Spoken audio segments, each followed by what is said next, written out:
All right. As people know, we do this podcast regularly. We started a couple weeks ago, been getting great response, and it is because in my life, I've been fortunate enough to meet and come across very, very interesting people. And some of them I've only known through the internet, and some of them I have known in real life. Now, the person who's on right now is very interesting because she grew up down the street from me.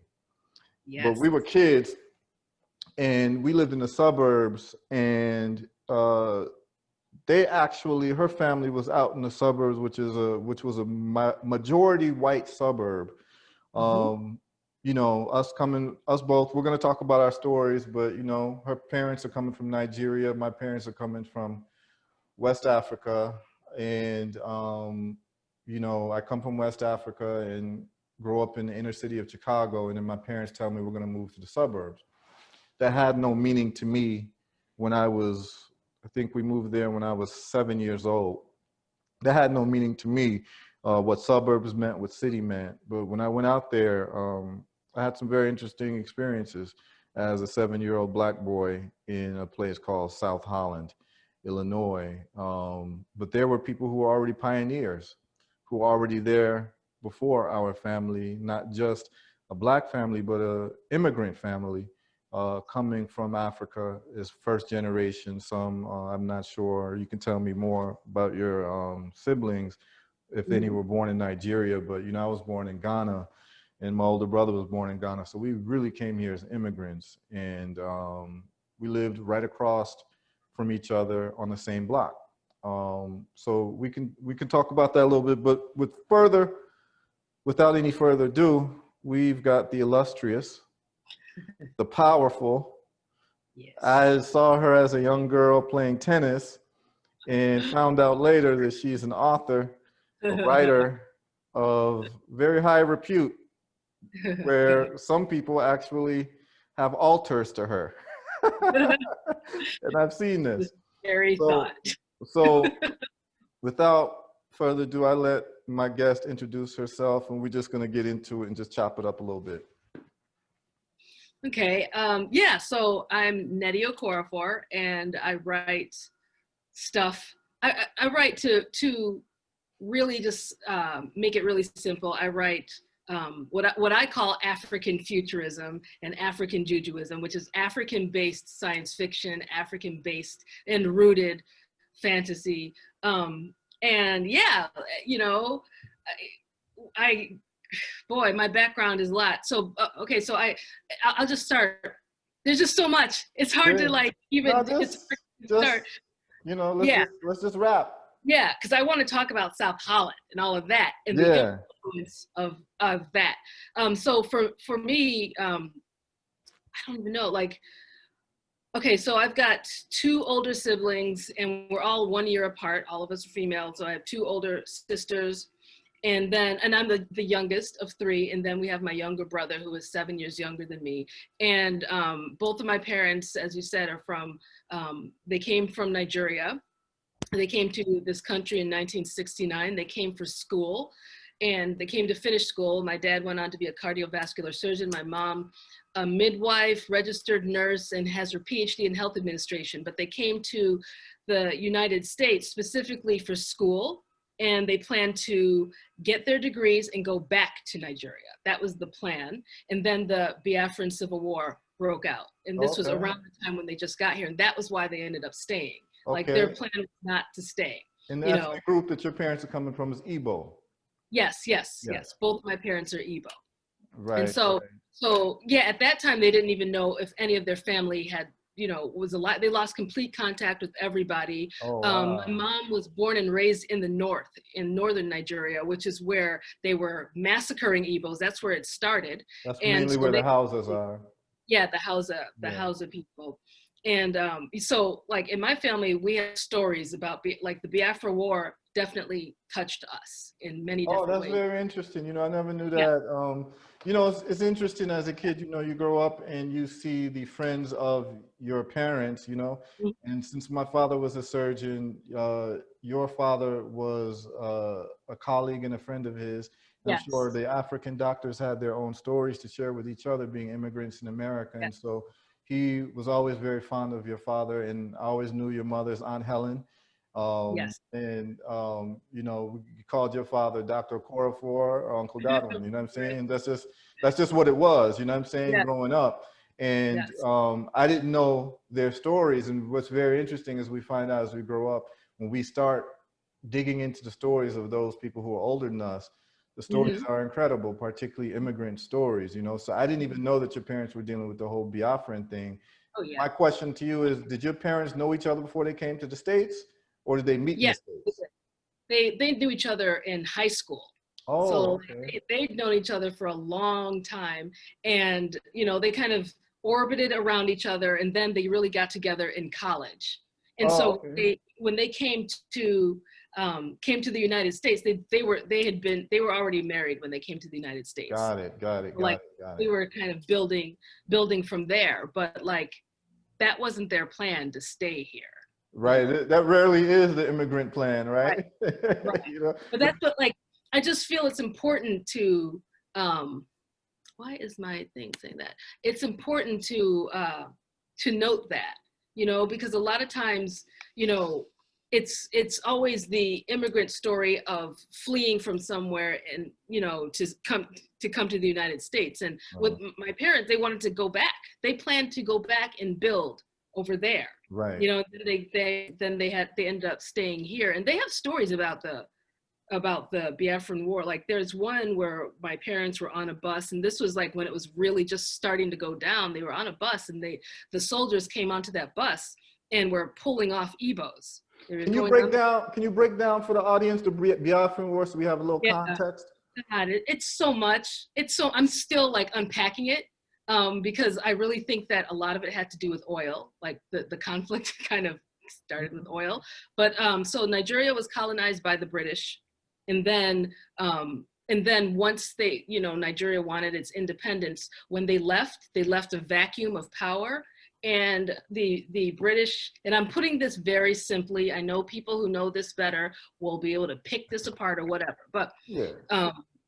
when the British left, they put people in power, and that was part of the problem. The Right. Nigerians did not choose who they were going to put in power. The British did, and they had ulterior motives, so they chose the Hausa people. And so Nigeria is, the three major ethnic groups in Nigeria are the Hausa, the Yoruba, and the Igbos. There are fewer Igbos, there are more Yoruba, and there are a lot of Hausa people. So like the Igbos are sort of, they're the majority, but they're a minority amongst the big three. And the Igbos are situated mainly in a part of in the southeast, which is oil rich as well, and that's why I say oil has to do with it. So the Igbos were not put in power at all. There's vacuum of whatever, and the Hausa people were in power. They're discriminating against especially the Igbo people. The Igbo people decide, okay, we want to have our own country. We want to break away from Nigeria. That was what started the Civil War, because Nigeria was like, hell no, you're not breaking away from us.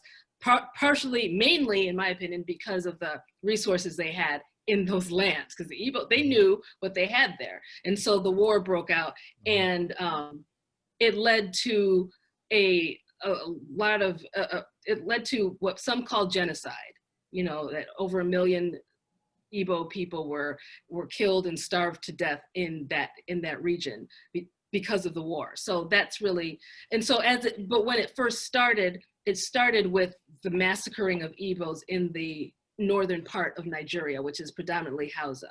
And my mom was born and raised in the northern part of Nigeria.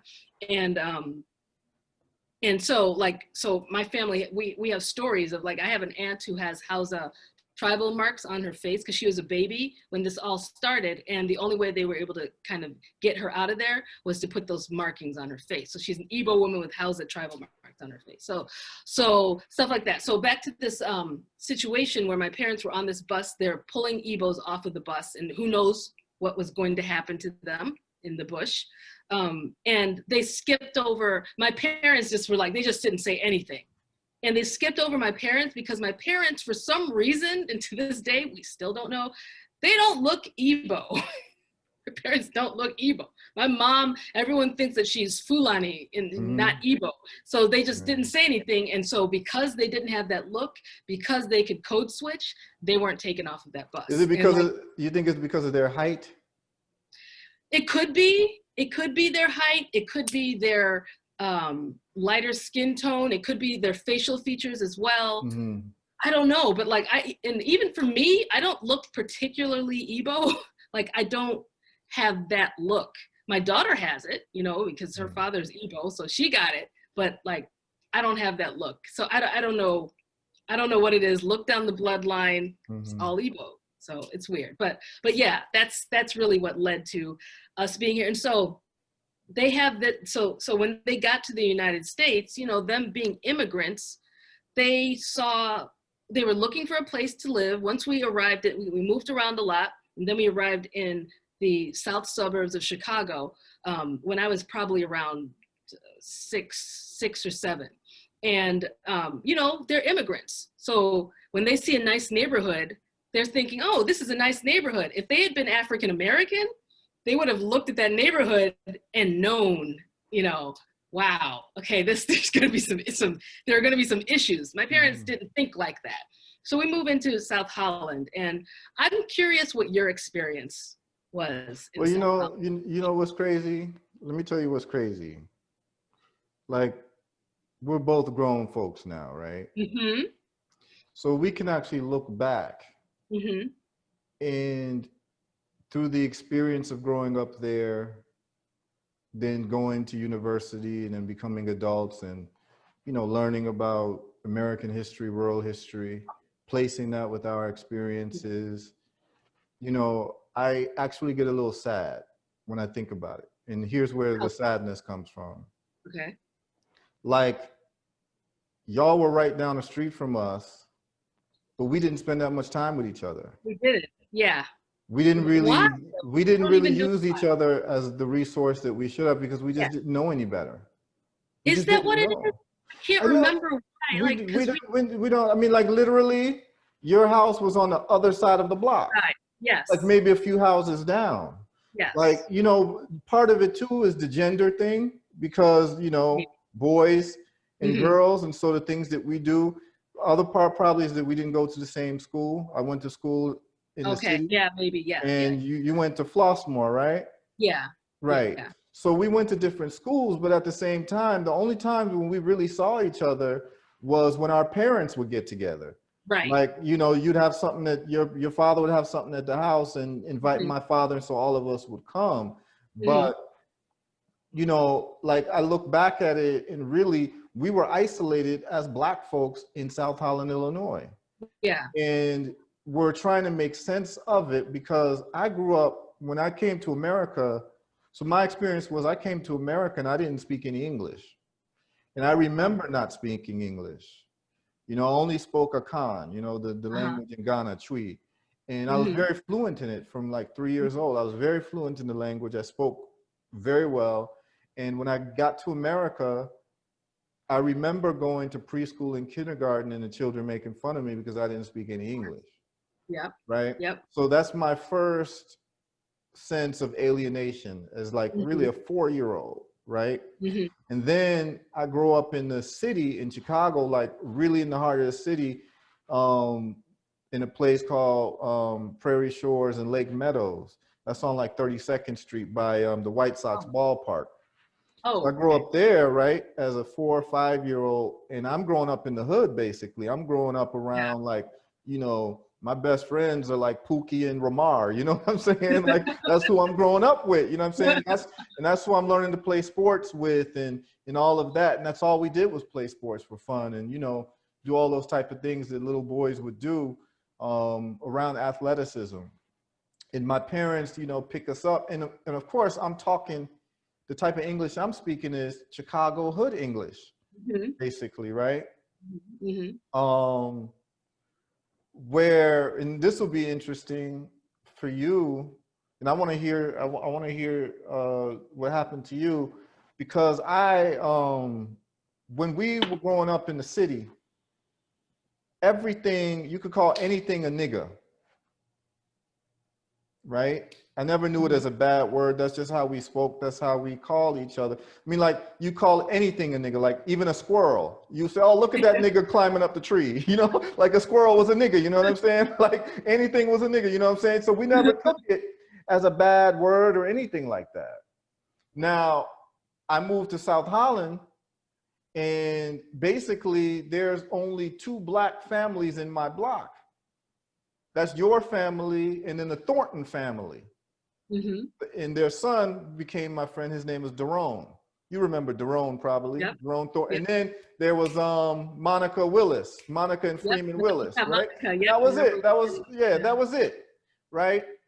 So when I first went to school, I went to Greenwood down the street. And I remember the first day of school, going to school. And I got on the bus and I got out and I could hear the kids all calling one kid's name. Johnny, Johnny, Johnny. That let me know they're playing football and Johnny's the quarterback and they're calling him to throw the ball to him. Wow. So I run, going there to play, and the white kids just stop and they literally say to me, I'm, how old am I at this time? First grade, second grade. I believe this is 3rd grade. I'm 8 years old. 8 years old, yeah. Yeah. And they stop and they say, "Get out of here, nigger." Right. There it is. Yeah, that was my first experience, you know. Mm-hmm. And everything, you know, language is contextual, context clues. And, you know, I knew that they were using that word in a very pejorative way, and it only applied to me. Yeah. And that was my introduction to white America. You know what I'm saying? Yep. And then, you know, the story goes on from there. Then I became the exceptional Negro who did well in school and was good in sports. So they made an exception for me, start inviting me to their house and things like that. But I could still tell there was a little, basically, you know, like, you're a nigger, but you're a cool nigger. And you're cool with us, but we're not cool with other niggers. It was that type of energy, you know what I'm saying? That you can't sort out as a kid. It's hard to sort out. You can't really discuss it with your parents because your parents are immigrants. They're immigrants. Yes. They don't understand what's going on. And you don't really want to tell them about your problems. Right. You know what I'm saying? So what's your story? All that, like that, it's very similar. So we were coming from, okay, before we moved to South Holland, it's interesting because I remember when race was not an issue. I remember it. And we lived in this, it was in Indianapolis. I was little, like from the beginning of my memory, like maybe between the ages of 0 to 5. I remember where it's not about colorblindness, because colorblindness is a myth, doesn't exist, right. It's nonsense. This was about like being with a whole bunch of different kinds of kids who were of different races, you know, boys, girls, we all played together. And we saw, like, a lot of us were immigrants, or the children of immigrants. So there were different languages, different accents, and we were just all together. And we saw each other. We could see each other's differences.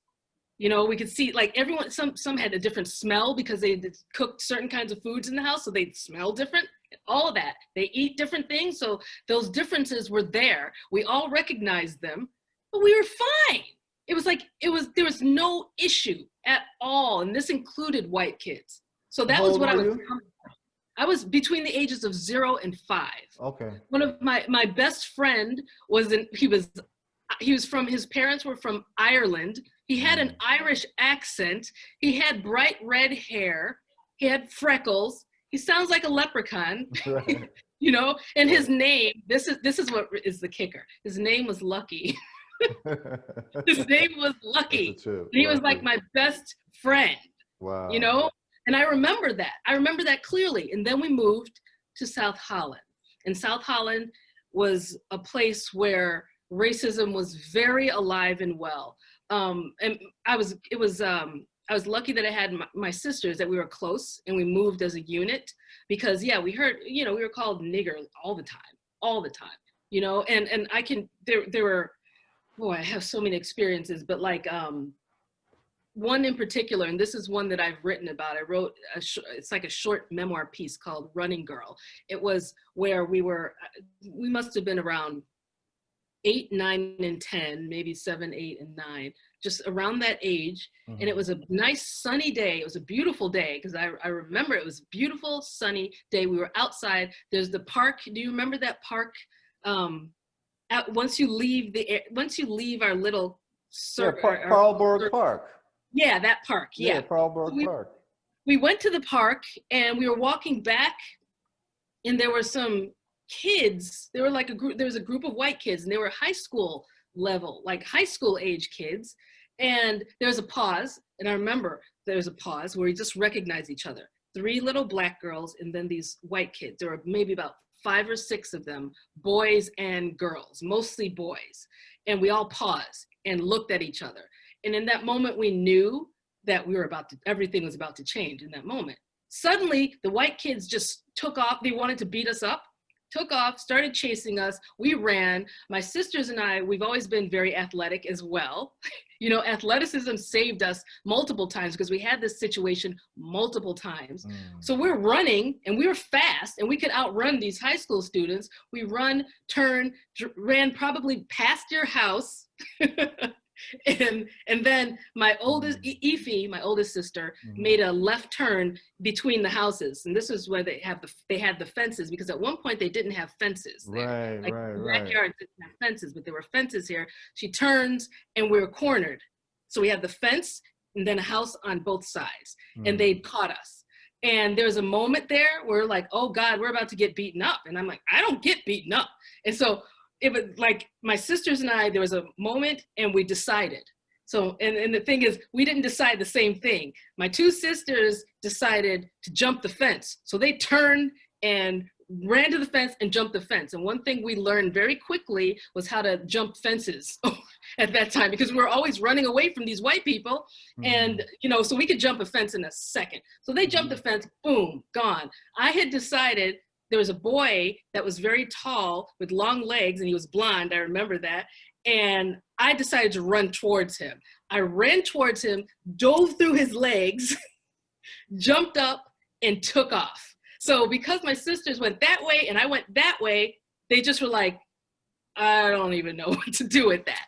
And that was the end. And I remember I just ran. I ran all the way around the neighborhood, got to the house, and ran inside. That's the experience of you know, South Holland. I had teachers who called me nigger in front of the whole entire class. I had, you know, we were always running. They would do, there were things that happened like on the school bus, and none of the adults would stop it.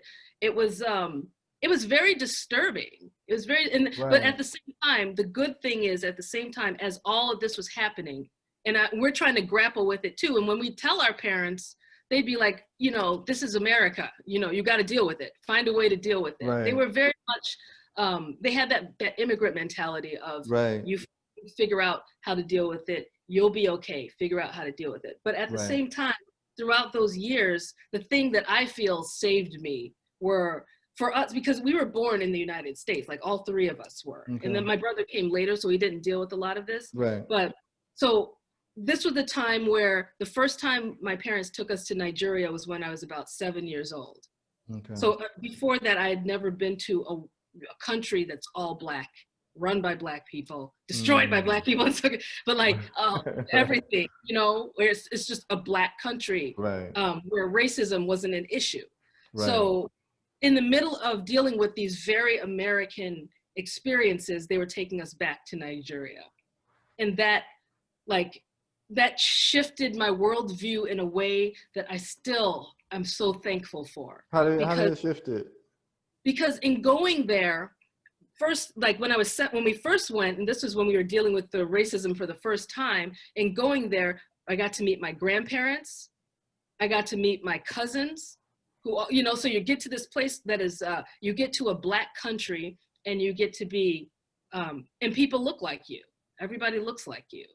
And then you meet your relatives, and they look like you. They may speak differently, but you're one of them. You're not going there as a tourist. You're not going there as someone who's disconnected. You're going there as, okay, this is your family. So you're meeting them, and then you're learning about what it is to be Igbo, and hearing the language, trying it and messing around with it, and people make fun of you, all of that. And that shifted my point of view. Because if I didn't have that, I would have grown up with just this here. Right. You know? It showed you something else that you're connected to. Yeah. Shows me something else, and then I'm connected to something else.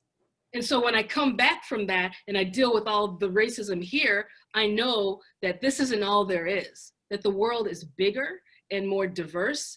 And this is a specific issue. There's a specific problem. And then I can understand the history of it better as well.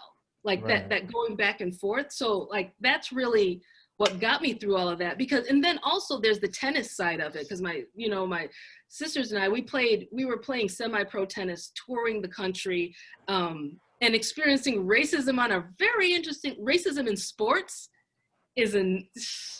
And for those of you who tuned in and, you think that you're just talking to a one-dimensional person who's a writer, I can vouch for this, that when I was younger, even though I had met them, when we were kids, because of our parents' relationships, I also heard about particularly you and your older sister, Ife, in terms of tennis. Like I heard about y'all, and like I could just say, oh, they live down the street from me. Like, what you all need to understand is that you're looking at someone with a very serious tennis game, like from young, like, I thought you all might gone professional the way I was hearing about y'all. So I want to hear about that whole tennis journey, but I want to ask you more about that, because I know that was a big part of your identity, and it probably still is. Because that's how I got to see you mature. I actually went to a couple of your tennis games because your mother invited us. Oh, really? Yeah. Oh my God. I went to a few of your tennis games. So wow. Yeah, as a kid, I went to a few of your tennis games. So let's talk about the Igbo identity, the Nigerian identity. Like, when you're growing up, your parents are speaking Igbo to each other? See, that's the thing with my parents. My parents were different in that they spoke English in the house.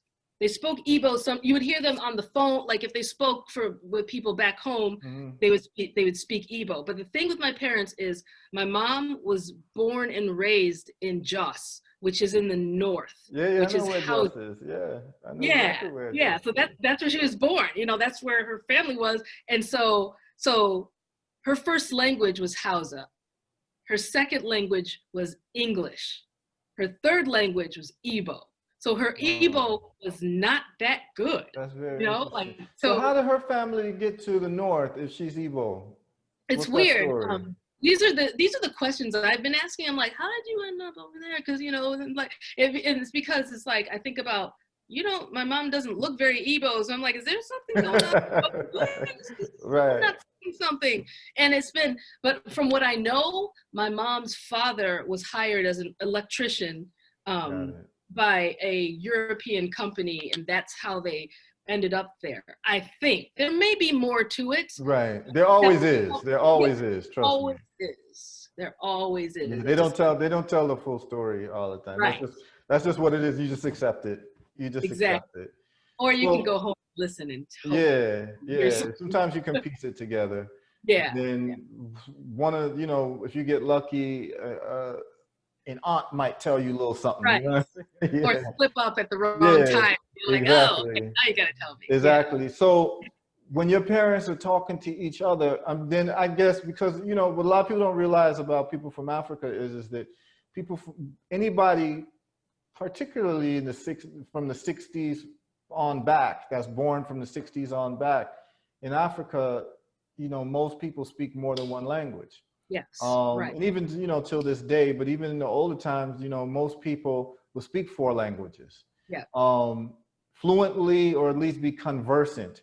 At least from an audio point of view, be able to understand because of the mixing of people and the traveling and all of that. So your mother's fluent in Hausa, your father's fluent in Igbo, but he's also fluent in.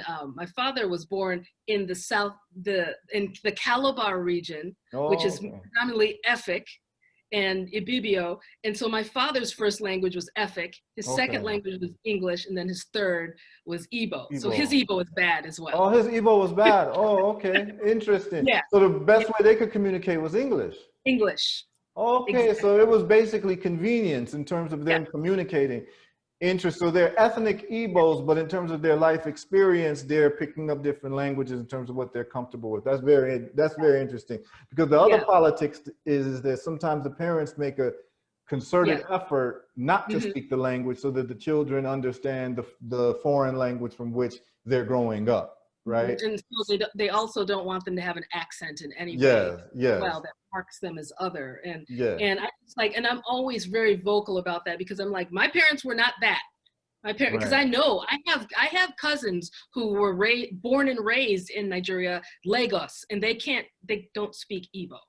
And I'm like, don't put me in the same category as that, because both like my parents' reasons for like not being able to teach us Igbo is not the same. It was not like a decision they made. It was not just a conscious effort. Circumstance. Yeah, that's good. And on my side, my parents, they spoke Akan, they spoke Chui.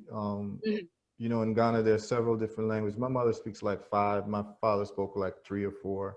Conversing in more, but they spoke Chui to each other. And I grew up speaking Chui. I actually lost it in terms of tongue. As I grew older, because I didn't get the practice. Because what would happen is that my mother, even to this day, speaks to me in Chui, right? So I understands everything, and if not for her, I would have lost the language. And my father was rarely home because he was at the hospital. He's an emergency doctor, right? So my main communication with parents was me to my mother, and my mother would speak to us in fluent Chui. The mistake I think that was made was that we were allowed to respond in English. Right. So what happened was so right now I understand, like when I go to Ghana. You know, I was just in Ghana, and I'm there for several months. I can start picking up the language in terms of the tongue, but because of the efficiency of which I'd like to communicate, I'll just communicate in English because people understand English there. But really, when I start to speak Chui, people will laugh, right? Because I have to struggle. I have to struggle for vocabulary. But I understand it all, so they'll be speaking sometimes about me in front of me. Then I have to tell them in Chui, I understand everything that you're saying, and they'll be like, oh, you know what I'm saying? But you know, I wish that as a child I would have responded back in Chui and had that become a habit, because my communication skills would be a lot better when I'm in Ghana, you know. And even, you know, I was learning a little Igbo when I was in Nigeria. You know, I'm an honorary Nigerian, you know. Spent a lot of time in Nigeria. I spent a lot of time there. I love Nigeria. I remember I actually spent more time up until last year. I know Nigeria better than I know Ghana, actually. Wow. Yeah, in terms of like getting around, because I was there a lot of time, and I was living in Ikeja, and I was on Elizabeth Island in Ikoyi. I was there, and I love Nigeria. Like, some of my best times in life were in Nigeria. You know what I'm saying? Like, yes. You know, it has a lot of work to do, but it has a lot of spirit. And Nigerians, probably second to Jamaicans, are probably the funniest people that I've ever met. Like, I don't, and I think, well, you know, like a lot of Jamaicans are from Nigeria. So you see a lot of those Nigerian character traits, like in terms of like the use of language and the colorfulness and always about to fight, but not fighting. You know what I'm saying? You know what I'm saying? Like, I mean, some of, and even the, a lot of the language, you know, like for instance, Jamaicans, they say the word unu. Like, they use the word unu for you all, right? Like, unu, unu have to, and that's Igbo. For the same word, it's the same word. So it's a lot of Igbo language in the Jamaican language, and there's a lot of also Akan language in terms of the syntactical structure there. So it's been very interesting, you know, living in Africa, living in the Caribbean, and seeing a lot of the commonalities, you know? Yeah. So that's always been cool. So at 7 years old, 8 years old, you start really connecting with your Nigerian identity. Yeah. Okay, at what point does that become, or did it become a major part of your identity? I mean, you grew up, you're just here by default in America, so you're feeling like maybe you're an American, but you having this experience as a Black person in America, and it's probably compounded because you're a Black person with an African last name. So I'm sure you're being called what I was being called, African booty scratcher, African all those booty things. scratcher. Yeah, yeah, you know, I was called that all the time. And, All you the know, time. it made you develop a certain sense of awareness about you Yes. being different even amongst Black folks, right? Because there's that too. There's the alienation from the general society, which is the white American society, but then there's the alienation from the Black American society because your last name isn't Jackson or Williams or anything like that. And I remember my friends coming to my house and they would see my mother frying plantains and them laughing at us. Oh, they don't even know. So what was your experience with Black Americans? Oh, very interesting. Still very interesting. It's first of all, there are like so many levels of alienation. It's like, first, you know, there's alienation from white America, you know, we've got that. Then I can't not mention the alienation from Nigeria, you know, because I'm like, when I go, I'd be the American Nigerian, you know, so I was always other. And then there's also the alienation from African Americans. And that came most strongly later, because for me, you know, I grew up in, first I had that very mixed background, and then we came to South Holland and then dealt with a predominantly white community. Then we moved to the Flossmoor, Homewood area and Olympia Fields. And it was still back then in the 80s and late 80s and 90s, it was still pretty white, but there were more, there's more diversity. So those were my first encounters with African Americans. So it's like, I went from being called a nigger and a nigger and African booty scratcher from white people too, to African booty scratcher and an Oreo from, you know, African Americans. And so it's like, it was definitely another othering. It was like, it's always been this, you're not part of us kind of feel, you know, and that was your experience in Flossmoor when you went to Flossmoor? Yeah, this was it. When I went to Flossmoor, this was it. It was like, it was an interesting layering. First of all, there was this whole thing with my name, issues with my name, my strange African name, and being African was a negative for some reason. And then my hair was a big part too. My hair has always been a place of conflict. It's always been a place of conflict. Like I was in South Holland, my hair was the thing that people would focus on in terms of my Blackness. It was I had a teacher one of my favorite teachers until this day, who's going through the class, looking at all of our papers. She stops at me and it's like, Nnedi, your hair just looks like a crow's nest, announces this to the whole class. You know, because I have very Nigerian hair. My hair is like, is as coarse as hair gets. That's my natural. That's that strong African hair. Yeah. It very, like, I didn't even have to lock my hair. My hair locked itself. So, so I had to deal with that. I had to deal with, like, there was one time when I was on the bus and I was surrounded by white boys calling me nigger. And then it just clicked into just nasty mold, because I think it could have gone into assault at some point, and they all just spit in my hair. Like, all of them were spitting in my hair. Wow. And this was South Holland. So my hair has always been this thing that just attracts this kind of hate. I don't know. So then when we moved to this neighborhood, when we moved to the more diverse neighborhood, my hair also became a target from African Americans, because I didn't straighten my hair. If you tried to straighten my hair, it would fall out. It was short, it was damaged. I didn't know what to do with it because it was so coarse. So it was a place of, that was always the target from African Americans. And so it was I will say, for a few years, especially in early high school, because I kind of figured it out a little more in the latter part of my high school career, but in early high school, it's very confusing, culturally confusing, because we were still, we were going to Nigeria. I was older. I was understanding the politics a little bit more. I was understanding what was being said around me more. So there's the cultural aspect there when we go to Nigeria. Then I come here, and we had skinheads at my high school as well, neo-Nazis. What high school was this? This was Homewood Flossmoor High School, which is very black now. Mm-hmm. Right. And even South Holland is very black now. Yeah. It's all, South Holland is black. It's so weird. Yeah. But like, but culturally, it was a lot. I was, because all the communities were hitting me with this weird, you're not part of it. Something's wrong with you. You're ugly. You're less than. Constantly. It's like a miracle and a wonder how a child can perform in school with all of that. Yeah. Like all this that we went through, and we still performed. That's crazy.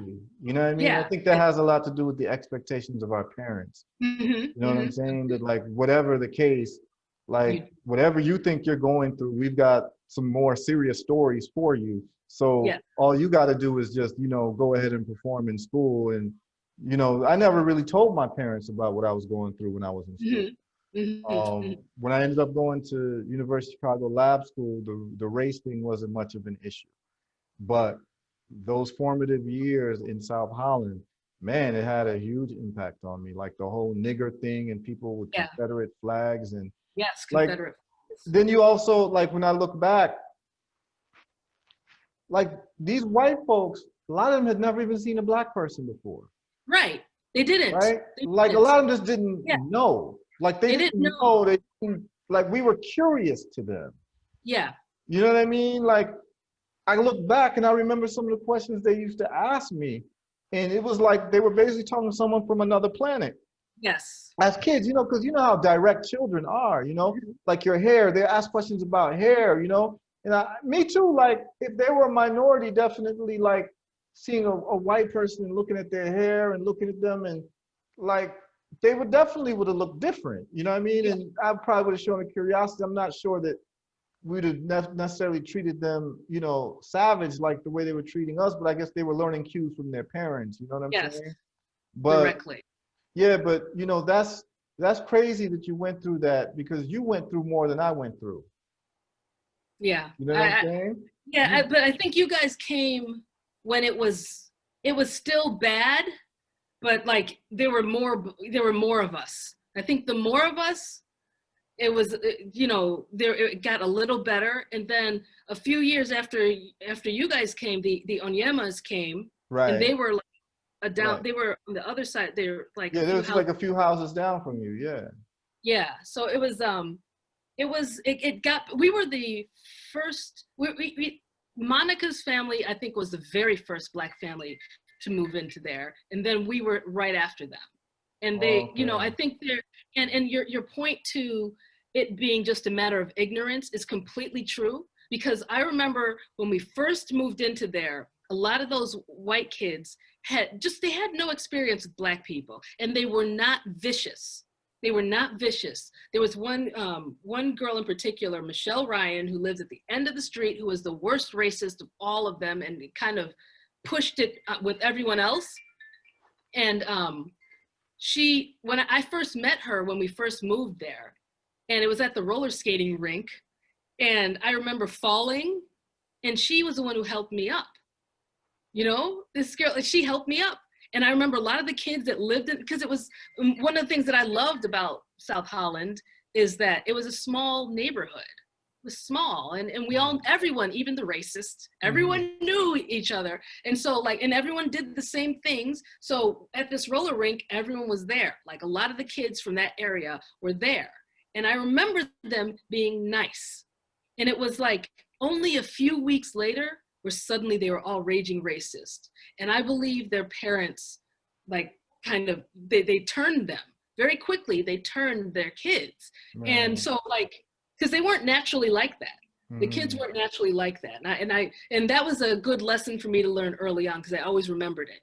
It was confusing to me at the time, but it was clear that someone shifted her view, someone taught her something. Right, right. It's Yeah, learned. definitely, definitely. Yeah. And as a, you know, and as a kid, you know, you're just taking cues a lot of times from not just your parents, but your older siblings. A lot of them are Hmm. older siblings. They're hearing their older siblings talk, and you know, Yeah, they right. may be like 8 years old, 9 year olds. They may have a teenage older Yeah, sibling, and they're listening to them talk, and they're picking up those cues.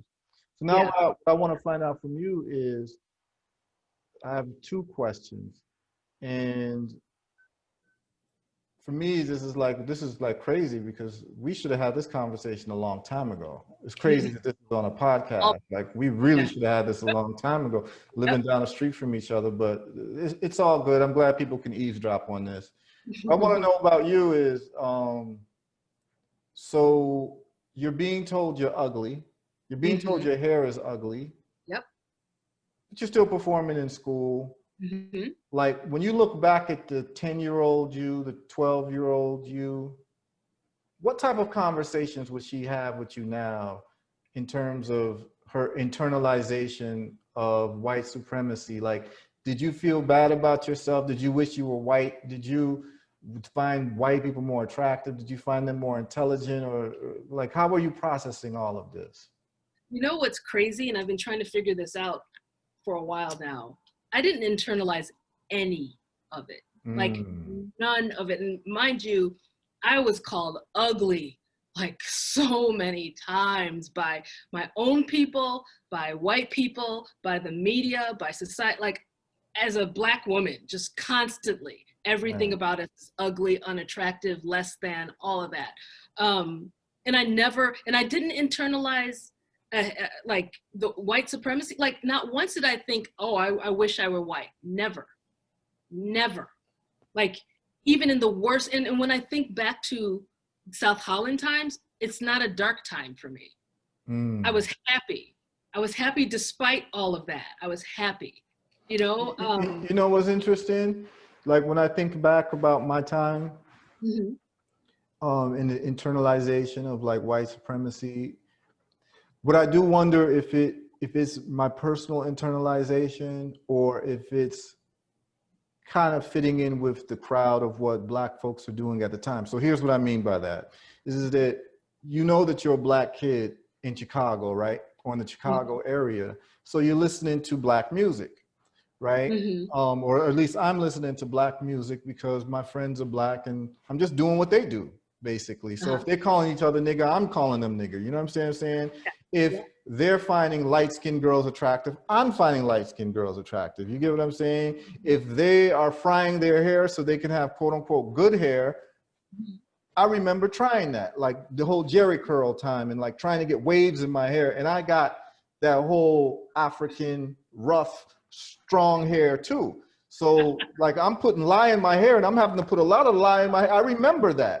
You understand what I'm saying? So it is internalizing like the whole white supremacy thing and white terrorism, but at the same time, it's also fitting in. Yes, it's fitting Right? in. It's It's fitting in big. where fitting in means to be white supremacist in Yeah. your behavior, in your attitudes, in your tastes, interests, and values, because that's what all the other people that you identify with are doing as well. So it wasn't like Yeah. it was like this closed vacuum thing of an individual saying, I don't like myself as a little Black Yeah. boy. I find white girls more attractive or light-skinned people more attractive, and I don't want to be who I am and what have you. But it is also the pressure of wanting to have friends, Yeah. right? Fitting in, cringing when your mother starts speaking the native language in front of your friends Oh because you boy. know that your friends are going to think it's weird. You get what I'm saying? Like that is Yeah. also Oh, not definitely. loving and feeling like you're what you're doing or who you are is the best because you're not proud of it. But part of it Yeah. is that you're trying to fit into a larger society, a subgroup of Black folks in an American culture who also feel bad about themselves and everything that is associated with Africa as well. So it's Yeah. kind of hard to parse that out as like the internalized white supremacy individualistically, or if it was just more like, I just want to fit in a white supremacist society. You get what I'm saying? Yeah. Yeah. I mean, I do remember like, because I've had relaxer in my hair, you know, I've done, Right. but the reasoning behind it, I remember my reason. My reason wasn't because I thought that it looked good, because I didn't think it looked good. I didn't like it. I didn't like the chemicals. I've never been one who wants to spend lots of money on just a hairstyle. I've never been one to do any of that. But the one thing that made me do it, and also the Jerry curl too, was wanting to shut people up. Like I got so sick of having to hear, you know, people say things like, your hair looks like pubic hair, and oh, it's ugly. I got sick. I just wanted. So you wore your hair like an afro? I could, even if I wore an afro, like my hair is so coarse that it would just stick. It would not puff out. So it was like a short, it was just like a short natural that you'd wear. Yeah, or between high school and grade school and high school, it was, first I had the Jerry curl for a while, and that just fried my hair, and my hair would fall. My hair was never longer. It was always very short. And I always thought, oh, I guess my hair is just supposed to be short. It was not true. Okay, bye, Anya. But it was, so I had that. And then when in high school, I tried the relaxer, because then they started making fun. It was always people making fun. Like, I just wanted people to stop, especially African Americans. Like, they're very, and I'm gonna say I know I don't want to generalize, but I'm going to, so I can speak on this, but like, they can be very conformist. If someone's doing something on the outside of this, there's a pressure. There's a pressure that they can put on each other, especially women, where it's just unbearable, it's unpleasant, and you just don't want it. And so, like, in high school, I tried the relaxer. My hair doesn't respond well to chemicals, thank God. And it just fell out. My hair would just fall out, so my hair is even shorter, and I'd get the ridicule and all of that.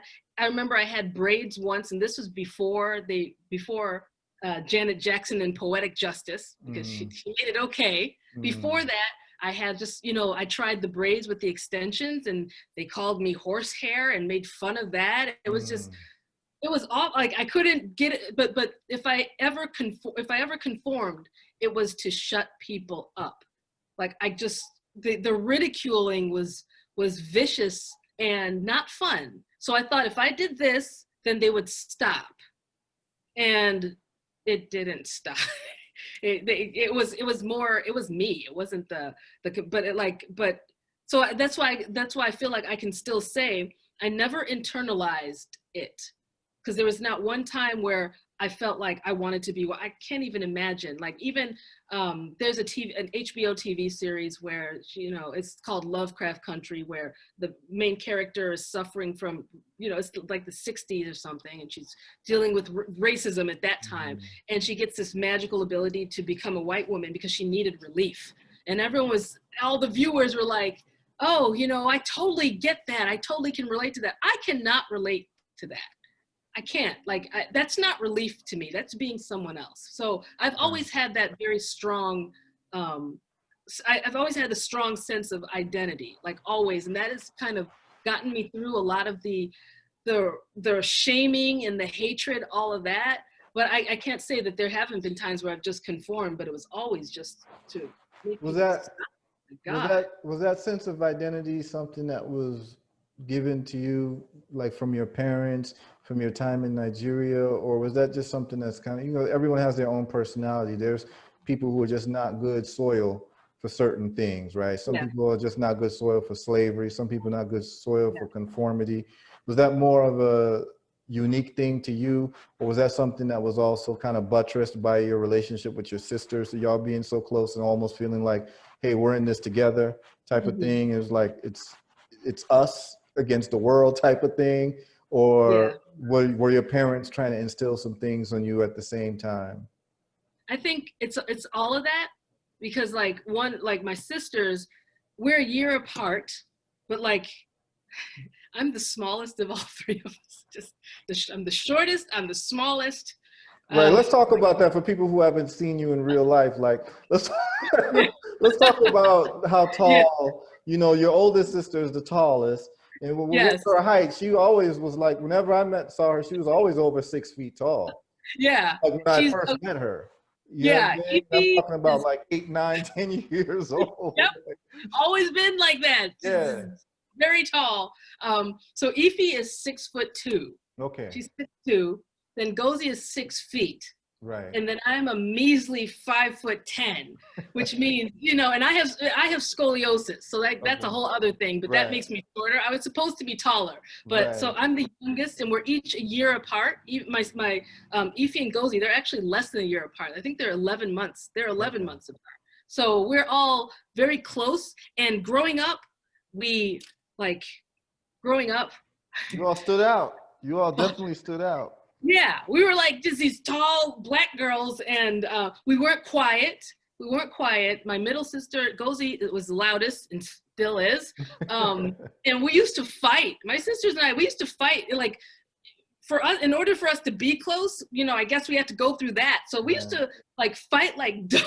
It wasn't just, this isn't anything like that. It was just, you know, full brawling. We would just get mad at each other, just, and my mom would just be like, you know, she wouldn't even break it up. Right. So I had to learn early, because I'm the smallest and the shortest and the youngest. So I had to learn early to like fight, you know. So I grew up fighting with my sisters. So fighting the rest of the world wasn't that hard. You know, it gave me a strength. And then there's also like, my parents weren't like, they weren't aware of instilling a sense of identity in us. It wasn't something they did on purpose, but I will say none of us have European names. Like all of us have Igbo, like our first name, middle name, and last name, which is very rare, you know, for just, I guess, you know, West Africans in general, they tend to have So they must have made a conscious decision, because they have European names. Yes, exactly. So that was a conscious decision that they made, that we're not doing this. Yeah, yeah. So sometimes those decisions speak volumes. Oh yes, because you have to contend. Like the name is really a bit. And this is when I'm writing. Name is so important in my stories, and it comes from this. It's like, you know, those having a fully Igbo name, like my full name, Nnedi Nkemdili Okorafor. You know, those are all fairly complex names, especially for the English language. My goodness. Yeah. And I didn't even know your first name was Nnedi. I didn't know the full. I just always knew Nnedi. Yeah, because it's, you know, if that's beautiful. Nnedi, that's very beautiful. That's beautiful. Thank you. Nnedi, and it means beautiful. Mother is good. It means mother is good. Yeah, that's beautiful, Nnedi. Yeah, yeah. Why you never go with Nnedi? Because it intimidates. Like, it's Nnedi, so it's 2 N's already. That's confusing. Like, what the heck? Just can't even. I don't even know. In this country, they have a hard. You know, we were talking about language. In the rest of the world, it's normal to know multiple languages. Yeah. You know, and it's normal to not understand each other and figure out a way to communicate, which I think is gold. It's like just philosophically makes for a different type of person. Absolutely. In this country, it's one language, and they get pissed if they can't. If you can't communicate. You should see how angry Americans as a whole get when they can't understand somebody's accent. It's just, it's horrible, you know? So, and I think that makes for a lot of what we're going through now. But, so yeah, and so like having those names and having to contend with those names from day one, you're always having to correct people on the pronunciation. People are always asking, what does that mean? You have to know what your name means. And it all kind of, it solidifies. And so knowing what your name means, I believe when you're named something, you do become that. Whatever your name, because you're called that throughout your whole life. You're called that. So like my name, my first name means mother is good. You know, and that I was given that name because when I was born, I looked exactly like my grandmother, like exactly. So they gave me that name. It's a very strong female name. It's very strong, and that's how I grew up to be. I'm very much a womanist, feminine. You know, I'm very strong with that. My middle name means let mine be mine, and that they gave me that name because I was the third girl, and they knew I was going to have to fight. which was true, but like one of the things. Let mine be mine. Let mine be mine. What's the name? Nkemdili. Nkemdili. Yeah, let mine be mine. And one thing people always hear me saying, I'm always talking about like, this is mine.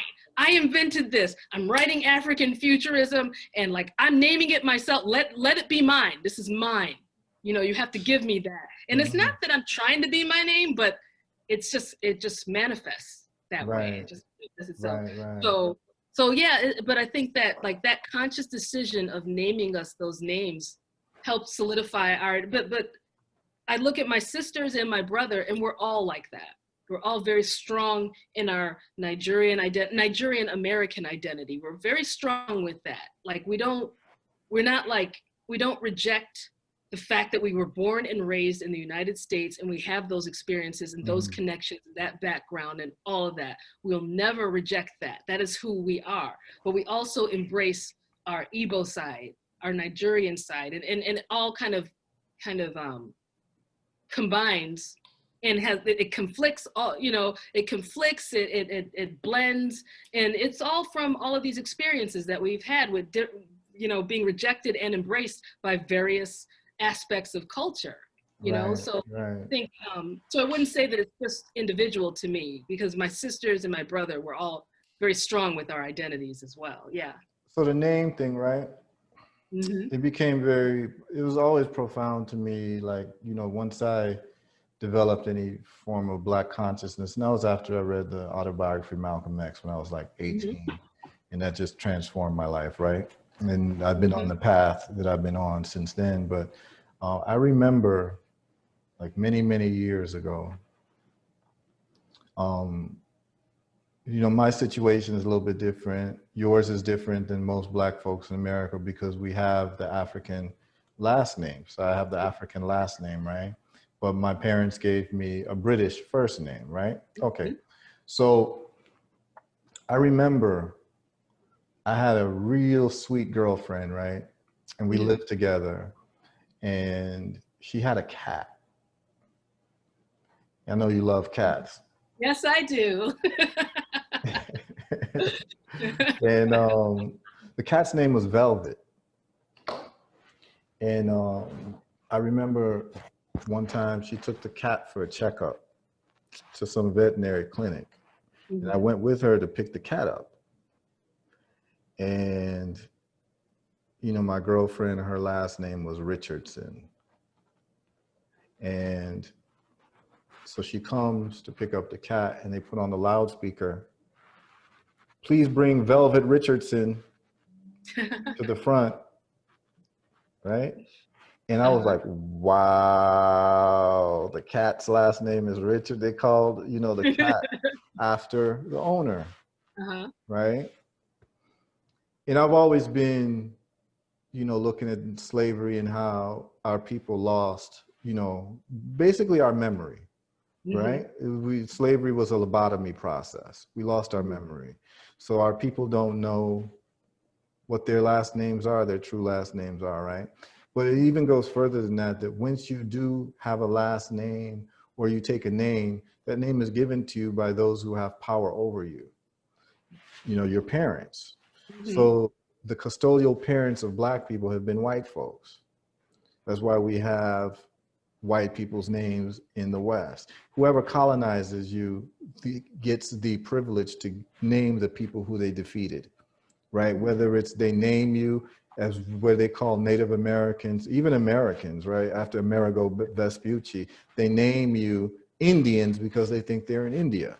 And from then on, you're called Indians, whether you have anything to do with Mahatma Gandhi or not. You understand what I'm saying?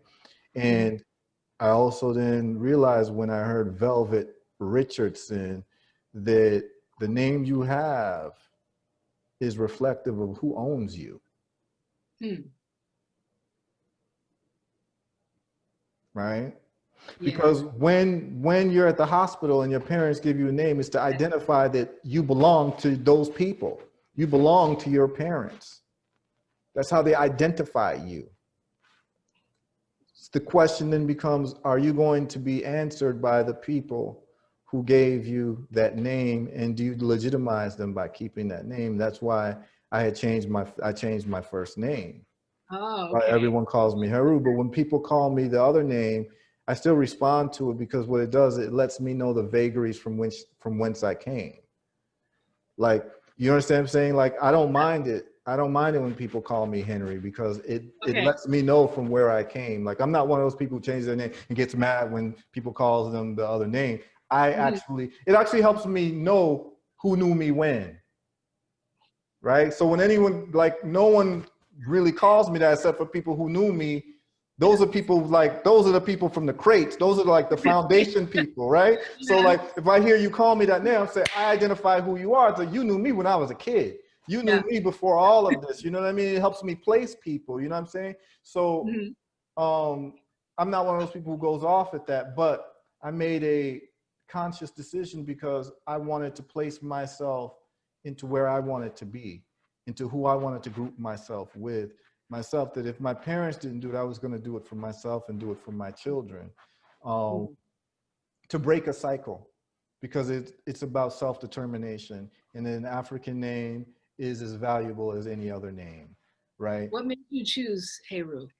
Okay, so yeah, I want to know this story. I've been meaning to ask you. Oh yeah, we rapping. So, all right, so I get to at 18 years old.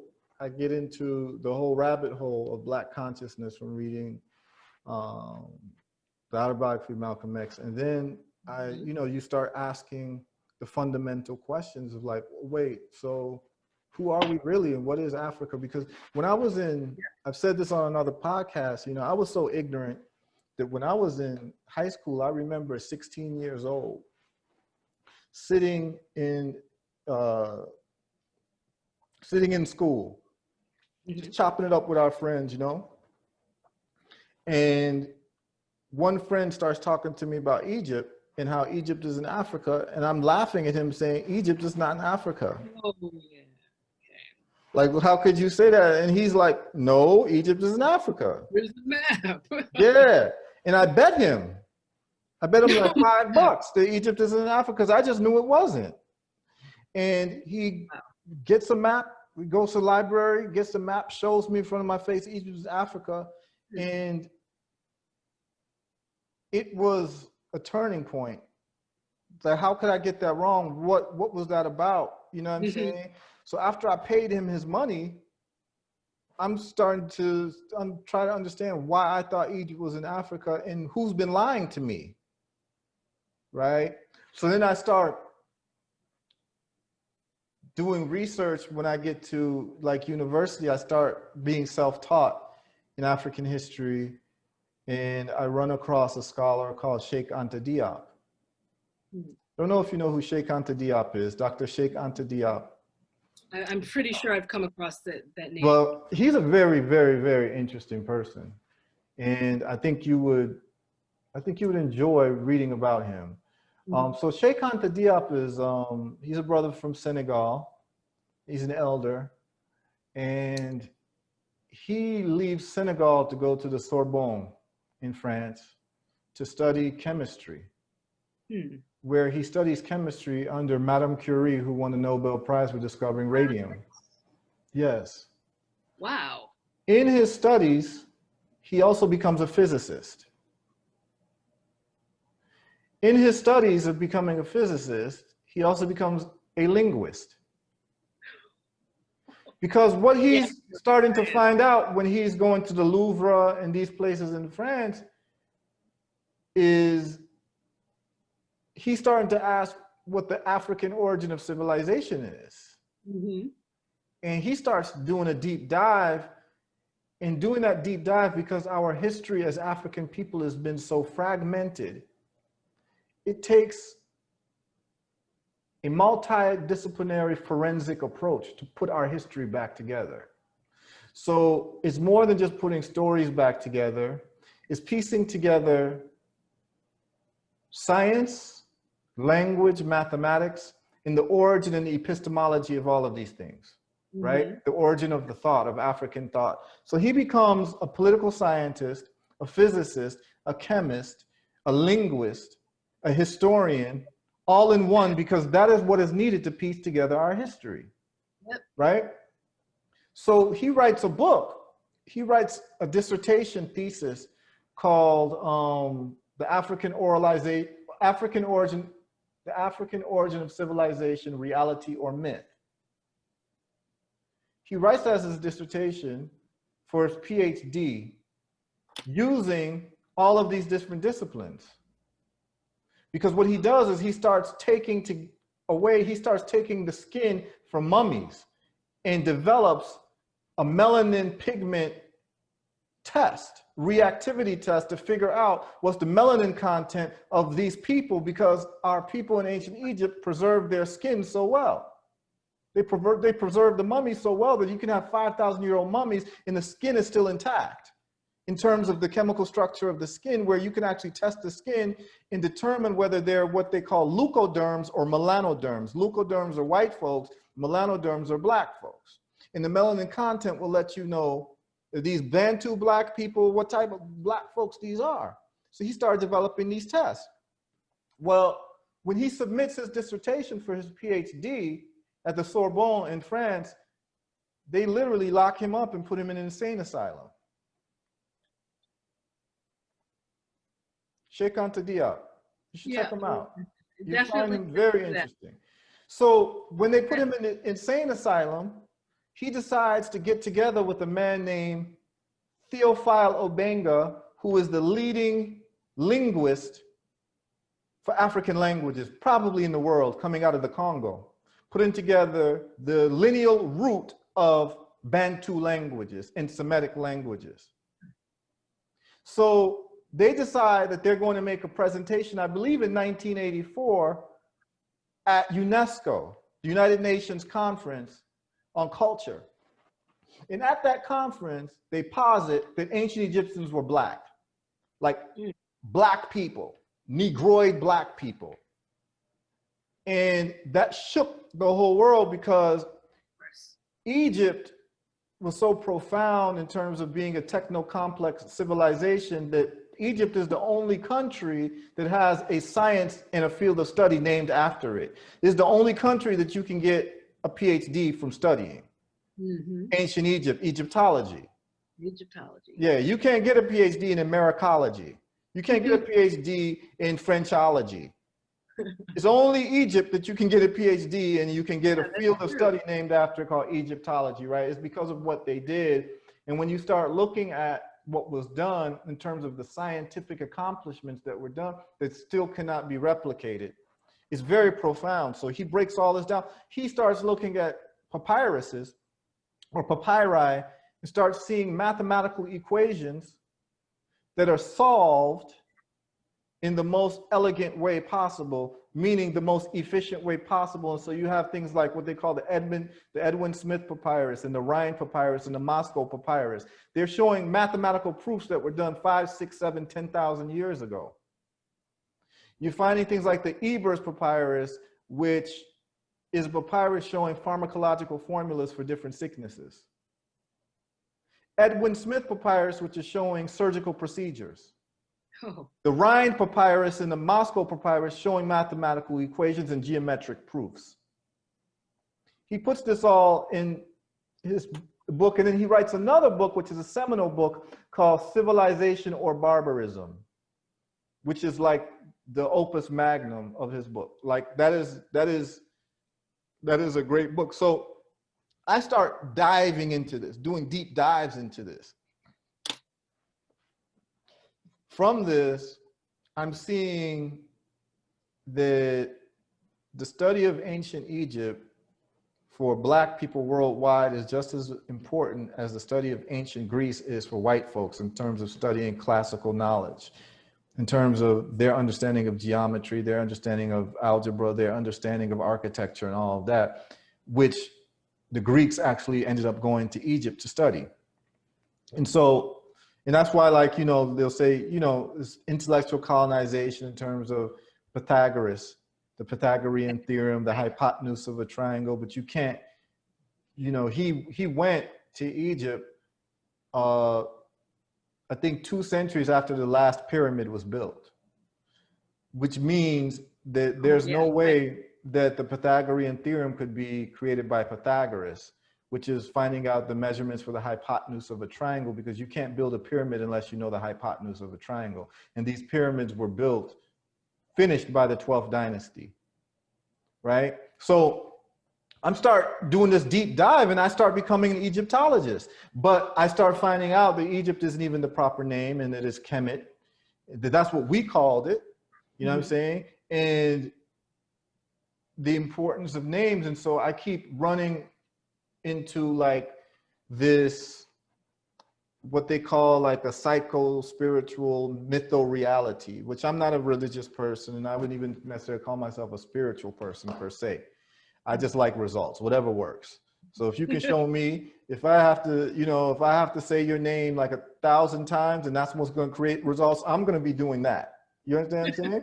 So, yep. You know what I'm saying? That's just where I come out on things. But I start studying some of these religions and start seeing that Christianity, from which, you know, came from Hebrew, and then Christianity gives an offspring to Islam and different things, that a lot of these stories are actually transplanted from ancient Egyptian stories. So you start hearing about the first, you know, the savior, the first resurrected being, and all of that, right? And so you have Asar, you have, you know, Osiris, Isis, Aset, and then they have a son, Horus, which is Heru.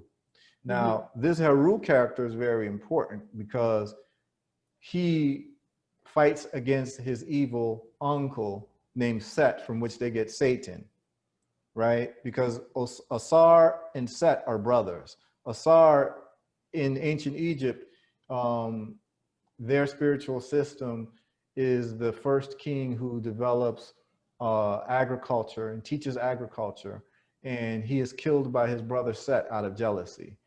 And when his brother Set kills him, he chops up his limbs and scatters them around the world.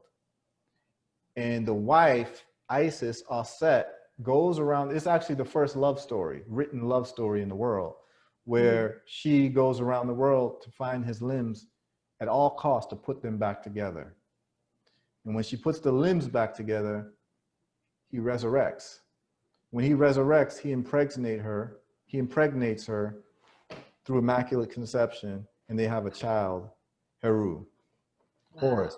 And now his charge is to bring back the greatness of the ancestors by basically fighting and eliminating his evil uncle Set.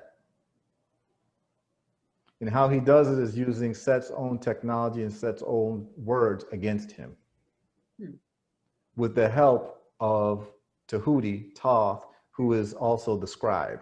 So it's a very interesting story. As I'm studying, this name keeps coming up. This name keeps coming up. And I was always good in debate, and I started writing poetry at the time.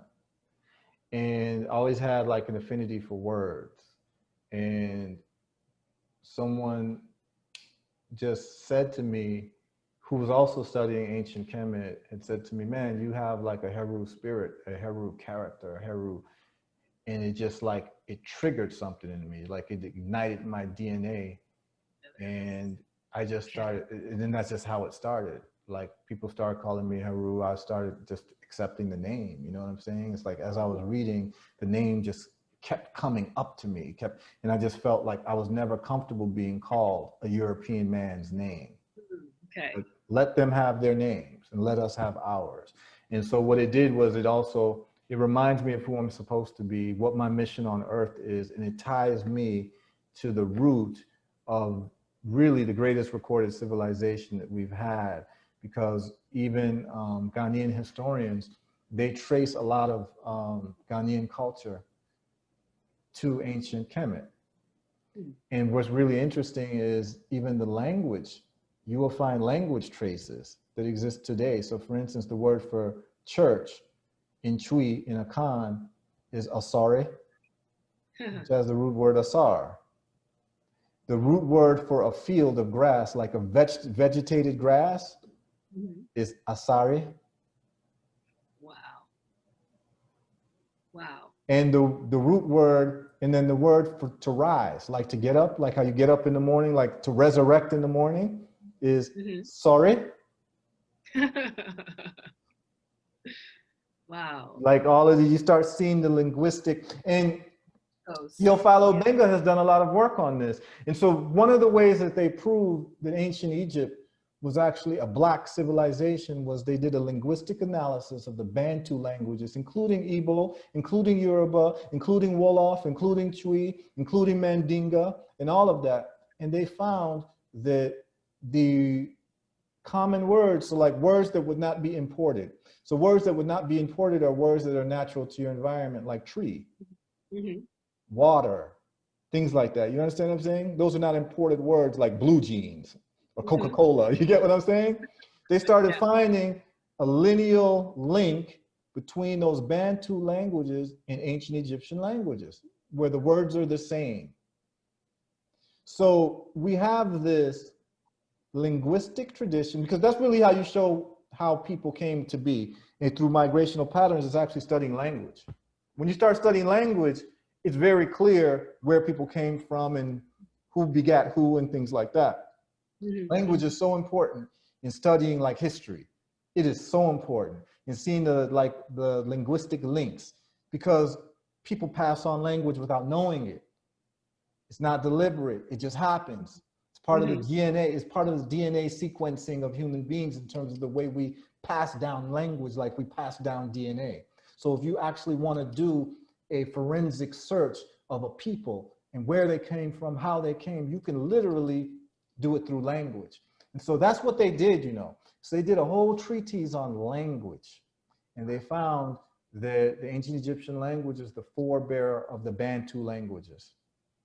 They have a lot in common, much more in common than any other language groups, which would be the Semitic languages, which they're trying to claim for Egypt. But the problem with the Semitic languages, and what's really interesting, is that if you go to a language studies department in any university, most of them, the Semitic languages are under the African languages department.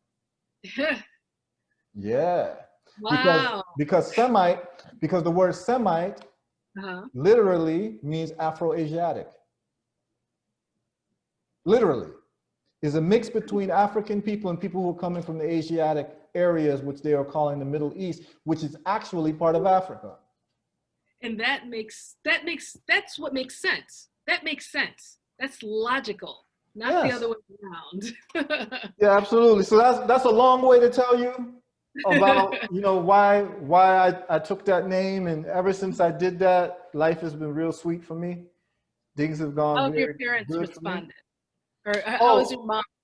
So my mother's a very interesting person. So, and we can talk about this because I hadn't seen you for years. Then all of a sudden I see you and you got these beautiful locks. Your sister got these locks. You know, your older sister got these locks. And I'm like, hell yeah. You know what I'm saying? I'm like, yeah, because I started growing locks. I started growing locks when I was 20. And so this would have been 1992. See, yours was a year before me. I think I was 93, either 93 or 94 when I started growing. Okay, yeah, you know, I would have grown it right after college. So that would have been after 94, actually. So after 94, the summer of 94, I started growing locks. And that was because at that time, I got immersed in two things. So again, I was studying the ancient Egyptian vibe, and I ran across pictures of Zoser. I don't know if you've ever seen Zoser, but he was a pharaoh of the 3rd dynasty, and he's the one who is responsible for building the step pyramid of Saqqara with Imhotep. I'm sure you've heard the name Imhotep. Yeah. But he was the pharaoh that was the pharaoh during Imhotep's time. And so when you look at Zoser, if you get a full view of him, he actually has dreadlocks. How do you spell that? Zoser. Z-O-S-E-R. Sometimes they'll spell it D-J-O-S-E-R. Okay. But Z-O-S-E-R. And you would see some of the pharaohs, they have locks. And when I would see those pictures, I'd be like, man, this is who we are. This is who we need to be. Then I started getting deep into reggae music. That'll do it. What led me to living in the Caribbean. So I got deep into reggae music, where I stopped listening to other music, actually. I grew up on hip hop, but I got into reggae music when, like, my father had a record collection, and I saw this album with all these like African flags, and it was so colorful, and it said "Survival" Bob Marley. Yeah, that's what I was gonna say. Yeah, and I was like, when I saw it, I always had heard of Bob Marley, but I thought he was like a mythical character. like Paul Bunyan. Like, I just had heard of him, but then I'm like, damn, this guy actually got music. You know what I mean? Like, Paul Bunyan actually got music. You know what I'm saying? So I listened to it, and it just changed my life. So from there, I just got into that heavy. So when I got into college, that's all I was dealing with. So most of my friends, like later on in college, were just like Caribbean people. And we just listening to reggae music. We're hanging out doing that. We're doing that. We're doing that. And so I grow locks from that. The really interesting thing is I come to Chicago and I'm at the airport in the 90s, and Black folks are asking me if they can touch my hair because locks is weird at the time and different at the time. Right. And when I'm in Chicago, the only place I'm going is Clark Street to the Wild Hair or Exodus, the reggae clubs. That's the only time I would go out when I was in Chicago. That's all I would do. I would take that long drive from South Holland to the North Side. Friday, Saturday nights, you know what I'm saying? That's what I was doing. But my mother now, she saw it. She saw the change in me, and I become a vegetarian. She couldn't believe it. Like how? Yeah. Like how? Like how? How are you not eating meat? How? You know what I mean? Like how? What are you doing? You know the African. You know the whole African. Like how? What are you doing? That's not who you are. You eat meat. You eat meat all my life. You understand what I'm saying? And then from there, she just flipped out to the point where she actually went on a hunger strike. You're kidding. I am dead serious. She went on a hunger strike, and I remember one day my father coming down to talk to me in the basement, and my father saying, "Come on, man." Like, me and my father, we were cool, you know what I'm saying? So he would come to me and be like, "Come on, man." Like, he's like, because he was basically saying, like, "You making life difficult for me." You know what I'm saying? Like, he's like, one thing was interesting about my father was that he loved history. So, like, if you could talk to him from a history point of view and show him, he was like actually interested. He was like, damn, that's true. Like, I would talk to him and show him the books I was reading, and he'd be like, wow, like this is what they were doing in ancient Egypt, and that's how they looked. I thought they were white folks, and like, wow, you know what I'm saying? Like, so he was kind of fascinated, but he didn't want to give me too much love on that because my mother's on the side like, yo, you know what I'm saying? This guy's going crazy, right? So I remember him coming to me when my mother goes on a hunger strike, and he comes down to me. He's like, yo, like, you got to cut your hair, man. Like, this house is too, like, too much tension in here. She's not eating. She's on a hunger strike. And I remember saying to him, I said, give it 24 hours. She's not Mahatma Gandhi.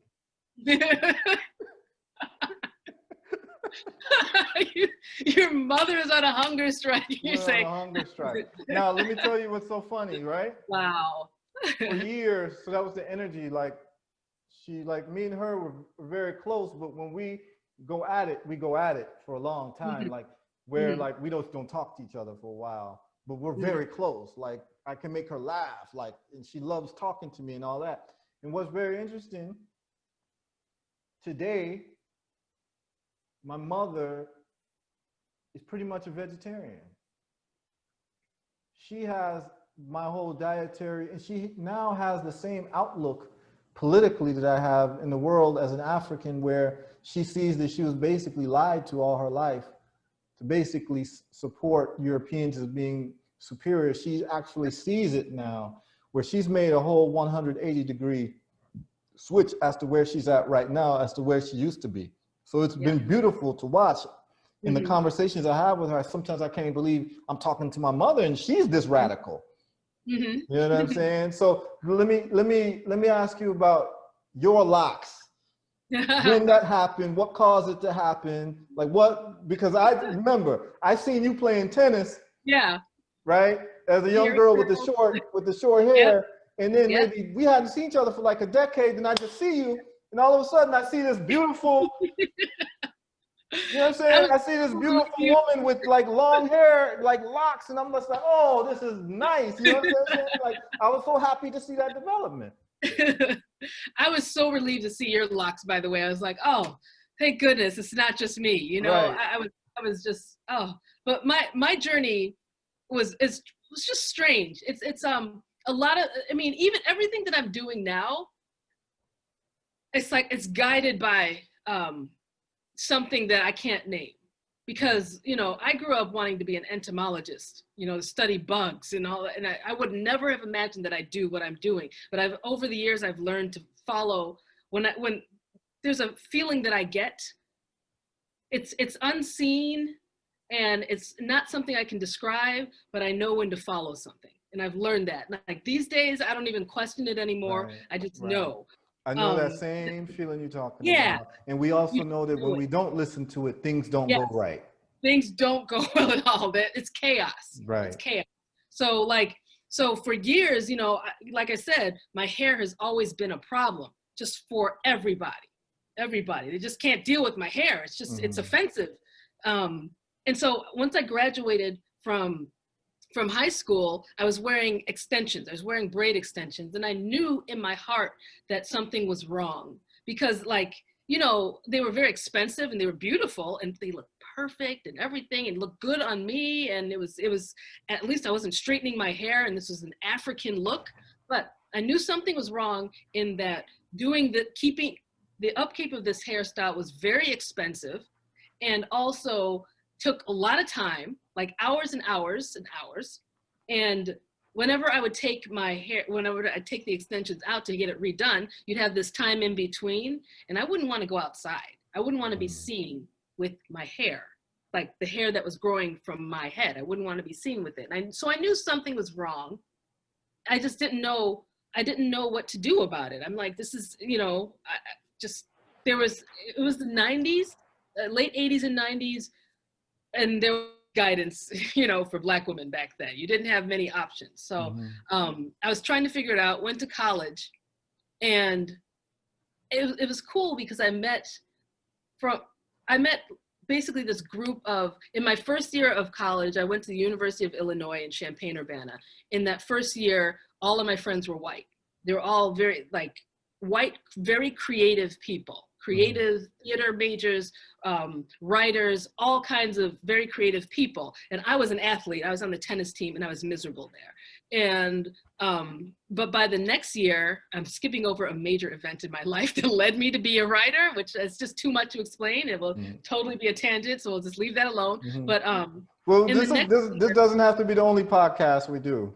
We kind of catching up with each other. So we can do more. So much. But like in the next year, I fell into this group of I met like this group of black men, very smart, very conscious, academically gifted black men and creative black men who were from the South Side of Chicago, right? And they were all friends from the South Side.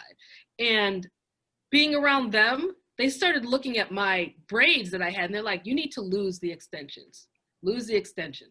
So they kept encouraging me, just nicely encouraging me. At one point I decided, okay, they convinced me to get rid of the extensions. So I had just a short afro for a while and my hair is very coarse, as I've said, and that didn't last long. So I ended up getting the extensions again because I just didn't know how to deal with my hair.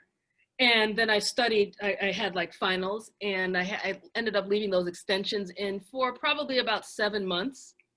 And so then I took them out and I was on Halloween when I took them out. I was gonna wash it and get them redone. And my hair had locked, like completely locked.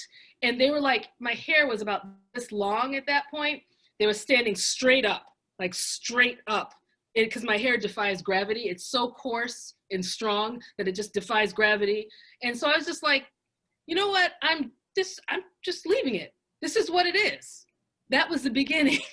That's how I ended up with my locks. I left them in and it just felt right. It felt right. Like there was no one around me doing it. There was no anything. It just. So like like your previous knowledge of locks was what? Like Bob Marley? Like who? Like Tracy Chapman? It was Tracy Chapman. Got he was the first person I saw with locks. And then of course I knew Bob Marley, but I had always looked at Bob Marley's locks and his hair didn't seem, like the texture of his hair didn't seem like mine. So I wasn't sure if mine could do that. So it just didn't cross my mind. But yeah, I love Tracy Chapman, but like, I wasn't imitating anybody. It was just, that was just what my hair was sticking straight up. It was locked and they weren't coming out. Right. So I wasn't going to cut my hair. So I just left it and it just grew from that point on. And I haven't cut my hair since. Right. You know, like I didn't have to trim for the first time. I had to trim my hair like like maybe 6 months ago, I had to take about 6 inches off because my hair reached the ground. Right. So like once my hair, I told myself, once my hair reaches the ground, I'm going to trim them. But like, as soon as I stopped doing all the things that I was doing, and as soon as I stopped trying to make people shut up and conform and make things be okay, you know, I just let my hair be what it was. It grew. Before that, it never grew. Right. My hair was always the shortest hair in the family. Right. And once it stopped, it just grew. And my locks are basically free, they're free form. And so I've got like, there's one in the back here that's probably about that wide and very long. And, you know, and it is what it is. So it's like, that's really like, that's been my journey. And my parents were not, my dad was horrified. He said, the first thing my dad said when I came home after deciding to have them, and by then they were a little bit longer, but they were still sticking up straight. Isn't it just you at this time, or did your sisters join in? I was the first. Okay. I was the first. My other sister locked a year later. Okay. And then Gozi, who's the lawyer, she was in the corporate world. She ended up locking her hair maybe some years later because she was giving all these excuses of, oh, I can't do that in the corporate world. You can't, blah, blah, blah. You sound just like her. That's how she talks. That was a great imitation of her. She would not be pleased. She's so mad right now, but she's not here. So, yeah. But like, yeah, so. What did your mother say? My mother was like, my father first said I look like a drug dealer. You look like drug dealer. That's how my dad, he literally said it like that. Of course. And my mom just hated it. My mom's like, you need to cut this. This is horrible. It was like, it was not even about looks. It was more like it was just like it was something wrong. Like it was wrong. Right. Right. Wrong. No, I get it. You know? And at this time, when you're doing this with your hair, basically just freeing up. You're freeing up. Yeah. So exactly. Also, are you freeing up academically? Like, are you still studying to become an insect scientist, or are you now saying, I'm getting into the whole writing thing? And I know you said there's a... Yeah, I was writing. I was writing at that time. It kind of went hand in hand. Right, that's what I thought, yeah. Yeah, it was a freeing up of the hair. That's a really good way to put it, because I felt completely liberated. Right. I just felt completely liberated. Of course, people were judging, but like, this was me, and I knew it. I knew it. The moment I let it out, I'm like, this is me, and that's why nobody could convince me to cut my hair. Nobody, like nobody, because it felt so right, and that's how writing felt too. Once I started writing stories, I'm like, I found it, you know, and nothing could stop me. So yeah, around the same time. And it was a similar battle too.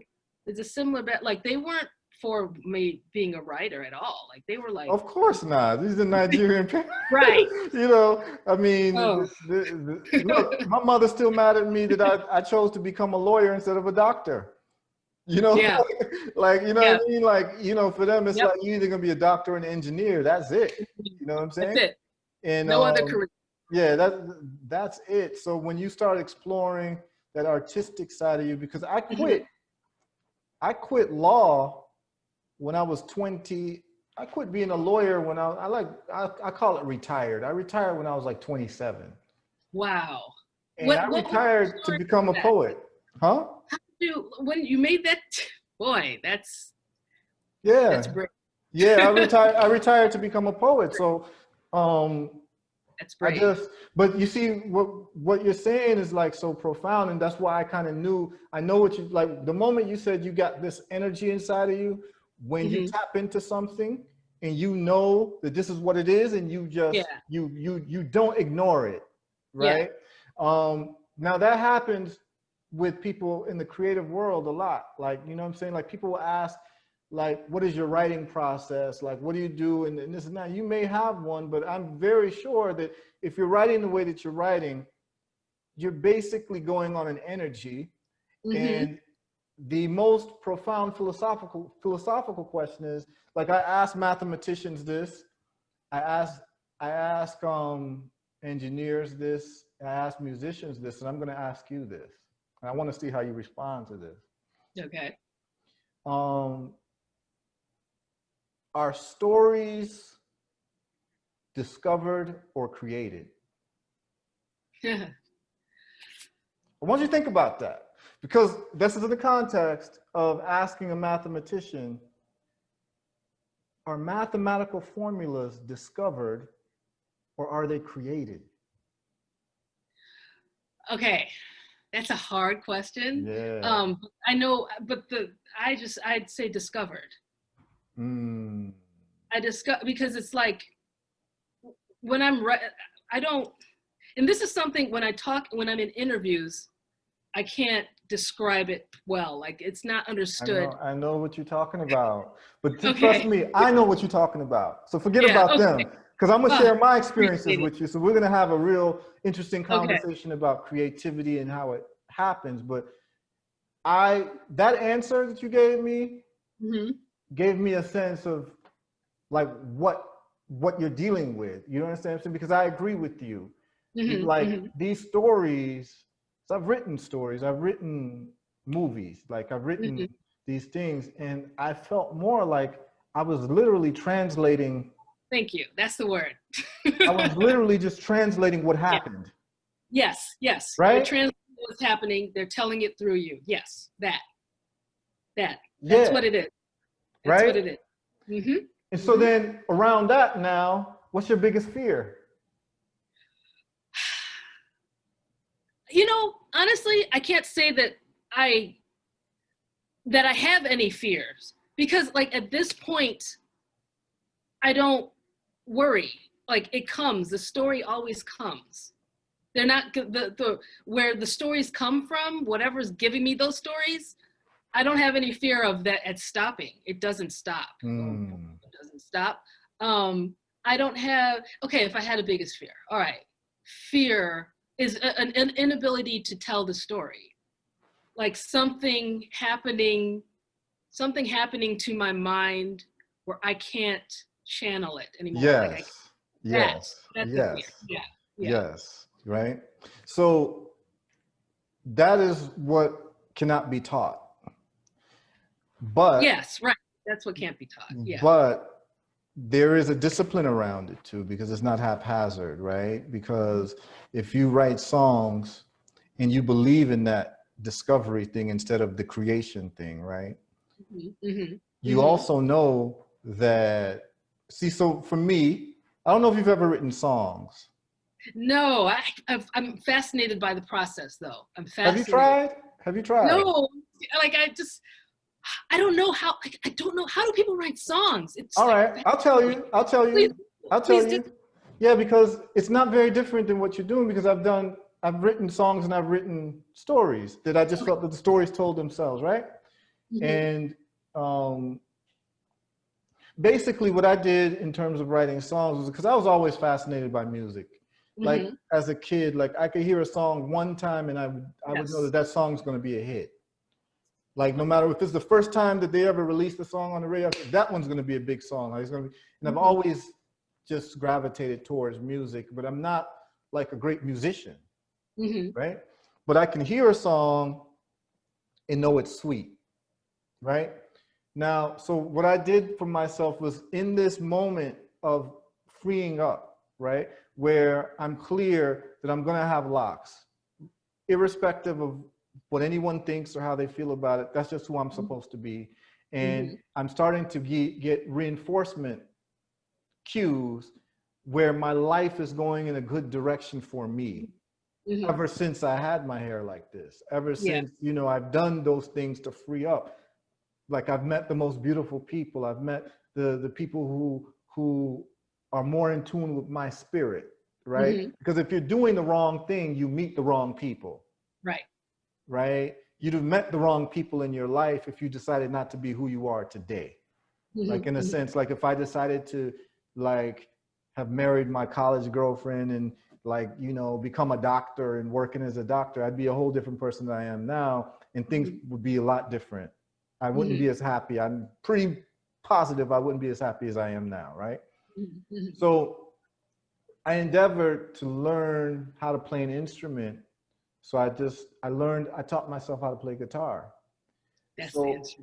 Enough just to write a song, because I'm not a great guitar player, but I taught myself enough to write a song. And what happens is, when you tune into that energy, when you tune in and you're not around people who are trying to tune you out, and you're not around things that are trying to tune you out, that's why it's so important to be a free artist. What I mean by that is then we start talking about the economics of art and being an artist. But you know, the whole 9 to 5 thing and not knowing where your next dollar is going to come from, it impedes creativity.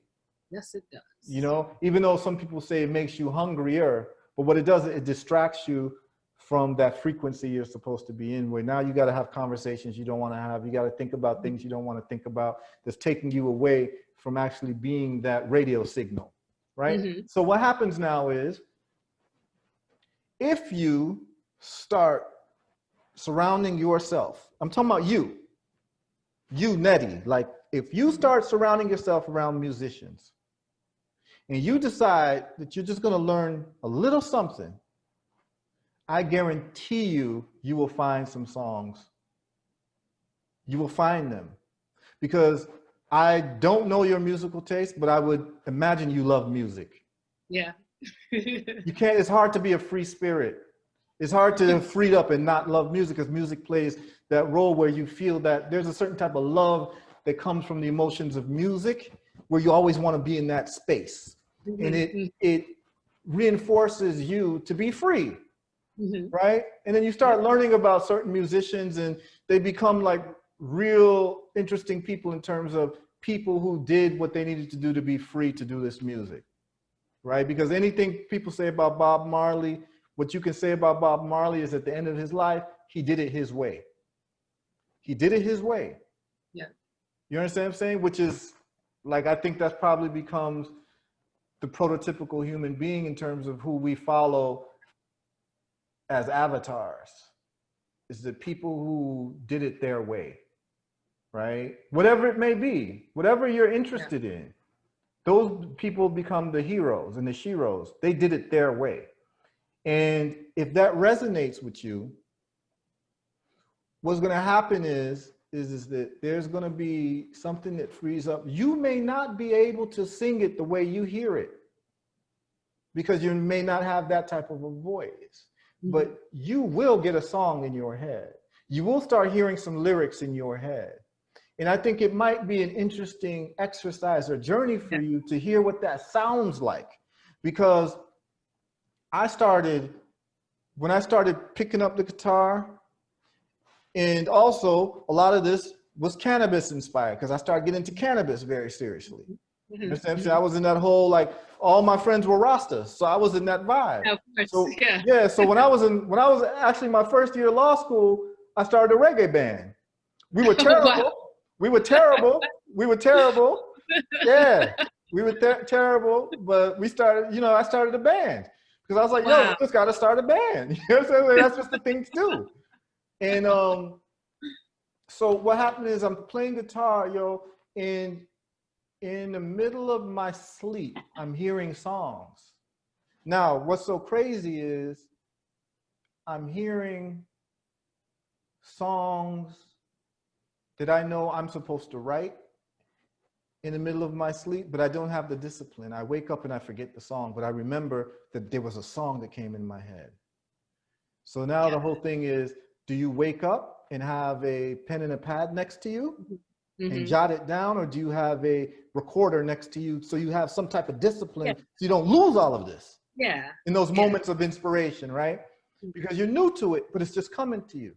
And listen, I heard in my sleep, I heard 3 songs in my sleep. I heard one song, there's a full song from Bob Marley in my sleep that Bob Marley never recorded. But I heard the song, like, I hear the song, like the lyrics and him singing it. I hear a full song from Peter Tosh. Oh, wow. It's crazy, Nnedi. It's crazy. This is when I was really tuned, and I still remember it. And I hear a song from another singer who I love called Garnet Silk. I don't know if you ever heard of him. Yeah. So I'm hearing, like, so for instance, the Peter Tosh song, I'm hearing the song like I'm having a dream, and I'm hearing the song like literally I'm listening to the radio and the song is playing. And it goes like, and I remember the lyrics and everything. I still remember it. And this is like, this is 1998. So it goes, it's Peter Tosh singing it, and he's saying, no love, more war, sang the angels in a high tone. All I see is dry bones all around me. It's free on board, so abandon your belongings. Let's go riding with the righteous through the valley. And it's Peter Tosh singing the song. Wow. It is not a song he ever recorded. I'm starting to hear these people's music that is not recorded, but it's their voice singing the song in my sleep. And I'm hearing Bob Marley, I'm hearing Garnet Silk, I'm hearing like these people who died, and I'm hearing their songs. Like, I'm hearing it as if like these songs are just, they're just telling me like, these are the songs and just work with it or do something. Like, I'm hearing it. Like, I'm just, so that's why I'm like, and even with the story writing thing, we can get into that because I know that's your wheelhouse. Like, I wrote a thing called The Clairvoyant. And it was just something that I had when I was in law school, an idea I had in law school. I sat on it for like 10 years. And I finally took 2 months to write it. And I sat down and I wrote it. And when I wrote it, Nnedi, I'm sure you've had the same type of thing. It wrote itself.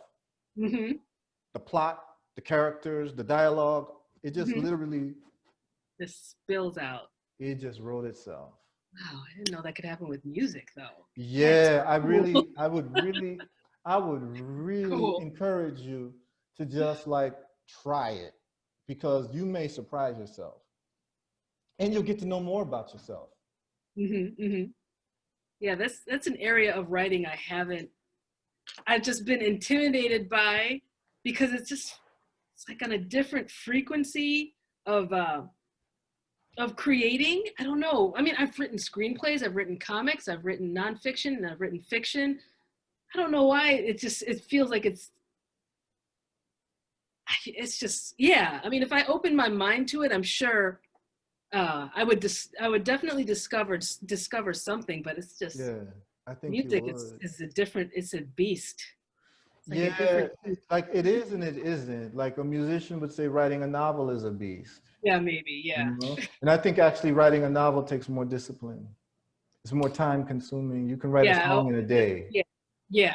You know what I'm saying?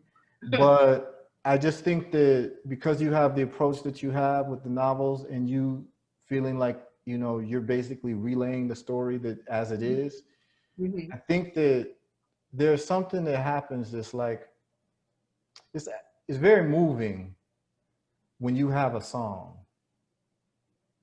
It's very moving when you have a song. Yeah. No one else got to hear it. Yeah. But it's your song.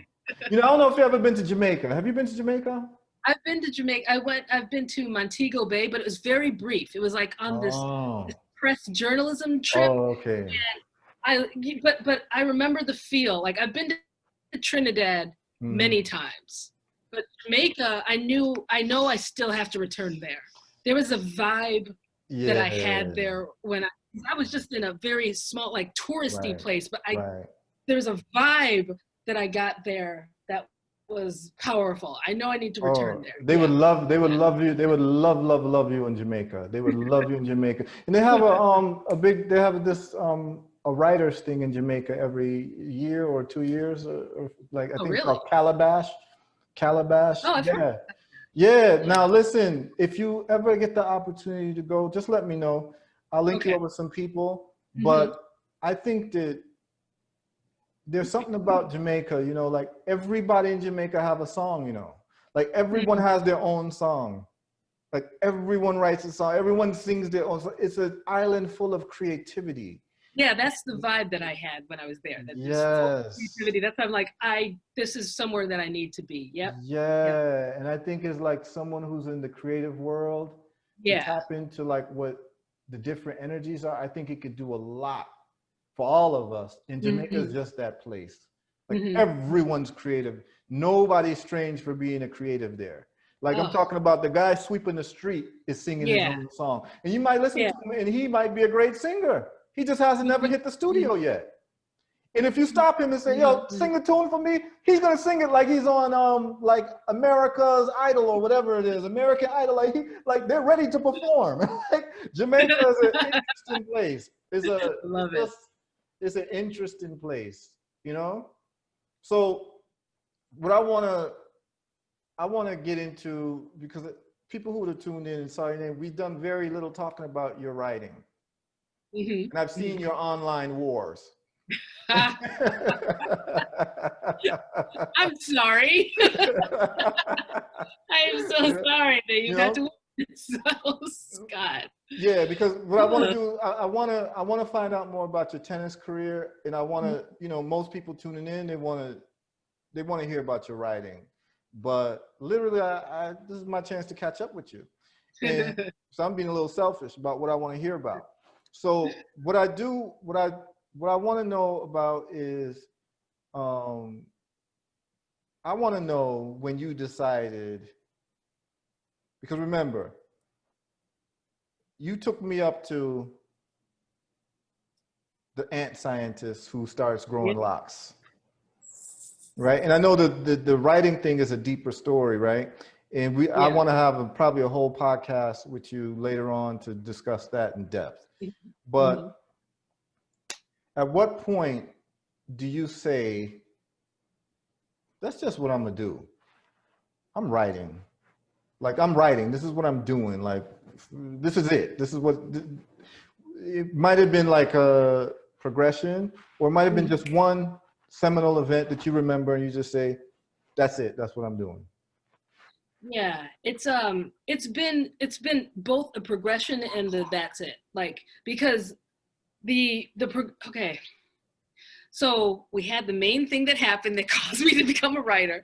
And when that thing happened that started me writing, you know, I didn't think, oh, I want to be a writer now.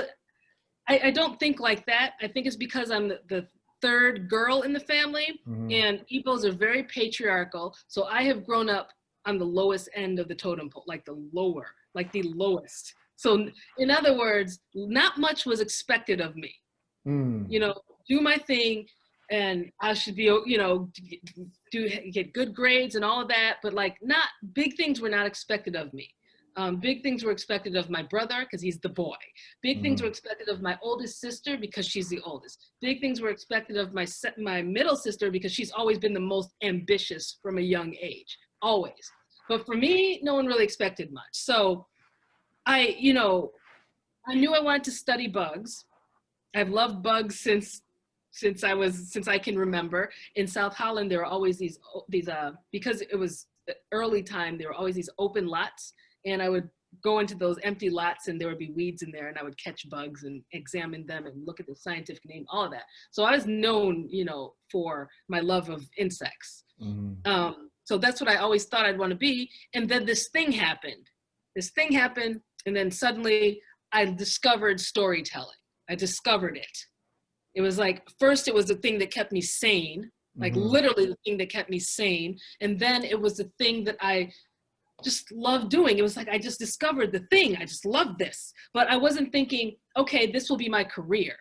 It was just. How old were you when you discovered the love of storytelling? I was 20. Okay. I was 20.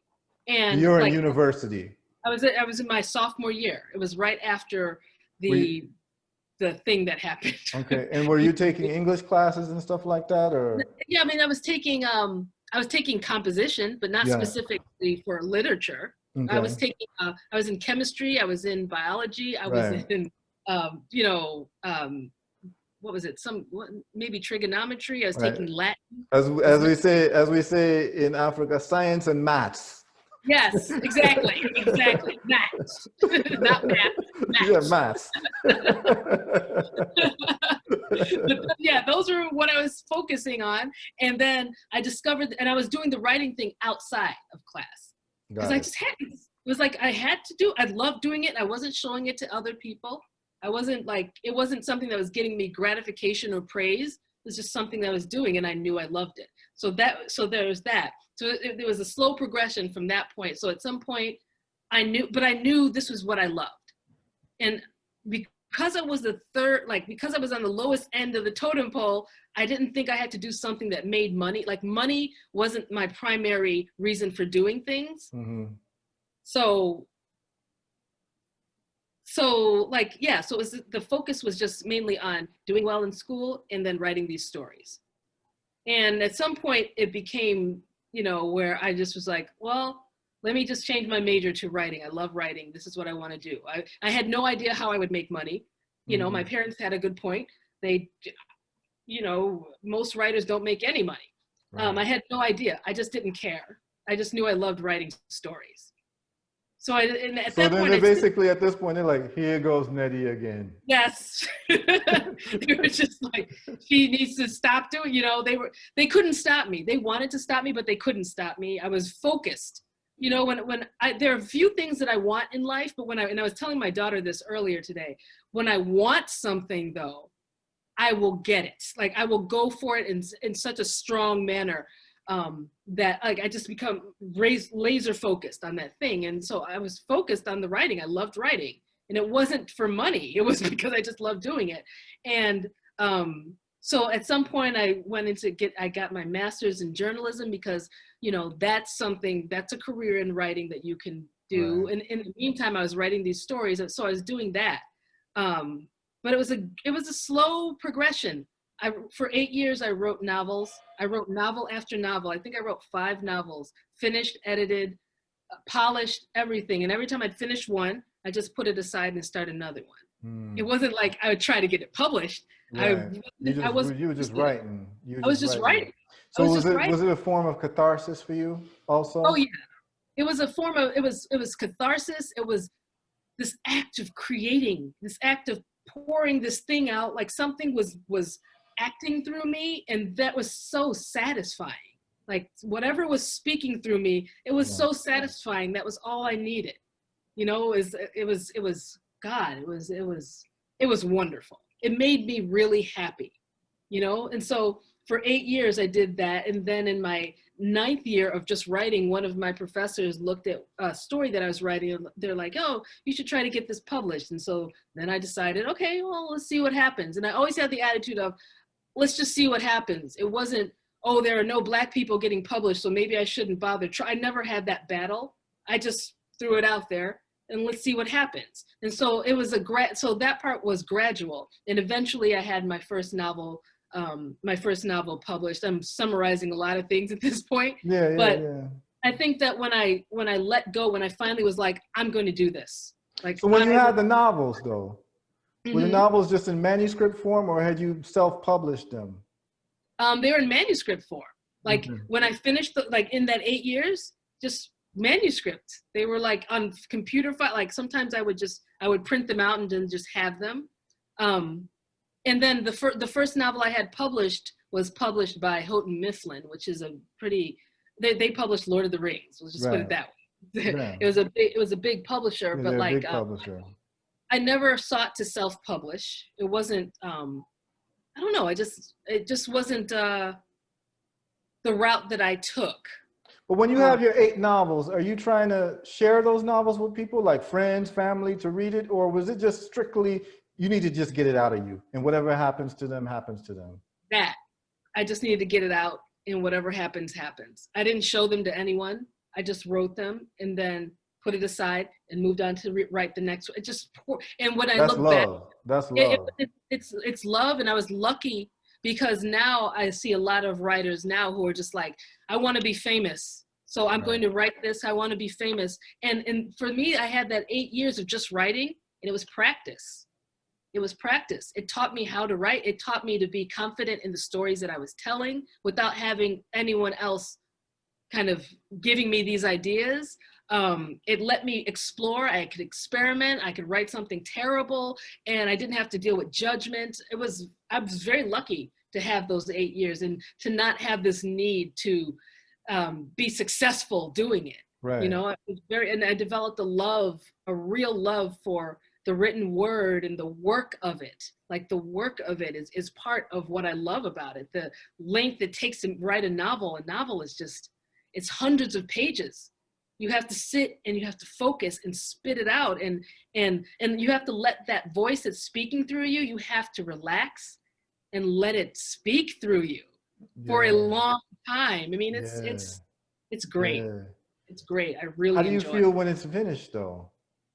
When it's finished, it's like I can rest. Feel relief, or do you feel sad? I feel relief. Because there's always more. Like I think I have like 50 novels in me.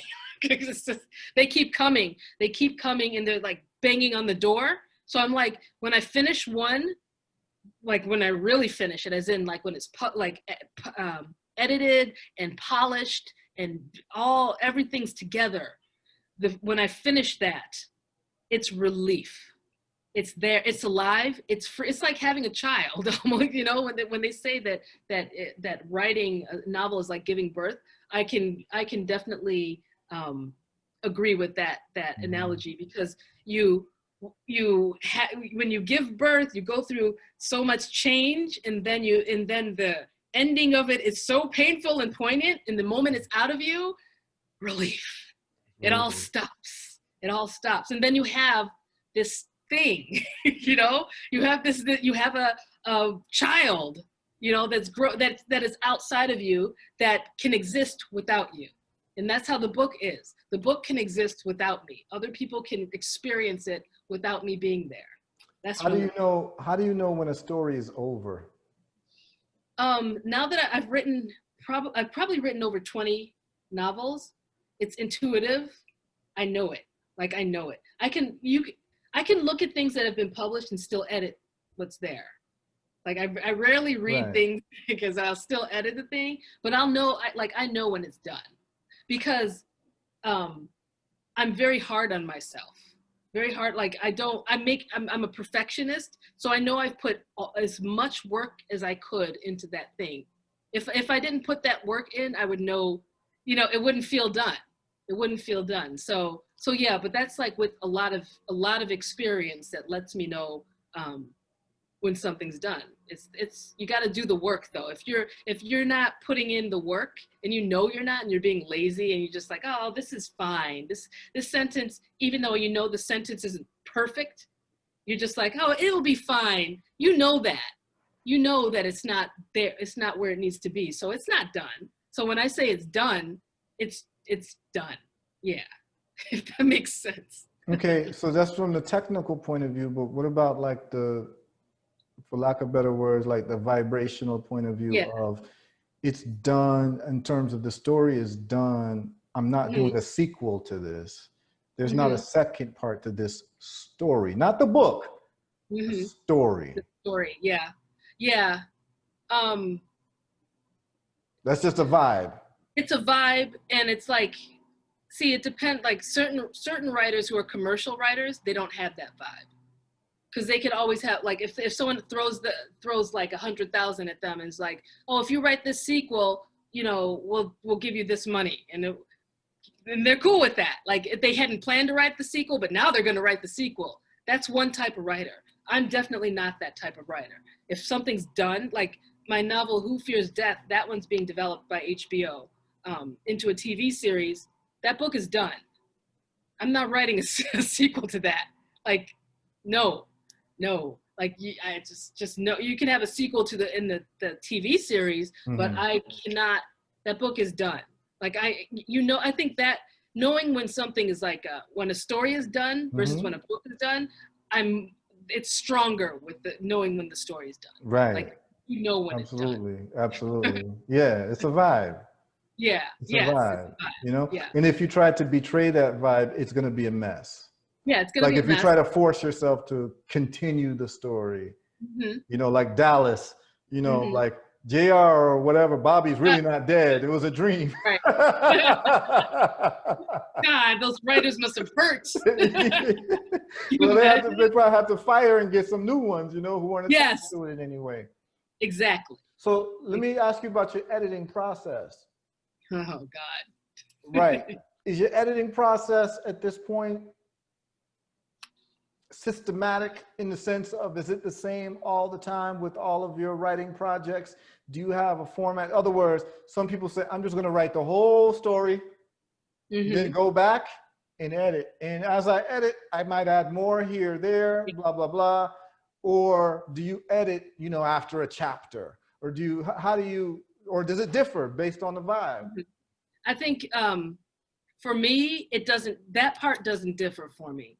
I always go from beginning. I write, I write non-linearly. So sometimes I'll write a story backwards or inside out. So that part, but like, I don't go back and edit until the whole thing is together. Like I will not stop until, and that's part of how I'm able to be so prolific, because I don't stop and edit. If you, like for me, the idea for me, it takes the vibe away. Yeah. And you can get stuck going around and around if you're like editing a chapter when the thing isn't done. How do you even edit a chapter when you don't have the whole thing? Like I treat it more like a body where it's not in pieces. It has to be together. It has to be living and breathing before I can go back and edit the thing. Because one thing, if you change this thing over here, then things over there are going to shift as well, and those things will shift this and all that. So it's all one thing. So I have to fit, and that's why my first drafts are always very, very ugly. They're just all over the place. Things don't make sense. You know, the character's name could change halfway through. Yeah. Let's talk about what you said, because some people caught it and some people missed it. You said sometimes you start in the beginning or you start in the end, right? Because it's not linear. Yeah. Right. And how cool is it? Well, let's talk about you starting in the middle. It's not conscious that you're starting in the middle. No. You discover that you started in the middle. Yes. Because you know that there's more context that needs to come in the beginning. So it's like a discovery process of what this story really is. It's like my writing process is organized chaos. I don't outline. Sometimes I don't know what the story is at all. I'll just have a character's voice speaking to me and I'll just start. Where like an idea can come, like the book, I just finished a novel or sent a novel to my editor just yesterday. Like this, and the way that I started writing this novel, this was not a novel I was contracted to write or anything. It was, I stepped out of the Lagos airport after dodging one of these military men at the end when you come through the airport, who was trying to, I know he was trying to get me to give him a bribe, but you know, you just move fast. You move so fast that they can't catch you. Right. So I had just come through the whole maze of getting through the Lagos airport. And this was I was there for a literary festival, came out of the airport, and right when I stepped outside and inhaled the air, boom, a whole novel hit me. Like literally right then, hit me. And I knew this part of it. I knew like the first 3 paragraphs, like I knew it. I could hear it in the character's voice and everything. First thing I did while I was waiting for my ride, because they were, they had to find me, and they're like, okay, stand right there, we'll come and get you. While I was there, brought a pen out, wrote the first 3 paragraphs. And so from that point on, and like, I didn't know who the character was.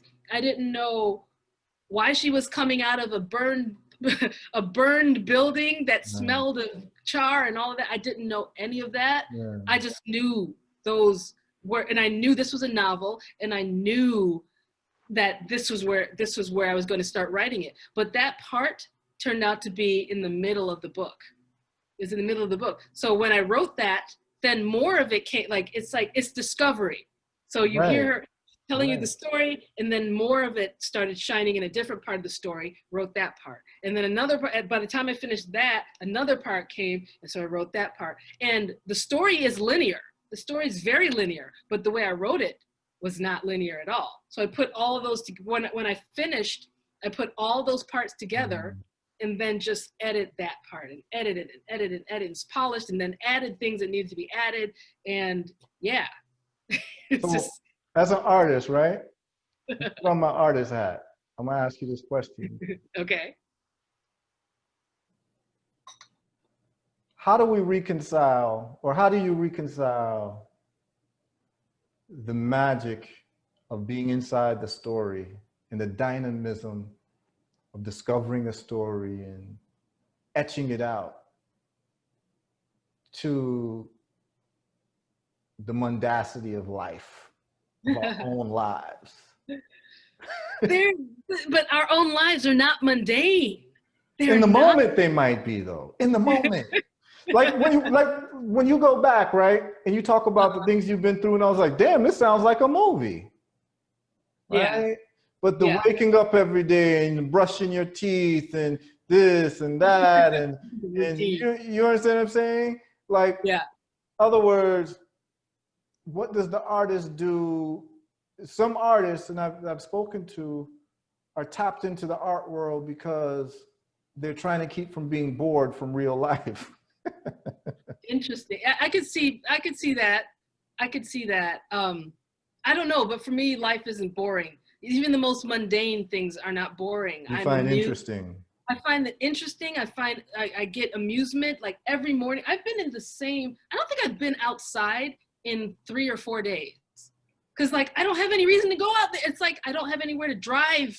Like there's nothing to do. I don't go to the gym anymore. It's just, so, but I still, every morning when I wake up, I look to the side, my cat comes, because my cat doesn't sleep in my bed. He just likes to do whatever he does all night. And he comes and then he's like, meow. Every morning it's the same thing. And I find it so freaking amusing. It's amusing seeing the sun rise at the same time and set at the same time. And just the way things are, the way that life operates, to me. You still have an intellectual curiosity for even the smallest things.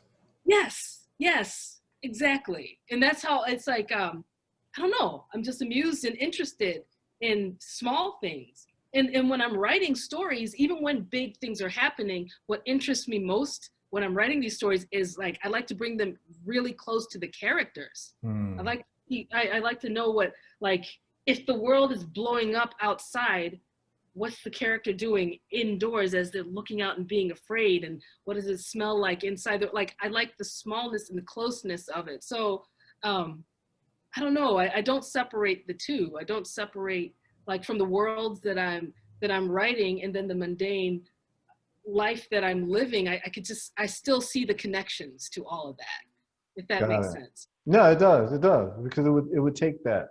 It would take that, curiosity. I mean, I know many artists who are so deep into their art because they're trying to keep from being depressed of the reality of their lives. Some people have a lot of trauma. A lot of people came from broken homes. People have, so their art is their refuge from life. And then their human relationships many times are dysfunctional. So their art is their drug. And when they're off of that drug, things become kind of depressed and just not that interesting or that exciting anymore. So that's why they will become loners. They will become people who can lock themselves. I mean, I'm a loner in a lot of ways. I can be, many times I've been in my house or my room or my apartment for 2 weeks without going out. And I'm perfectly fine and happy. You know what I'm saying? And to tell you the truth, I don't even enjoy traveling that much, even though I've traveled a lot. No, I actually don't enjoy traveling that much. Because I always feel like I'm traveling in my mind.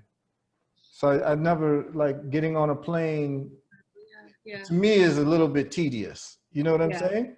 But I do enjoy people. I enjoy interesting people with interesting stories and interesting uses of language.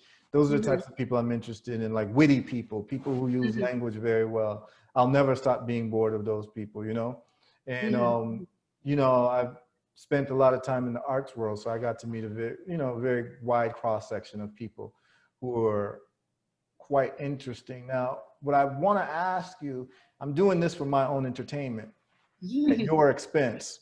It's fine. Afrofuturism. Ah, Just break it down. Just break it down. Burn the fire you need to burn.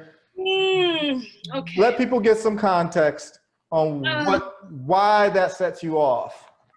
Okay. I know why, but yeah, it's like, okay, the only reason I hesitate, and I'm gonna say it, but I need to explain it, is because like we live in this world of canceling people and of social networking and things like that, where it can be very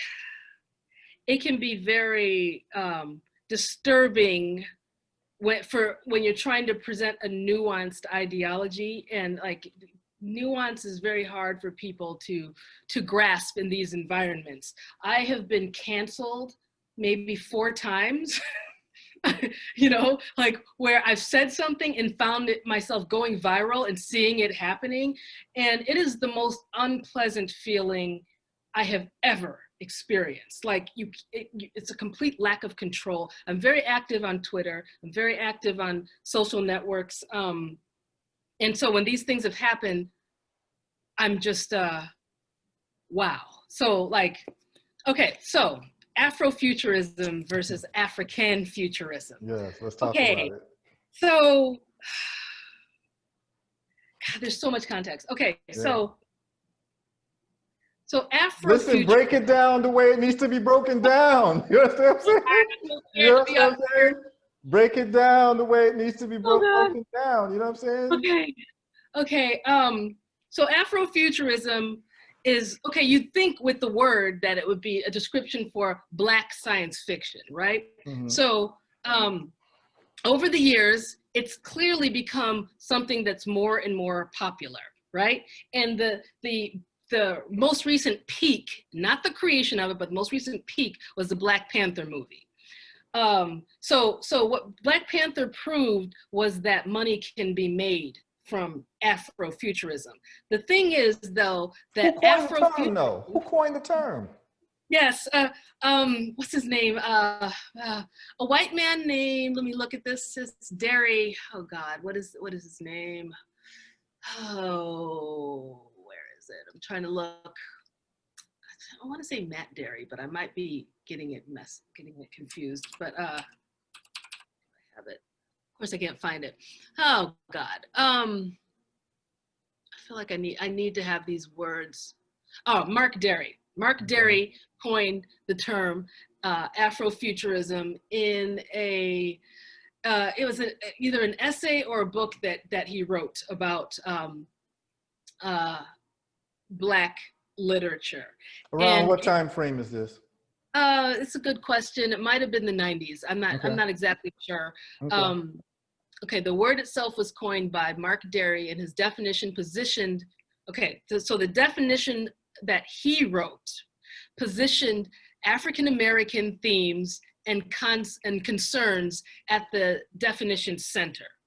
So this word that at one point we were all using, especially in the science fiction and fantasy community, we were all using to describe Black science fiction, and in some cases fantasy, but like it was being used to describe something that Black people of the world, at least that was how I understood it. Mm-hmm. That's how I understood it. But see, I have a very global point of view. Mm-hmm. So when I say Black people, I'm not just talking about Black people in the United States. I'm not just talking about African Americans even. I just say, when I say Black people, I just mean Black people of the world. Yeah, and I think that, but you know what, that has to be clarified, you know.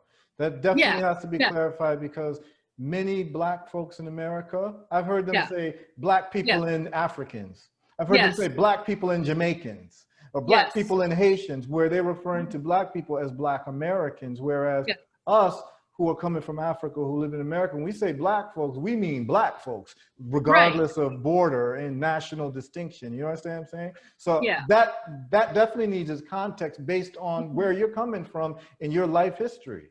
Yeah, and I think that's part of the problem that's being missed, because there's an assumption, like so basically the issue with African futurism, which is a word that I coined, and Afrofuturism, at the center of the problem of this word, the defining of this word, is that misunderstanding between Blacks, like the name, like God, it's so much, it's so deep. The naming, when you say Black people, what do you mean?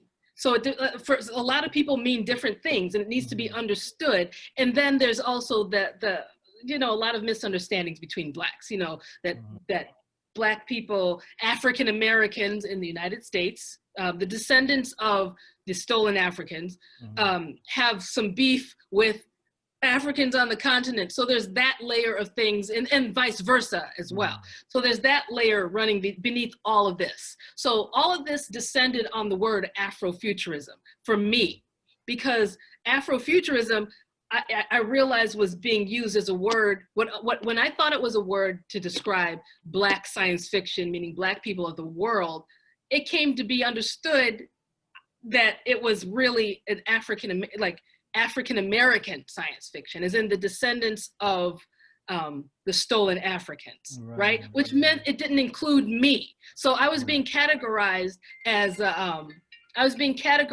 writing something that didn't include me. And so I kind of tried to open up this conversation in my the literary world. And when I did this, it was met with anger and rage from the African American community. But when I look back, when I started going viral for this, because I started going viral because people started saying that I hated African Americans and all this stuff. When I look back, I don't know if I'm pretty sure you have, the ADOS community, ADO, African or American descendants of slaves. That's what they're called. So that community, which I feel is suspect. I don't know who's behind that label and the movement, but they jumped into the conversation to kind of fuel the flames against me as being whatever. And so that happened. And so therefore, so I was like, okay. And I remember very strongly a large number of African Americans saying that Afrofuturism, and this is when Black Panther was really big, making all the money, you know, that Afrofuturism is ours. That's what they would say. It's ours. It's ours. And they would tell me that. So I was like, okay, well, okay, that's fine. It's fine if you want that to be yours. And also, so the definition is that it's science fiction and fantasy and speculative fiction literature that is being written and about African American concepts that imagines what the world would have been like without slavery. That's really the push, you know, the definition of Afrofuturism. And I'm like,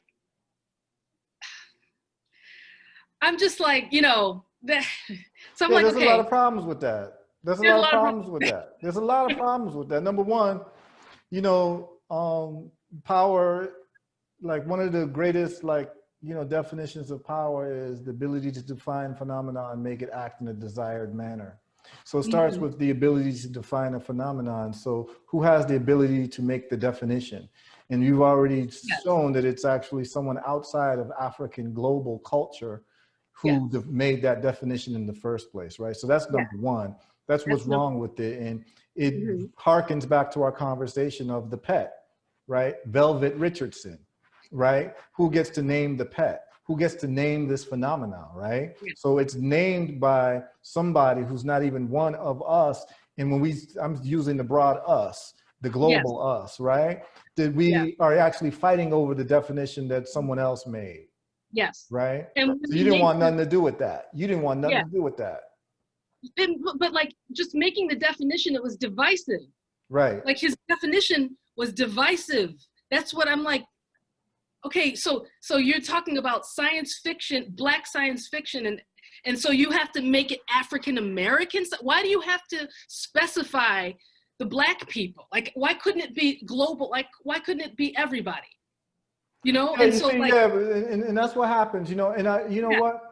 I would bet you that if you were to talk to him, he would say, "I didn't know this was going to happen." Right. Say this was not intentional. Like I was actually trying to pay homage.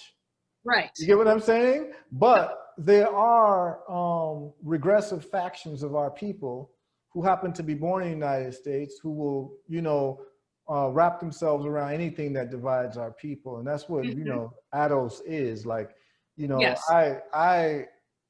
I look at them with disdain because I'm a Pan-Africanist. Exactly, me too. I see the world through the lens of Pan-Africanism. I don't make distinctions, value distinctions on us based on where we happen to be born, not because of my particular history and your particular history of, you know, coming from Nigerian parents, being born in America and seeing both sides and all of that, which is really a Pan-African life in, like in a true sense, right? But it's also recognizing the place that Black people play in the world, that it cannot be defined by the borders that white people have made. Yes. Right? So that's the problem with ADOS is that number one, they don't have African, the word African in anywhere in their description. So what they're doing is they're identifying themselves with Amerigo Vespucci, as far as I'm concerned, right? So if that's what they want to do, that's fine, but that doesn't appeal to me because at the end of the day, they're going to have to answer some serious questions about, let's just say, Denmark Vesey. You know, Denmark Vesey was not born in America. He was born in the Caribbean. You know what I'm saying? He came to South Carolina, you know, after he had a relationship with people in Haiti. You know what I'm saying? His name was Telemaque. And so what are you doing? Like, so when does someone become an African-American? Like after they get off which slave boat? Because, you know what I'm saying? One slave ship, they stopped off in Barbados first and then got transferred to other slave ships. So if you were dropped in Barbados, you're not an ADOS, but if you continued on into America, you are. But like, so is Harriet Tubman an ADOS? What about her mother? Right. Yeah. Her mother an ADOS? You know what I'm saying? Like it becomes, and what would Harriet Tubman have called herself? Right. You understand what I'm saying? None of us, and we don't define ourselves by what white folks did to us. Exactly. You see what I'm saying? Like, and that's how they want to define themselves, but they have no analysis against white folks besides reparations. They're only, you know, like they've got more vitriol towards Black folks in the continent than they do Jethro and Billy Bob. Yes. You understand what I'm saying? So I'm not playing any games with them. They know I'm, you know, like when I talk about it and what have you, like I'm not playing any games with them. I just want to hear you articulate because I see you write, you know, about it. And I see you make posts about it, but nothing like in depth where you're explaining it the way you're explaining it now. Because if it's the canceling thing. It's like, I feel like it's easier for me to go in depth with it in my work, than if I were to write an essay that can just be picked apart and not heard. I'd rather use the vehicle of storytelling to get people to understand what it is I'm talking about. Because the ADOS movement makes zero sense. The only thing that makes sense is trying to develop a sense of pride in who you are, in your struggle, and adding, but when you make your whole sense of self all about the struggle, the part that's struggling, then I think that's very, I think it's dangerous and destructive, but it's also delusional, you know, and you've just articulated most of it. Like it's completely delusional. And I think that, I know that a lot of people wouldn't attach this ADOS attitude to this concept of Afrofuturism, but, and this is controversial of me to say, but like, if you're saying, you're saying that this literature likes to imagine a world in which these things didn't happen, that's the same thing that ADOS is trying to do. They're trying to erase, they're trying to erase and forget. It's an interesting thing because, you know, one of the struggles of African Americans is that attempted, and I say attempted because I don't believe in, just because you can't remember, I do believe in other kinds of memory. I believe in spiritual memory. I believe in ancestral memory. Those are still there. They will always be there. But absolutely. Like this idea of erasing, like actively erasing, is just so problematic to me. And I'm like, do you even understand how it's erasing the African continental connection? Right, That's yes. what you mean, yeah. Erasing, like, knowingly, and then doing it in literature, and then having a whole literature based on that idea is just, I'm like, I don't even know how to, and the thing is, sometimes I'm told that I have no right to speak on this because I'm not struggling with that. And I understand. Oh, hell no. Oh, hell no. No, no, no, no, no, no, no, no, no, no, no, no, no, no, no. We're not doing that, Nnedi. Don't let them do that. We're not doing that. We're not doing that. You got called, you listen, you got called a nigger in the middle of America. Right, yeah. Every day you got spit on. That's you understand true. what I'm saying? They didn't know where the hell you came from, the Cabrini Green projects, or you came from Onitsha. Yeah. You understand what I'm saying? They don't know where the hell you came from. They just know that you were a black girl and they needed to chase you because you black and you happen to be in America. So you got thrust into all of that history. Yeah. The moment you step foot on this continent, you come out the womb in America. And so I'm not gonna let anybody tell you can't talk about that, because some of them never got the same treatment you got. Some of them never went through what you went through on the school bus. Yeah, agreed. Some of them never went through that. You got spit on. We're not doing that. We're not doing that. You probably got called nigger by white people more than they have. Yeah. We're not doing that. You understand what I'm saying? From the moment that you decided, and I'm gonna tell you this right now, and I got your back 1,000%, they can't cancel you. Guess why they can't cancel you? The moment that you decided to grow your locks and be you, that's when people couldn't cancel you. Because up until then, people were trying to cancel your hair, which is you, your DNA. Yeah. Right? They tried to cancel our DNA. That's what the whole skin bleaching thing is about. That's what the whole hair straightening thing is. It's about killing our DNA. Yeah. That Africanness in us. That's what it's always been about in America. They wouldn't, adults wouldn't be having the fight that they're having in the first place if they weren't African in the first place. Right. Right. But because they have so much disrespect and disdain towards Africa, they don't even include Africa in their identification of their name, in their acronym. They rather include America in slavery. Oh, God, yeah. You understand what I'm saying? We're not playing those games with people. We're not playing those games with people. I don't play those games with anybody, because I see black folks in America as having a birthright to Africa as much as I do, even though I was born in Africa and I speak an African language and I have an African last name. Because someone steals you from your father's house doesn't mean that's not your father's house. Right. Right. So we're not playing those games with people. We're not buying into that. There's nobody can cancel you. They tried to cancel you as a child. The moment you decide to grow your hair the way you decide to grow your hair, and you living with that, you rocking with that, and you went through what you went through in high school, in grade school, and being one of the only black families in a whole white neighborhood where they could have literally killed you at any moment. You're running away from them, literally running from little white kids trying to beat you up. And they got the nerve to tell you you can't speak on it.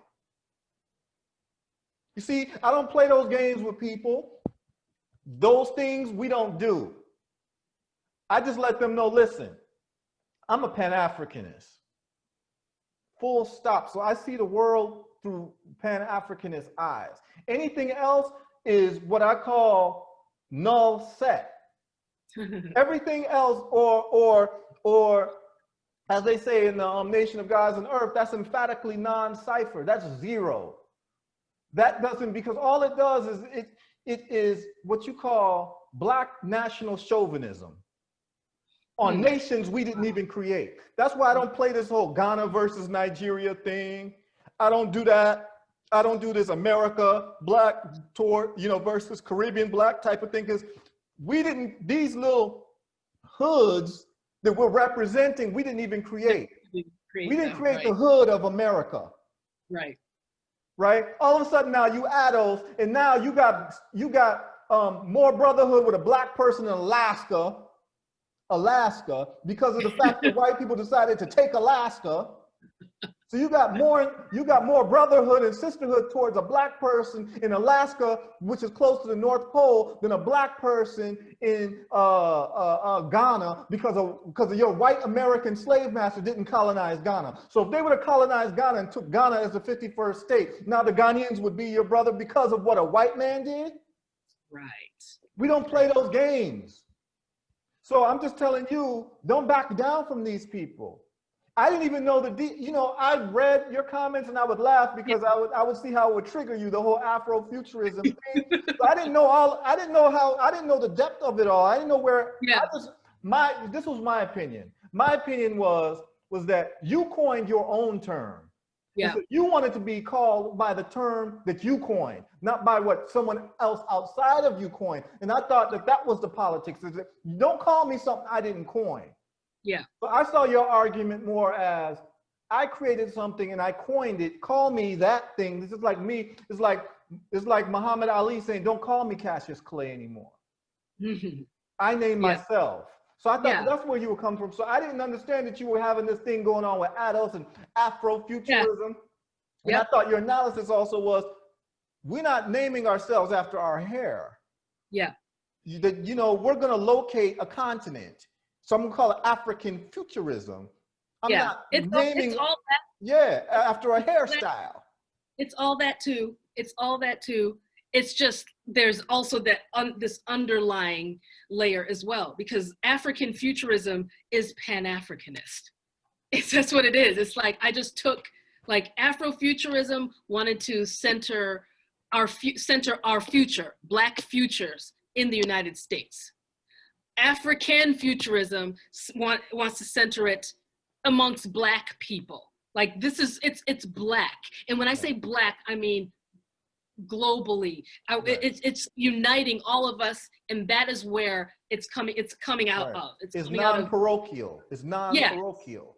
Yes. Right. Yes. And then there's also the issue of naming. I believe in us naming ourselves. That's really important. We've talked about names a lot today, and it comes back to that too. We name ourselves. That there's power in naming ourselves. We know ourselves better than anyone else. Yeah, exactly. And it would be just like Atos to cling on to a white man, what a white man coined, right? Yeah. Because that's how they're coining themselves. American descendants of slavery, Amerigo Vespucci people who are defining themselves based on the torture that white folks did to them, and not actually having their vitriol towards what white folks did to them and white folks descendants and the privileges they have, but actually taking their vitriol towards other Black people worldwide on some African tribalism stuff. Yes. You understand what I'm saying? Like the Ashantis versus the Achim, or the Igbo versus the Yoruba. They're trying to continue that tradition, what we're trying to get away from. We're trying to get away. You can't listen. We coming from the continent. You can't tell us about Black tribalism. Right, exactly. We're over that. We graduated past that. So that's what these Atos people need to understand, is that your Black tribalism is nothing new to us. It's boring. It's not interesting anymore. It's not part of our forward progress as a people. Because until you realize that Africa is the greatest real estate on earth, you're still going to be fighting over crumbs in America. Yes. But that's what you want to define yourselves as. While everyone else is going to Africa and doing business because all of the natural resources is there, and it's about supply chain. That's a whole different conversation. We start talking about natural resources and supply chain. But because it's so silly and they're not thinking about supply chain, you're not even having your best economic interest of greed taken into account when you don't want to call yourself African. Because if you really knew what Africa was about, you call yourself African. Just based on greed. You understand what I'm saying? Yep. Yeah, so now I get more of a sense of what you're talking about, Nnedi. Listen, don't back up on these people. Double down on these people. It's so hard. Double down on them, double down on them, double down on them, because guess what? What you're saying is eternally fresh. That 100 years from now, people need to know this was a stance that was taken. Yeah. Because it's the correct stance. It's the correct stance. So don't let 1,000 Twitter bots of adults come to try and tell you you can't talk about this. You can't. No. Number one, they can't stop you from talking about it. Number two, what they're doing is just getting your name even more popular. That's all they're doing. That's all they're doing, because if people haven't heard about you in your books, they're going to start hearing about your books and reading about your books. You understand what I'm saying? Reading your books and getting to know you more. So all I'm saying to you is that if you're right, stand on your square. They're wrong. They can't, number one, they can't cancel you because they don't have the power to cancel you in the first place. And I see you're already doing things, you know, in the film world and all that type of thing. How's that canceling working out? It's not. It's not. It's not. That is true. It's not. You understand what I'm saying? Everything you're doing, whatever it is, your locks just keep growing longer. As a symbol of defiance to all of those who want to fight against the African root. That's just how I see it. And you're going to have your detractors. Nobody did anything that was important without having detractors. Yeah, I have to remember that, because it's hard. It's really hard. It's like, oh, it's hard. Like, well, I just, you know, just let me know. Let me know if you need me to jump into this or any of these things, because I would love to troll these people. I love trolling them. They can't cancel me. I don't work for anybody. I work for myself. I got my own money. I do what I want. I wake up when I want. I sleep when I want. I travel where I want. I cannot be canceled. I'm cancel proof. So if you need me to come tag team on these people and troll these people, I am down for it all day long. You understand what I'm saying? It makes my teeth whiter to go after these types of people. Because what these people are, they're really just opportunists. They really just are trying to bang on you because they don't think much about Africa.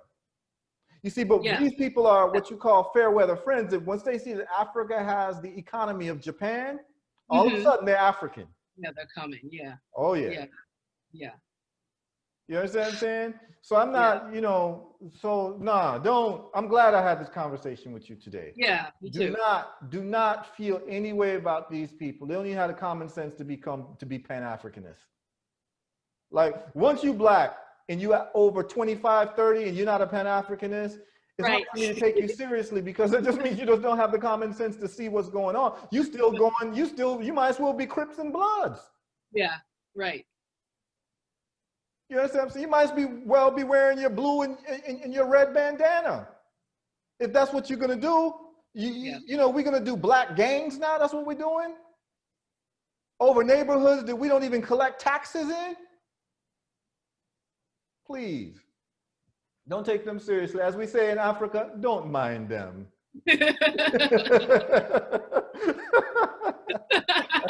Well said. Yeah, don't mind them. Don't mind. And every now and then, when you just feel like trolling, just troll. Just troll. Because what you're saying is correct. And you know what? Young people who are going to be writers, they need to, particularly those who are trying to make a decision what they want to stand for. Yeah. Because you know, the world of art, there's a lot of economic pressure, and people aren't willing to say what needs to be said based on their own personal truth. Well, they need to know that, yeah, there's a struggle, but you chose bravery.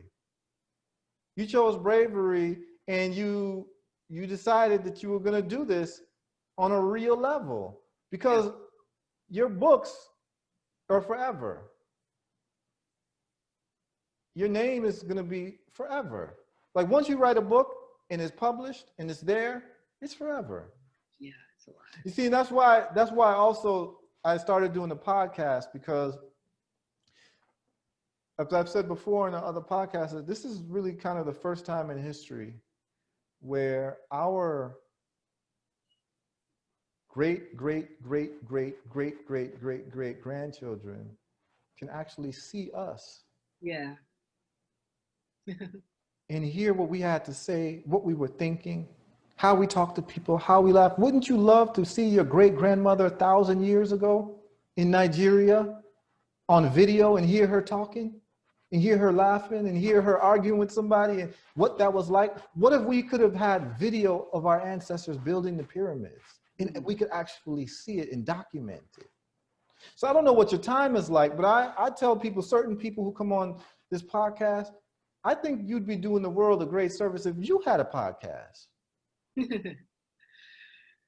Yeah, I've thought about it. I have. Because I have a lot. There's so much. I have a lot that and I I'm can sure share. you've run across a lot of very interesting people Yeah. who you could just do something once a week. And I know I would watch your podcast. I would watch it. There's so many people who would love to hear what you got to say. Mm-hmm. They read your books. There's one thing about an author, right? Sometimes you don't know the personality of an author. You read their books, you don't know that they laugh, you don't know that they joke, you don't know what they, you don't know how they are as people. And it actually is great marketing for your own books because it develops your own life story. And I know that once I've looked at the life story of somebody, I get into what they were doing a lot more. Like recently I've been studying Isaac Newton. Mm-hmm. So it's gotten me into his mathematical formulas a lot more, like where I'm studying calculus more and things like that, because it turned me on to that. You know what I'm saying? So just the fact that you've led the life that you lived, and you know the people that you know, and the conversation we're having today is gold, right? Like we could have had this on the phone. We could have just gotten together whenever I'm in Chicago and say, hey, let's hang out and just talk. But no one would get the benefit of this to really get more of a sense of who you are, more than just these little dry interviews that they give, a little sound bites to. You get what I'm saying? Yeah. Yeah, so I think you should consider it. And actually, there's a lot of money in podcasts. And if you want to know about the money aspect, you'd be shocked and surprised. Yeah. I would like to know that at some point. Yeah, I think. Oh, I mean, I can tell you right now. I'll tell you right now. So you can go to YouTube, and there is and this is just YouTube income. There is a guy on there called Meet Kevin. And every day he gets on and just talks about different news that's happening in the world, gives his take on the stocks that he's buying and maybe real estate that he's going to buy, and talks about, electoral politics and what's happening. It's Meet Kevin, MEET Kevin, right? Okay. And so he put out a video, and I'll send it to you. He put out a video a few months ago of how much money YouTube paid him for the last 100 days, like during the summer. And YouTube, for 100 days, YouTube paid him $750,000. Just what? He must have a huge. No, you should see that video. Yeah. Just for making videos every day, monetizing his opinions. Right? Now, this is just YouTube. Now, with the podcast, you can put it on iTunes, you can put it on different places where people get it, and then they attach ads to it and share revenue with you. And you can even make more money than you can make just from YouTube. Right. So what I'm saying to you is, while you're around and people want to hear from you, we have Twitter, we have Facebook, we post our opinions and thoughts, and we're having these conversations, but Facebook and Twitter are monetizing us. Yes. Okay, I see right? where you're going. You see where I'm going with this? Yeah. So you can have your own, and guess what? You're not limited to 140 characters when we're talking about Afrofuturism. You're not limited to people's short attention spans where they can't really read things well. When we're talking about Afrofuturism, we can talk about we could do a whole podcast just on Afrofuturism and the critiques of it. And African futurism and how you came up with it, when you came up with it, and what you'd like people to remember about it. Like I coined a term for an art form called spoken dub myself. And I've written about it. It's called spoken dub because it's a mixture of spoken word poetry with dub reggae poetry mixed with blues guitar. So it's a Pan-Africanist art form that uses the spoken word oral tradition from Africa, like the oral trance tradition of speaking and being like what the Jolly Kunda is, who's charged with remembering the history of the people in the times of a people and can recite the history of the people. And sometimes it'll be 3 hours long, or they can do it for 30 hours long, and they can just talk about it in a very poetic way. These were the poets. These were what they call the griots and all of that, right? In West Africa, they would call it the Jolly Kundas, and in Senegal, in places like Ghana, they would be called, the Awenfo, the weaver of important words. You know what I'm saying? And so Yeah, that's the word for poet in Twi, you know, a wenful. And it literally means weaver of important words. A wenful.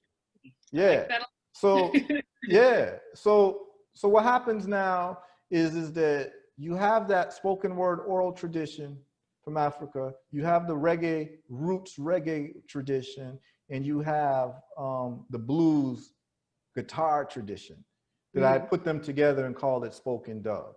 Right? Now, when you do that and you coin a term, it's your responsibility to articulate that and make sure that people understand what it is, because you founded it and you are setting down what the rule structure is for it. It's very important, because that's the problem with hip hop.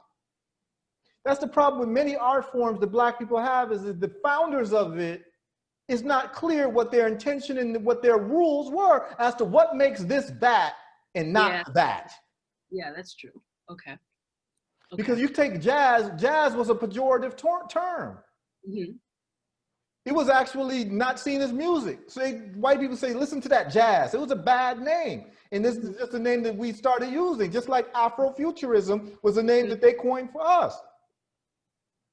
But that's not what we called it. It's so deep. I have a podcast coming up. It'll probably come up pretty soon with a brother named Corey Harris. Check it out. This brother is a brother from America, grew up in Colorado, started teaching himself guitar when he was a young boy, started playing the blues, got so good at it, he does an album, a blues album, and starts touring with B.B. King, right? Now the touring with B.B. King, when he releases his album, he ends up many years later getting the MacArthur Genius Grant, where they give you like a couple $100,000 to do whatever the hell you want. He decides he goes to Africa and starts working with Ali Farka Touré, who plays blues from Mali. He introduces Ali Farka Touré to the blues from America. Ali Farka Touré hears it and is like, this is what we play. And he's talking about it from like 1,000-year history.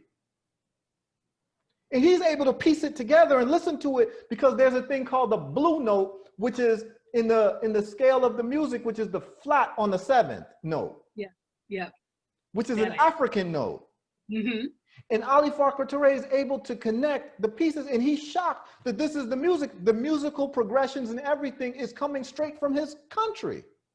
And the Black people in Delta of Mississippi they don't understand it. That's where it's coming from, but they're just doing what is requisite to their DNA. They're doing what is, what their DNA forces them to do. Yes. This is what we're talking about. And this is what you're talking about, African futurism, putting all the pieces together. Yes, right. You understand what I'm saying? So I'm talking to him, and that's what this podcast has led me to. I'm meeting all these interesting people who are giving me references to other people and say, yo, it's like me talking to you. It's like, yo, you should talk to this writer. She's a great person to talk to about, her concepts and her, I get to know different people and what they're doing. It gives me more of a sense of what's happening in the world and having real conversations, not these little like conversations using like the jargon of the financial world so no one understands what you're saying, or the jargon of the engineering world or the scientific world and no one knows what the hell you're saying. No, this is a brother and a sister talking. We just chopping it up so anyone can understand. So I implore you, Nnedi, I implore you that even if you don't do it once a week, just once a month, do a podcast, talk to the people. You have a huge fan base. I found myself people talking about your books, and I found myself feeling a way that I have to say, like, oh, I know her. Like, it's like me, like I'm saying, like, oh, I know. And then people responding is, you know her? You know what I'm saying? I'm like, I know Nnedi. She told me that she grew up down the street. You get what I'm saying? I feel like one of those people, like on one of those like VH1 behind the music. It's like, yeah, she grew up right down the street from over there. So to avoid that, sometimes I don't even try to say anything. But I get a sense of like, yeah, you have a huge fan base, and they would love to hear from you. People would love to hear from you, and they would love to hear other creatives talking, or not even creatives, anybody you want to talk to. I think it would make for good conversation, great conversation. And what I found too is the time when I was most prolific in poetry is when I was around a community of poets. Like sometimes as artists, we isolate ourselves. And when I had an opportunity to be around poets, and we were like, not like writing workshops, I'm not talking about that, but when you're around people who are inspired the way that you're inspired, and you're like putting out, you know, your poem, I can listen to it. Like you're performing it live. I'm coming to your show to perform live. I'm inspired by you. You're inspired by me. We're going back and forth. That was actually the most prolific time where the poetry was just coming out of me. Being around these people, having these conversations, being in that type of energy, that's when I was actually most potent as an artist. So this podcast could serve in a way for you to like really get into those juices even a little bit more. Not saying that you necessarily need it, but you'd be surprised where we draw, you know, places from inspiration. A lot of times it's from like minds, you know? Yeah, like this conversation, because I am very, you know, with the pandemic, I haven't been able to travel. All of my friends are around the country and in other parts of the world. One of my closest friends and my co-writer, she's in Nairobi, Kenya. So it's like, you know, it's just, right now is a very isolated time. I will definitely say that. Like I haven't seen anybody since March, like literally, because I can't travel. So yeah, so I hear you on that, and I definitely hear you on the podcast idea. It's something that's kind of crossed my mind, but I'm like, oh, that means I have to learn this. I have to learn something. No, I mean, you just, you know, you could use your iPhone. You can? Okay, yeah, so it's you like could just use your iPhone and just download the Zoom app. That's it. That's it. And then you just press record. It's just like we're on Zoom right now. You have a laptop, right? Yeah. So you easily could just invite someone on and start talking to them and just record it and then just upload it to YouTube. I don't edit any of my conversations. There's no editing involved. I add, you know, the artwork and all that, but you don't even have to do that. You could just upload it. And trust me, even if you get 100 people to listen, it'll be 100 more than were listening the day before. And you'd be surprised who you inspire. Yeah. And if it takes off, you could monetize it. Like, it's really good advice. Yeah. Yeah, you can monetize it. I mean, I think you'd be a natural. Just from our conversation. I mean, I've never really spoken to you this long before, ever. But just from the conversation, like you got a lot to say. You have like a great personality, and it's like, damn, like who the hell is Oprah? Like I mean, what I'm saying is like, what does she really do besides have conversations with people and film it? But if that's the bar, then what happens if you have all of these like provocative ideas and you can actually explain yourself? That's big. Explain myself. Yeah, I have so much to explain. I feel like what I do, it's understood about maybe 60 or 70% of it, and that's why I'm always explaining myself on, like, you see me constantly explaining, and I think, this could be a good vehicle. I will think about it. Yeah, just consider it. It would be a great platform for you, though. Yeah. You know, if not anything, to memorialize yourself in terms of in real time, what you say that's coming from your mouth. You understand what I'm saying? That's not limited to 140 characters and people's short attention span in reading. It's just like, listen, this is what I got going on. I'm gonna give you 10 minutes about my full thoughts about African futurism. And that's what it is. You don't even have to talk about Afrofuturism. You're just laying down what the manifesto is for African futurism for those who want to follow in those footsteps and call what they write African futurism. Here's what it's about. Like what they had, the Black Arts movement with the Miri Baraka and a couple other poets, like they did like manifestos of what the Black Arts movement is and what it's about. There's no reason why you can't do your own manifesto as to what African futurism is about. Like, I think it's important because people need to know what the rules are. Because what's going to happen now is you might have some people later on saying that they're doing African futurism, and it's completely and it's completely against what you envisioned. And you have a right since you coined the term. It's crazy because that's happening, and then also I'm getting backlash from Africans. Okay, talk about that. Talk about that. What's happening? Yeah, this was actually yesterday, but I've known it because like people are constantly asking me to talk about African futurism in interviews. And then the question that always comes up is, can you name other African futurist writers? And I always say no. I'm like, this is what I call myself. These are the criteria. I let scholars do that. And the reason why I say that is because if I name writers, then some of those writers may come out and be like, I don't identify with that. Right. I'm not. And I know the climate that I deal with because, you know, being what I am, Nigerian American, so I get some pushback from African Americans, I get pushback from Nigeria, you know, I get it on both sides. So I'm fully aware. So the same thing with this label. So this label is meant to, it's a Pan-Africanist label, right? It's about Black futures. That's the whole point. But I know that me being what I am, I'm going to get pushback from African writers as well, who just want to be like, I don't identify with this, you know, she can't speak for us, you know, so that's already happened. You know, I've had African, some African, so there was an African futurist anthology that was put out, and you know, they had really? It was an anthology that was put using that term? Yeah, using the term. So are you the first person to use that term? Yeah. Okay, so here's what you got to do, Nnedi. Nnedi, here's what you got to do. Here's what you got to do. I need a manifesto by Nnedi Okorafor. I need a manifesto. Yeah. I need to see a manifesto. And I need to say it. I mean, I have the blog post where I define it. Like I've defined it on the blog post, but I do think I probably need to take it further because it needs to be understood what it is, because people are going to start rejecting it. People are going to start using it. Like it's in the mix.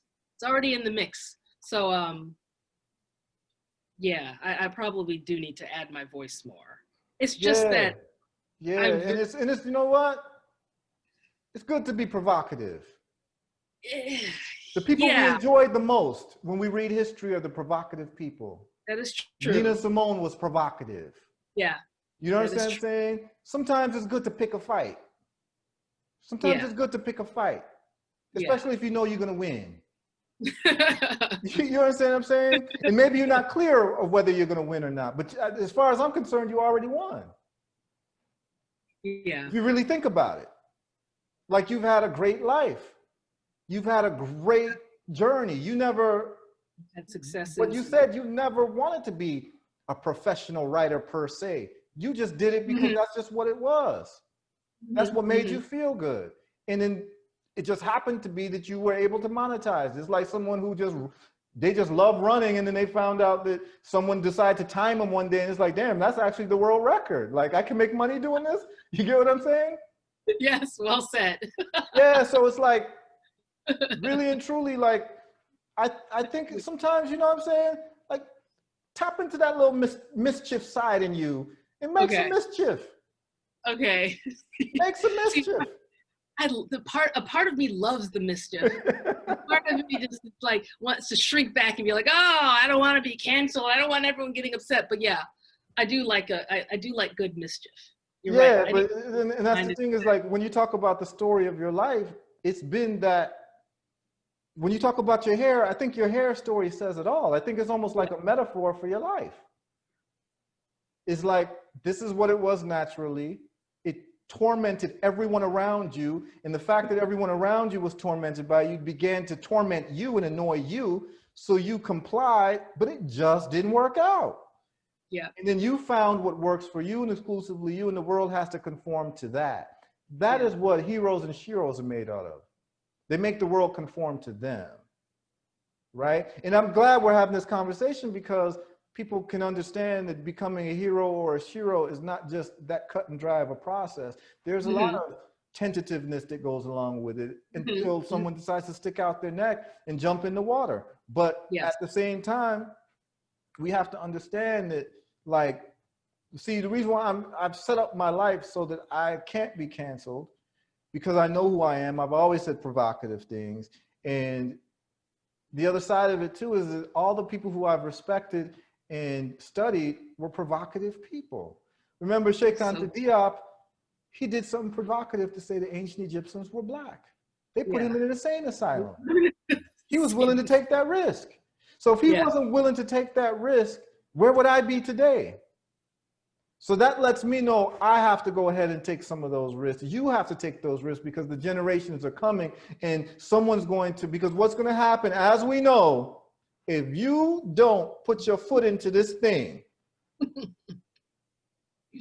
people are going to take the term African futurism. They're going to erase you from it. They're going to, yes, they are. You know how it goes. The playbook is the same. They'll erase you from it like you never existed. And in 50 years, African futurism is going to be something you never recognized. Yes. Yes. So I'm just saying, just for the sake of your own legacy, it's got to be done. And guess what? Your daughter is going to have to explain this. Mm-hmm.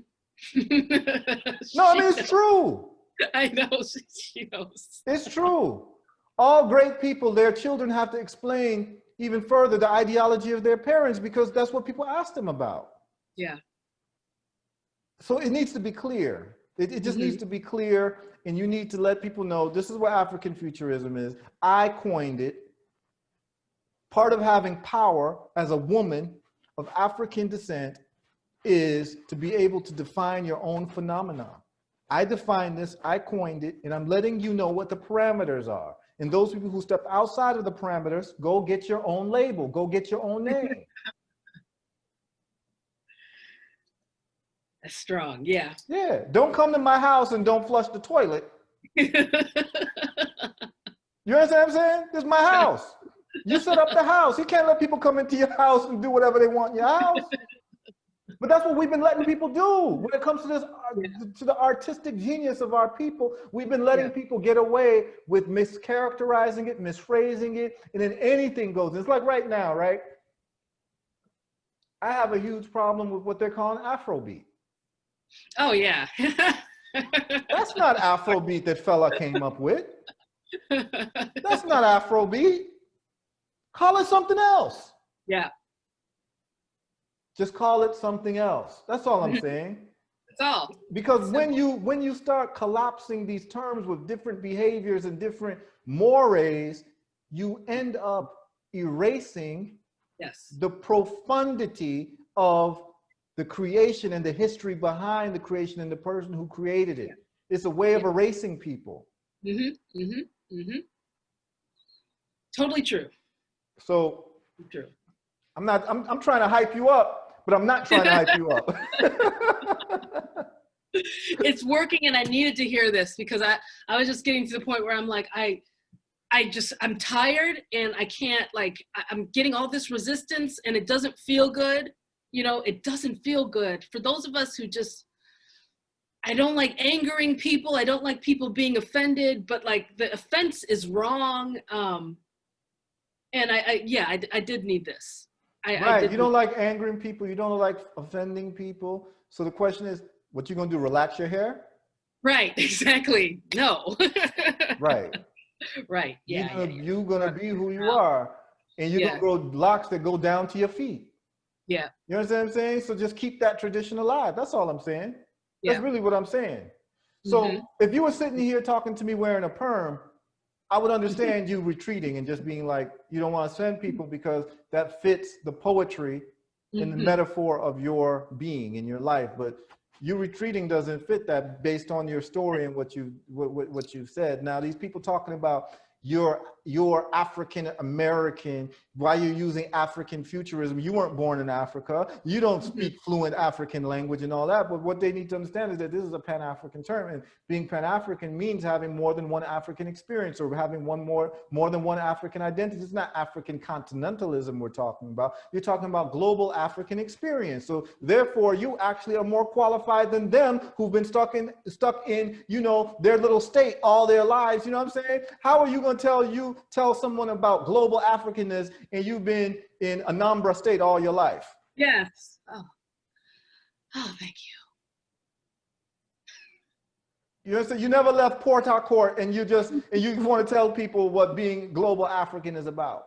when we know that the African identity right now is a localized identity where Ghanaians don't even know nothing about Nigerian history. Right. Nigerians don't know anything about Senegalese history. Exactly. So even living in Africa actually impinges us, and it actually stops us from learning about the global African experience because of the educational system being non-Pan-African. We learn more about our colonial masters more than we learn about each other across the so-called borders. Yeah. So when you tell me about African futurism and being born in Africa as giving you the right to talk about African futurism, we have to talk about the educational system. What history of Rwanda do people in Nigeria know about generally, unless you actually educated yourself, and vice versa? How many languages do they speak in Kenya? Do they teach you that in Nigeria? Do they teach you that in Liberia? Do they teach you that in Senegal? They don't teach us about each other.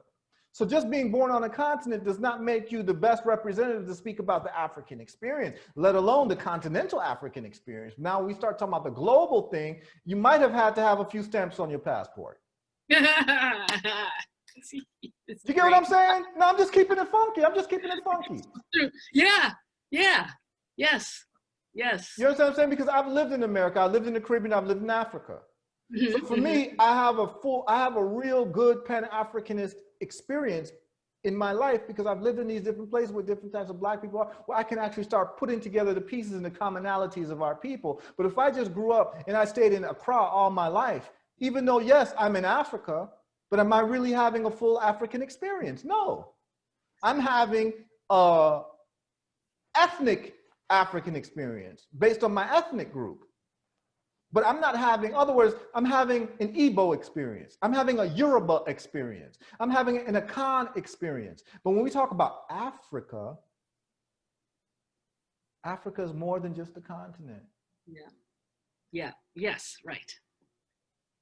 So it seems to me that you're much more qualified than anybody who don't even got a stamp on their passport. Go see how other Black folks are living worldwide. Go break some bread with them. Go eat some gumbo. Go eat some roti. Go eat some plantain. Go eat some egusi. You understand what I'm saying? Go eat some injera. Go eat some dorho and some fit. You understand what I'm saying? Go eat those things. Making me hungry almost. No, but what I'm saying is like we want to talk. You know what I'm saying? Go eat some ugali. Yeah. Go eat some mzuzu. Go eat some gari. Go eat some dokno. Go eat some shito. You understand what I'm saying? Go eat some chana masala. Go eat some of these things where Black people are. You understand what I'm saying? So if we're going to talk about a global African experience, we need to know each other. Yeah. Or else you're just talking about a regionalized, you're just being adults, basically, in Africa. Saying you can't talk about it, but you actually the best person to talk about it because you see in different perspectives. Part of the Black experience in the world is being chased by white people while they're calling you nigger. Right.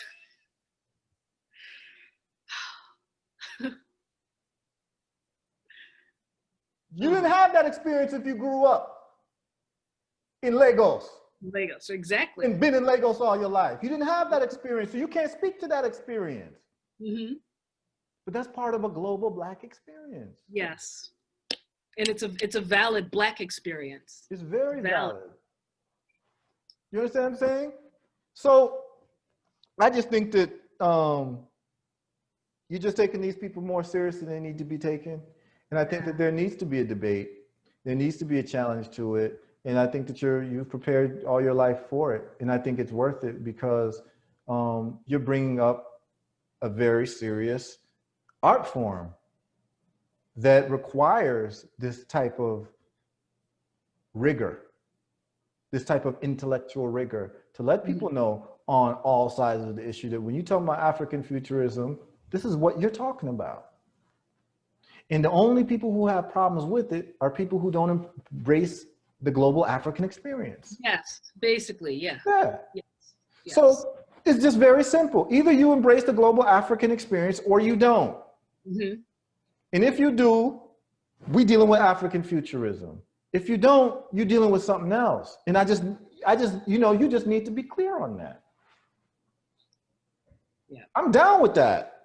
I'm down with that. I'm down with that 1,000%. Like, I see it. Because, like I said, I'm a Pan-Africanist. It's the only thing that makes sense to me. Yes, the only thing that makes sense.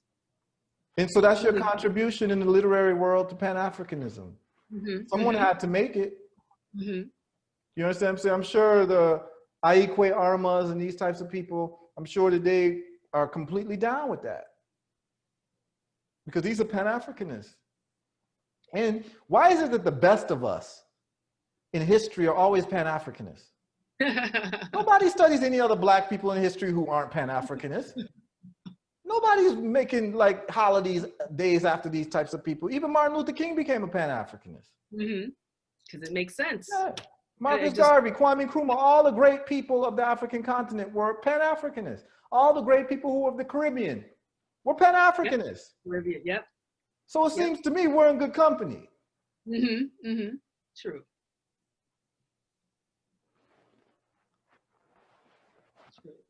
Stop taking people who have learning disabilities seriously, Nnedi. Because they still haven't learned yet. They haven't learned the lesson. The Pan-Africanism, it's either Pan-Africanism or perish in your own little enclave of identity. Because when they come in for us, they don't come for us based on ethnic group. You understand what I'm saying? We weren't warred against, the slave trade and colonialism was a worldwide economy, and they did not care what ethnic group you came from. Exactly. Or what port you were dropped off at. So the quicker you realize that, the quicker we can get back to, getting back to this African power. But all these other people are just detractors, and history will not look at them kindly. But in the literary world, when we're talking about African futurism, you're basically trying to place ourselves, number one, you're stating that we exist in the future, which is actually revolutionary in itself. Yes. Right? Yes. Yep. That's what you're stating. When I did that. Yep. That was completely intentional. Because I was like, I'm like, okay, I'm seeing what's happening here. We're not in these future narratives. And I know the power of story. The power of story is just, oh God, there's nothing greater, and I knew that I had to place us there. I knew I had to place us there. That's heavy, A lot of people don't think about what you just said. That's heavy. I realize. I hope the people listening are like really actually being in tune. What she's saying is like, we've been, those who hate Africanness have tried to extinct us in many ways. And one of the ways you extinct people is through story. Stories, yeah. Right? And many times these stories become self-fulfilling prophecies, right? 1984. They become self-fulfilling prophecies. Yep. You know what I'm saying? And so when someone makes a conscious effort to say, we're going to envision an African future, and name it like African future, because, they're not fighting you on futurism. No, right. No, they're fighting you on African. Notice that? Yeah. Isn't that interesting? It's very interesting. Yeah. It's very telling. Yeah. It's very. They're just fighting you on African being paired with futurism. Yep.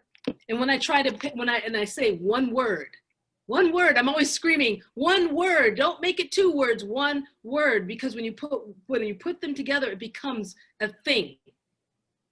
African futurism, it's a thing. If you just have African and then futurism as a separate word, you can take away the African very easily, and you have futurism. So like that's intentional as well. The power of words is that's my area. That's what I peddle in words. So I know the power of them, and I know the precision of them.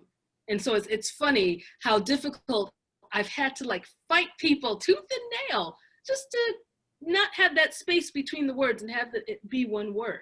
What type of conversations are you having with people who are fighting you about that? They just won't spell it. They won't spell it as one word. They literally won't spell it. Like when I say, this is what it is, African futurism, it's one word. They literally won't spell, like when they refer to it in like, there was They a think literary journal. they just think you're being they think you're just being picky, difficult. Yeah, they think I'm being picky. They think I'm being picky. I'm like, oh, come on. You don't know how words are. You don't know how this whole thing operates. I'm not being picky. It's very intentional. Having it be one word makes it a thing. It makes it exist. You know, it's a name. When you name something, it exists. People know what to refer to it as. It solidifies. And so that's, you know, and so like, even literally, the poetry of it. Yeah, exactly. Yeah, it's inseparable. how you can't separate African from future. From future. Yeah, it's inseparable. Firmly placing us in the future. Firmly, you know? Right. Other words, if you get rid of the future, you get rid of Africa. You get rid of Africa, you get rid of the future. You can't get rid of one separately from the other. Exactly. Either you accept it all or you accept none of it. Exactly. And it's so funny how much of a battle I've had to have with making it one word. It's so, and everyone thinks I'm just being obnoxious, but I'm not. I'm like this. There's a reason, and I know, and I think that some people that are deeming me as obnoxious with this they know what they're doing as well. So I think that some of them do know what they're doing, but I think some of them, you see like how if you see two people running around a tree, you won't know who's winning. Who's winning? If you come in, if you don't start at the beginning. Okay. So what happens is some people get into the conversation late. Oh, okay. So they will see it and they might not hear your explanation like how you've explained it. You can't separate the two because it's an inseparable word based on your intention that Africa in the future will not be separated. If they don't get that, they just think, oh, you're being picky, you're being, you understand, because the context is missing. They weren't there at the beginning of the race as to why you even write African futurism in the first place, is to make sure that Africans are actually placed in the future. But like the judgment, there's a judgment on, you know, when someone doesn't know something and it's just as telling of that, what that person thinks of you in what they choose to assume when they don't know. Sure. So like that whole thing, to assume that I'm just being petty is a judgment on me. Like it tells me something about how they view me, that I'm not that smart, two, that I'm petty. You know, like why would I be picky about something that doesn't matter? Like, why would I just do that? Like, why are you assuming that? If you don't know, then you just don't know. And when you don't know, if you want to assume something, why are you assuming in that direction as opposed to that? So I think a good way to explain it to them that they would understand, because sometimes you got to speak people on their terms, is that if you leave something out, it's not that same thing anymore, and it almost becomes disrespectful. So for instance, if you don't put the word together and it's not the way that you actually coined it, it's almost equivalent to people leaving the words out of the national anthem while they're singing it. Yes. It's not the same thing anymore, and it actually becomes disrespectful, quote unquote. Yeah, that's good. Right? Yeah, that's good. So it's like a lot of times people don't see it until you start putting things into their, like into their own language that they understand. You know what I'm saying? Like if you start leaving things out or doing things differently than it originally was, it actually starts to become offensive, and they don't see it that way because they don't think that we should actually cherish and value certain things that they might cherish and value. So you could easily do that with the national anthem or anything that they consider sacred.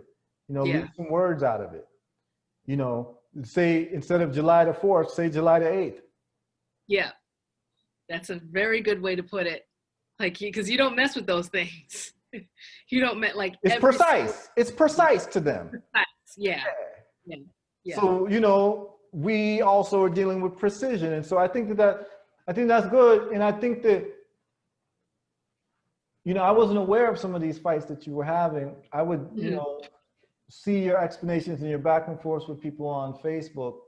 And I do think that there was some context missing, because I think that even for me, from being a Pan-Africanist, I actually learned a lot more about your stance just talking to you just now. More than I ever learned from reading what you were writing on the internet. Right? Yeah. and I'm Pan-Africanist. Mm-hmm. You see what I'm saying? So I understood, like, once you start talking about, you don't separate it. Here's why: for literal reasons and for metaphorical reasons. Yeah. Like, Africa can't be separated from the future. Yeah. Exactly. Because that's what they've been trying to do. That's what the whole thing about locking up black boys is about.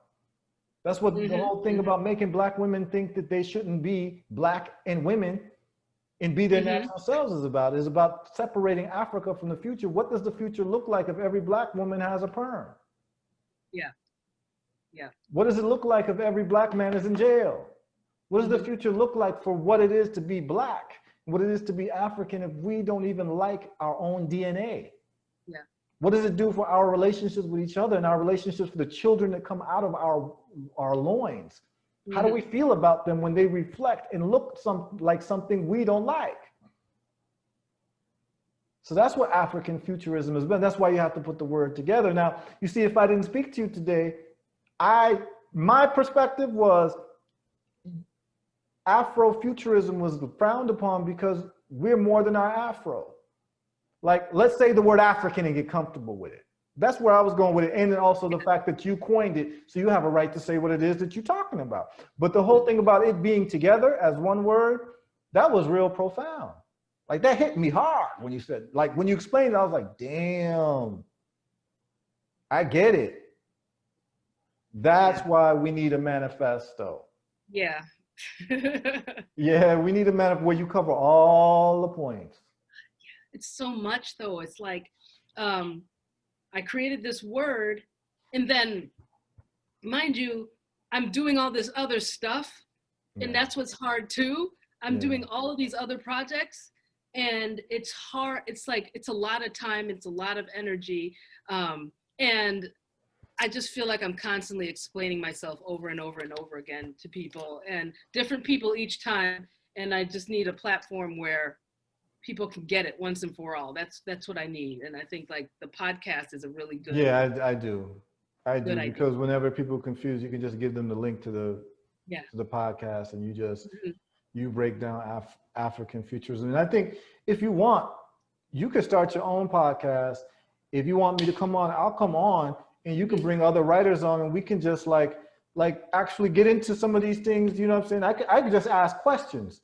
I just like to ask questions. You know, if you want to do that, we can do that. And that can be your definitive statement where we're actually talking about this on a very serious level from a philosophical, epistemological point of view, where it's done with. And then when people are questioning it, you just give them a link to that, where it's fully explained in your own words, and no one can twist your words or anything. And it's not limited to 140 words because it's much deeper than 140 letters. Yeah, yeah, yeah. So, I mean, you know, consider it. There might be some other folks you want to bring on. I don't even have to be involved, but just make sure you hit those points. You hit those points that you're talking about, because you're hitting about 8 different points here. And to me, you know, the thing that hit me the hardest was that not separating those words. Yeah. Yeah. I didn't understand it till today. Okay. Okay. You know? So, I mean, you know, consider it. Yeah. I know you're busy. So what are some of the other things? I know you say you're writing for TV and all that. If that's anything you want to talk about, you could let people know what you're doing in terms of the film world, TV world, and all of that. Sure, I could talk a little bit about it, because there's a lot, and the list is so long that I often don't get through it. Whenever I'm asked about it, like, I don't get through it. So of course I write my novels. So I've got, you know, books out and stuff, and books coming out and stuff. So there's that. It's always a constant. But in terms of the, over the years, I have kind of slowly moved into the film world, TV series in particular. So I've got several projects that I'm working on for TV. And the first one was the adaptation of my novel, Who Fears Death, for HBO, which has been an interesting experience. We'll just leave it at that. And then I'm also adapting my trilogy, my novella trilogy, Binti, for Hulu. And for that one, I'm not just consulting. Like with Who Fears Death, I'm consulting. I'm not the one who's writing the pilot. For this one, I'm co-writing the pilot with one other writer. So that one, a lot more control over the narrative. And then I'm also adapting Octavia Butler's Wild Seed, her Patternist series, for Amazon Studios, and I'm writing that with Nnedi Kahiu, who is a Kenyan film director. She has a film. If you want to see anything by Nnedi, her film Rafiki, which you can watch, I think that's on Amazon. Okay. Amazon Studios, Amazon Prime, and Okay. Then she Rafiki, has a that's what it's called, Rafiki? Yeah, Rafiki, Okay. which was banned in Kenya. Okay. Yeah, it's amazing. It's an amazing film. And then Okay. she has a short film called Pumsy, which you can watch on YouTube. That is Kenyan science fiction. First Kenyan science fiction movie. Yeah, let me jot this. I'm gonna jot this down. Yeah. Rafiki. P-U-M-Z-I. P-U-M-Z-I, and then Rafiki. Yeah. Okay. And what is her name? Her name is Wanuri, W-A-N-U-R-I, and then Kahiu, and that's K-A-H-I-U. And she's like, we're writing partners. So we work on a lot of things together. So we're working on Wild Seed together for Amazon Studios. We're working on one other project. No, we're working on two other projects that I can't name. One that's a film, one that's another TV series. And then, God, what's the next one? Oh, okay, that one's not, I can't announce that one. I can't announce that one. Yeah. I can't, the other one, there are several others, but like, it's a lot. It's a lot, and it's amazing, and I'm learning a lot about screenwriting. I'm learning a lot about the TV, like how a book gets adapted into a TV series. I'm learning a lot about the politics. I have encountered some very obnoxious politics in Hollywood, like really incredible. Like I'm just speechless. One of which, if I get this phone call soon, I'm gonna have to take it because there's some business that I have to handle. Yeah, no problem. Boy, it's important. It's important. But like, so I've learned a lot about the way that moves, the way that Hollywood moves. I've learned a lot about the way that like the fight for Blackness, for true Blackness to be portrayed on the screen, both small and big screen. I know, like, it is an active battle. It is a battle at every single step of the way, from the very beginning, from the smallest thing, like from the optioning to the treatment to the screenplay. Every step of the way, the battles are like I have never seen before. You know, it's the kind of thing where I'm like, I'm glad I was ready for this, and I'm glad I'm clear on this. I understand how a lot of the things that we see in TV and film, I understand how they're made. I understand how they happen. There's a lot of work to do. Oh yeah, there is. And I've had a small foray into it some years ago. I told you I wrote this thing called The Clairvoyant, and I had an agent. It was a young kid, it was this young kid who somehow he got word of like what I had written, and he really loved it, and he took it to Hollywood and took it to some big places. And there was an offer that someone was interested to make. It was a couple $1 million to buy the rights to it, with one caveat. And you can guess what that probably is that they want to change the race. They want to change the race of the main characters to see how it could be done. You know what I mean? Or to at least add a couple white characters who were more of the protagonists. And they were going to offer me a sizable amount of money. It was a couple $1 million. And you walked?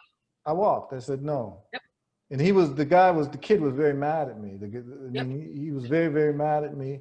But it's just making me so it just is what it is. You know what I'm saying? I just said, when I get a big score in business, I'll just produce it myself and put it out whenever it gets put out, whatever. You know what I mean? But what I wasn't going to do was I wasn't going to compromise on that, because like it's the metaphor for what you said, African futurism. We have to be in the future. Right. We have to. Not only just be in the future, define the future and be dominant in the future. That throwing of large amounts of money at people is just, it's so evil, because a lot of people can't say no to that. No, they can't. And that's how we keep getting we keep getting this situation over and over again. And it's just. And the funny thing is like, when you find out the money that some people get paid, it ain't even $1 million. Mm-hmm. It's just, to them, it's a lot of money. Crumbs. Yeah, it's crumbs to really give up your whole legacy, you know? Yes. And, you know, it's, you know, on the other side of it, they have to put up the world that they want to put up. Yeah. So I get it. And I think that's part of the reason why I got into like the stock market and showing our people how to make money from it, so that we don't have to be beholden and doing things that we're not comfortable with. Because most of us in a lifetime do run across 10 grand. In a lifetime, something happens in our life where we get our hand on $10,000. This is what we do with it. It's what we do with it.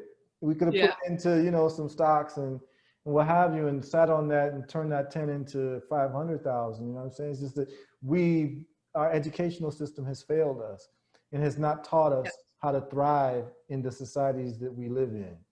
So a lot of these Black folks, a lot of these actors, like a lot of people don't realize that a lot of these actors in Hollywood, a lot of them is broke. A lot of people have no idea what financial shape a lot of these folks are in. A lot of them are broke, and they have to do things that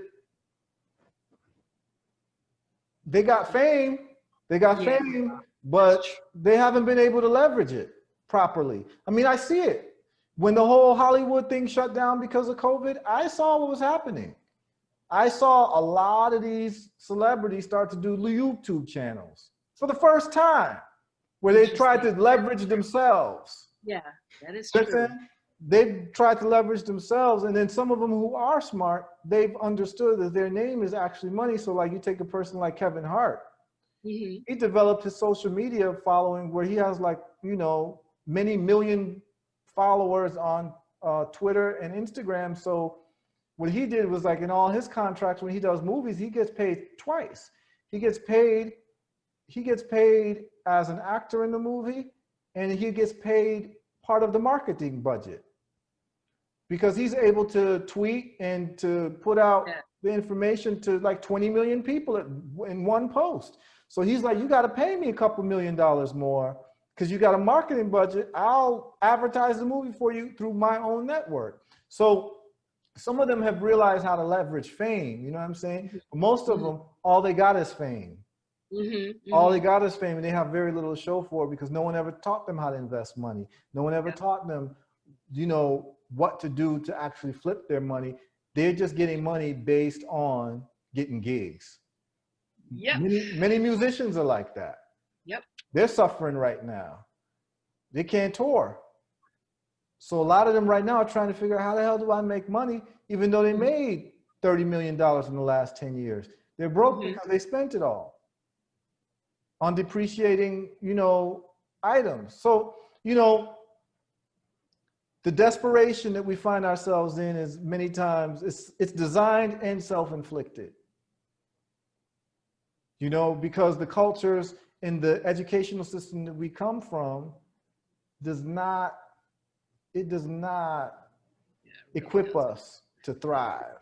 So what it does, it takes somebody who, like, you see, like how you're being exposed to this world of screenwriting and Hollywood and all this, like, you're able now to actually give a master class, a session on the steps involved in going from writing a book and having it adapted into a screenplay. And like, you're able to actually give people that from more than just a theoretical point of view. So that's valuable. So even just something like that, Nnedi, like, I don't think you realize how monetizable you are. Yeah, when it comes to monetizing, we've discussed this a little bit. I don't. Right. It rubs you the wrong way. Think about money rubs you the wrong, because you're very right brain. You're very right brain, and that's what gave you the freedom. But what we know that you're left brain, because you were going to be a scientist. Yeah. You just closed that part out.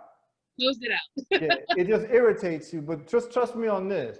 If you decided to just apply a little bit of your I would say probably 2% of your intelligence to really just dealing with the science of money, you would be able to, I would say in the next 5 years, probably 10x your money. Oh man, I gotta figure it out. Oh man. I mean, we talking. You call me anytime. Yeah, I'll walk I you will right through it. I'll walk you right through it. Like, okay. I'll walk you right through it because you have access to people with a lot of money, and some probably you're gonna get some deals. People are gonna pour money at you in different ways, and you know you got to make decisions.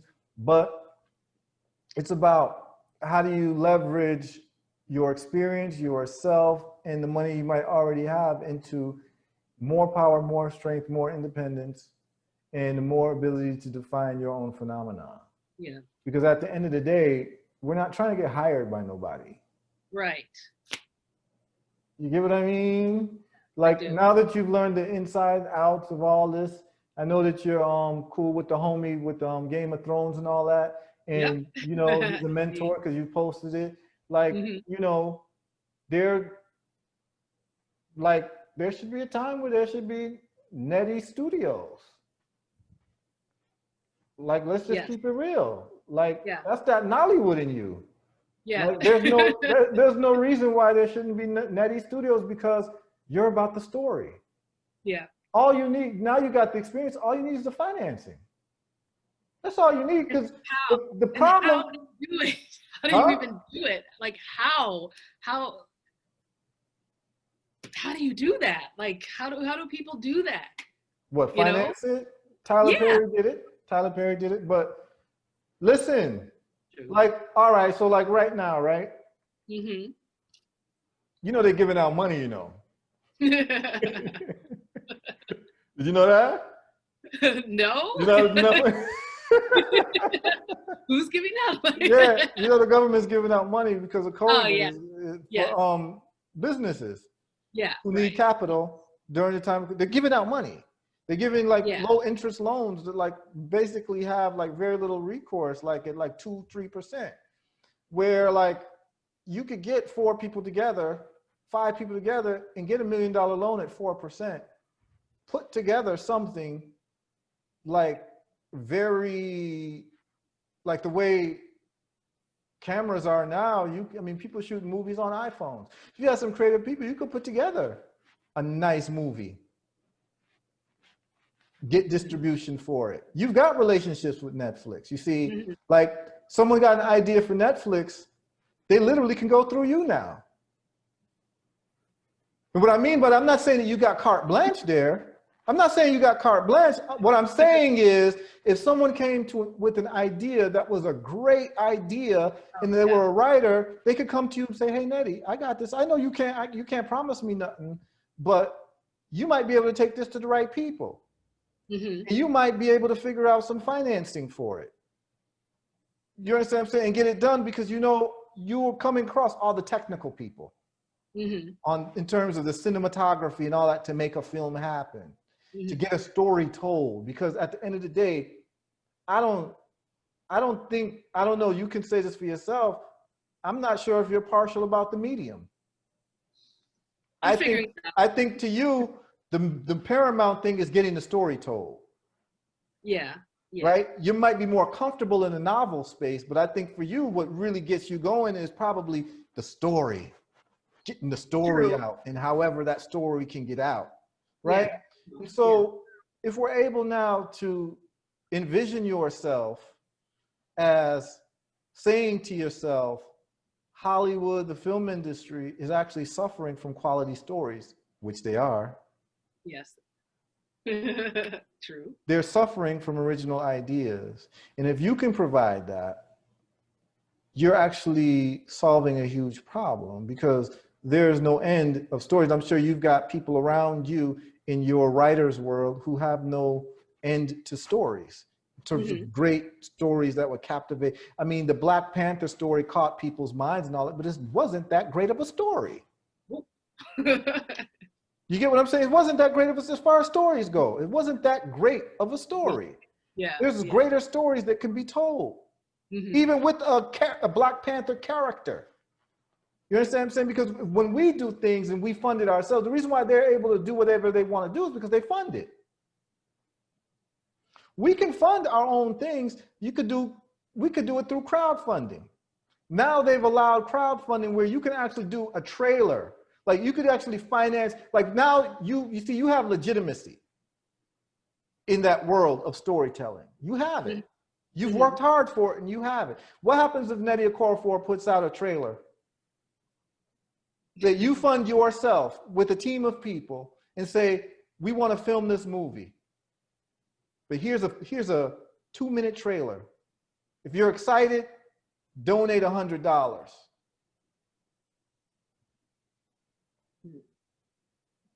You get enough people to donate, you got your money right there. Yeah. It's crowdfunding. They can even become investors. It's how they do group investing now. People are doing it with real estate now. You can look at the Tulsa Real Estate Fund. I'm an investor in that. And they did it through crowdfunding because Obama had changed the law so you can actually do that now. This is a way, and there's a company that's doing that. Now, this might be a lot for you right now because you don't like to deal with, you like to be on the creative side of it, but nobody did anything great unless they were uncomfortable. I know, that's always, right?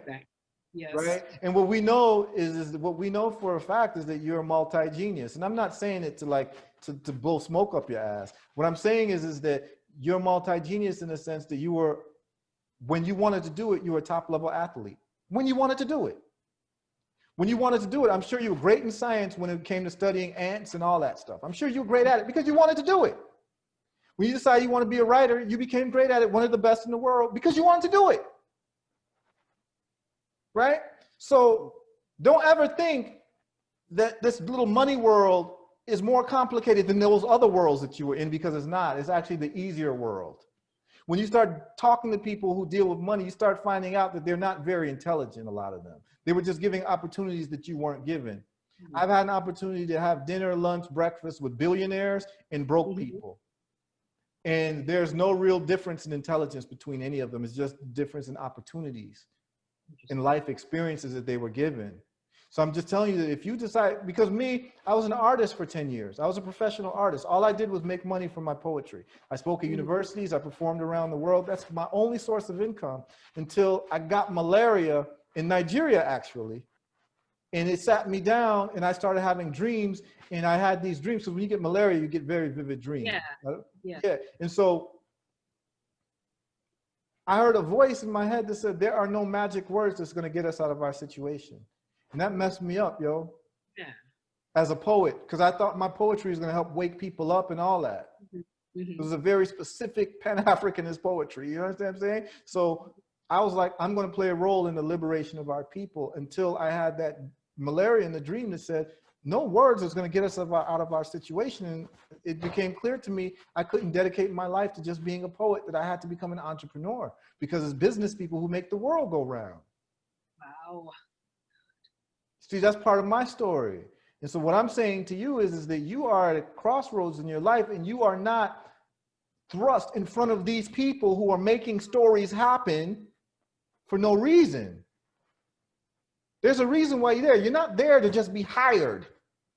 You're there to learn how this thing works so you can do it, because Tyler Perry became a billionaire this year. Yeah. Because he wanted to tell stories. There's no reason why you can't have your own studios.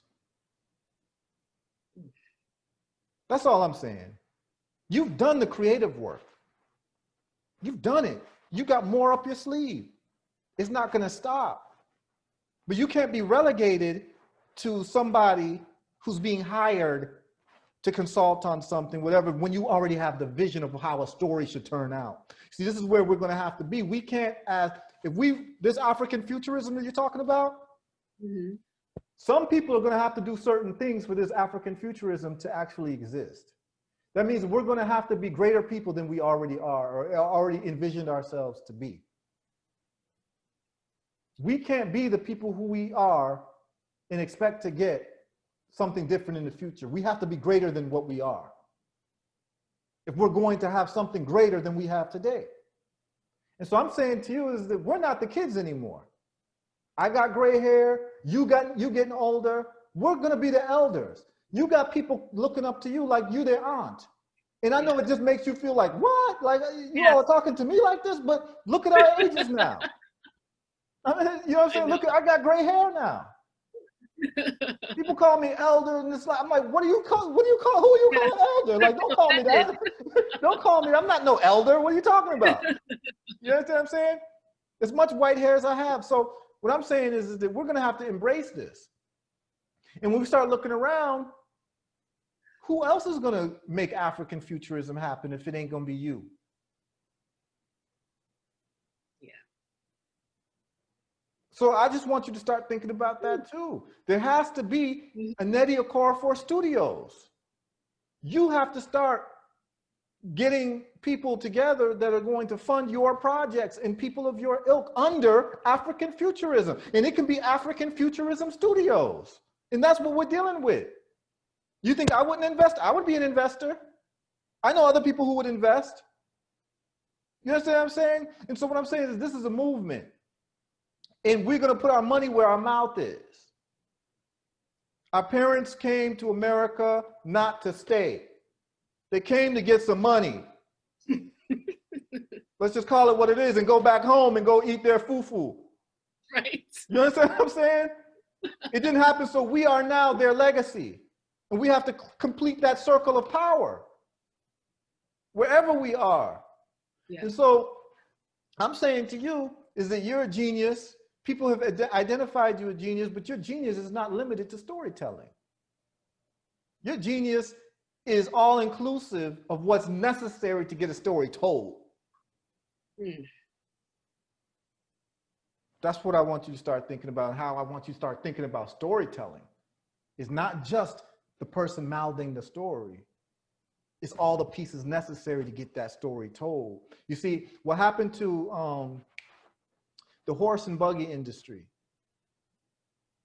was those people thought that they were in the horse and buggy industry and they didn't realize they were in the transportation industry. And when the car got made, they got mad at the car companies instead of actually forming their own car companies, because they thought they were limited to horse and buggies when they were actually in the transportation industry. So what I'm trying to tell you is that you're limiting yourself to storytelling when you didn't realize that you are in the business of what it takes to get a story told.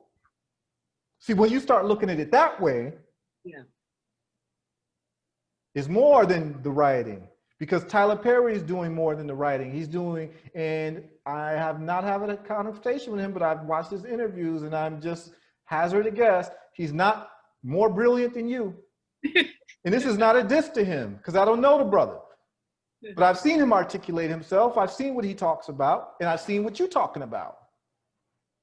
And all I'm trying to say is that sometimes part of our problem is that the ones who need to be in the right seat are not in the right seat.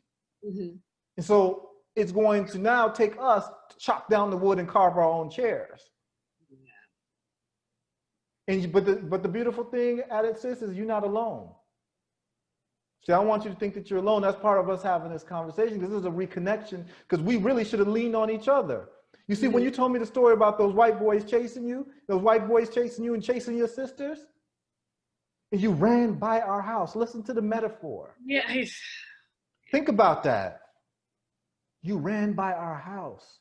What should have happened is you should have been able to run to our house, and we came out and we kicked those people's asses together, or for you. Yeah. Because there are some black boys living in the house you ran by. We're supposed to protect you. Yeah. You don't understand how much that hurt me when I heard that story.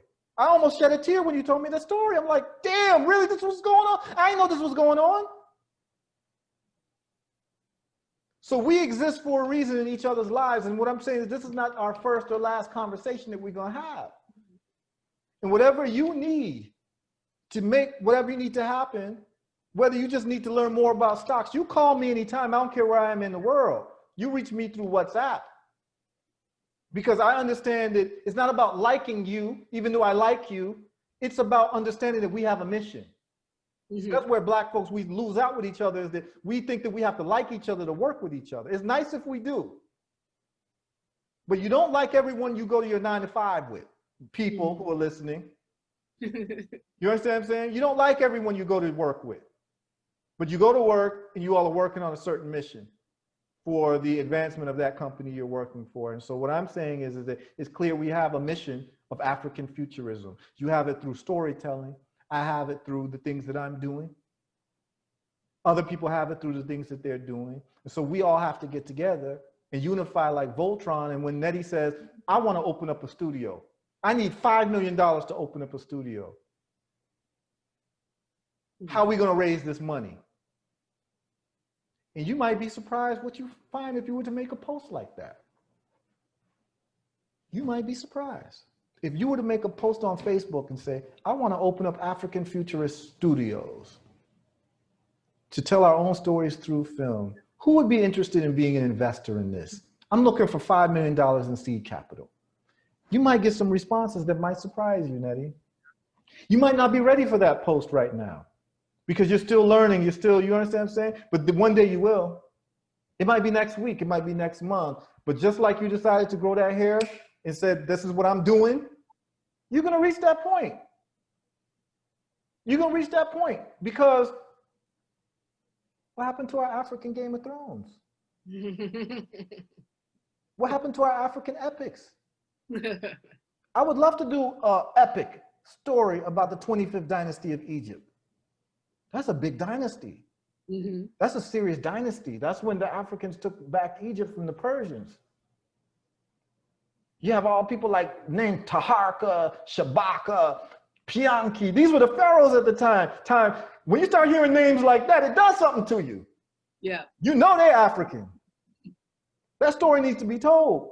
There needs to be an epic series that's a 20, 30 part film series on the Haitian Revolution. Right, long overdue. Yeah, you see what I'm saying?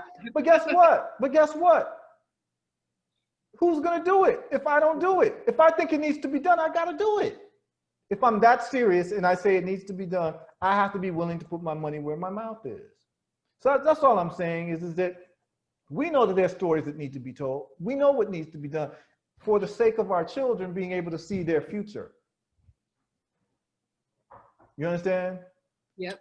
So, you know, that's my piece, man. You got me fired up. You got me fired up. But no, really, no, I'm serious. I'm serious. When you told me that story about those kids chasing you, and you literally said you ran past our house because you didn't know that our house could have been a place of refuge for you, that should hurt. And that is our fault as kids, but we didn't know the history that we were in. We didn't know how we needed each other. Yeah. So all I'm trying to say is let's do better as adults with each other. We met each other for a reason. You need anything, holla at me. Definitely. Anywhere I am in the world, holla at me. And I am all about making up for the past. I'm all about the fact that I wasn't there for you when you needed us and you ran by our house and you and your sisters didn't think you could come to our house for refuge and that we could come help fight together. I'm telling you, I'm telling you. Focused at the time of running. But in terms of your fight or flight mentality and survival mentality, it didn't strike your mind that this is a place you could go. And what I'm trying to tell you is that I'm not saying that's your fault. I'm not even saying that that's our fault, but I'm ashamed by it. And what I'm saying is, hearing that story that I hear it now, the man that I am now, I'm saying to you right now, we're still running in certain ways. Mm-hmm. And I'm just telling you that let me be a place of refuge if you need me.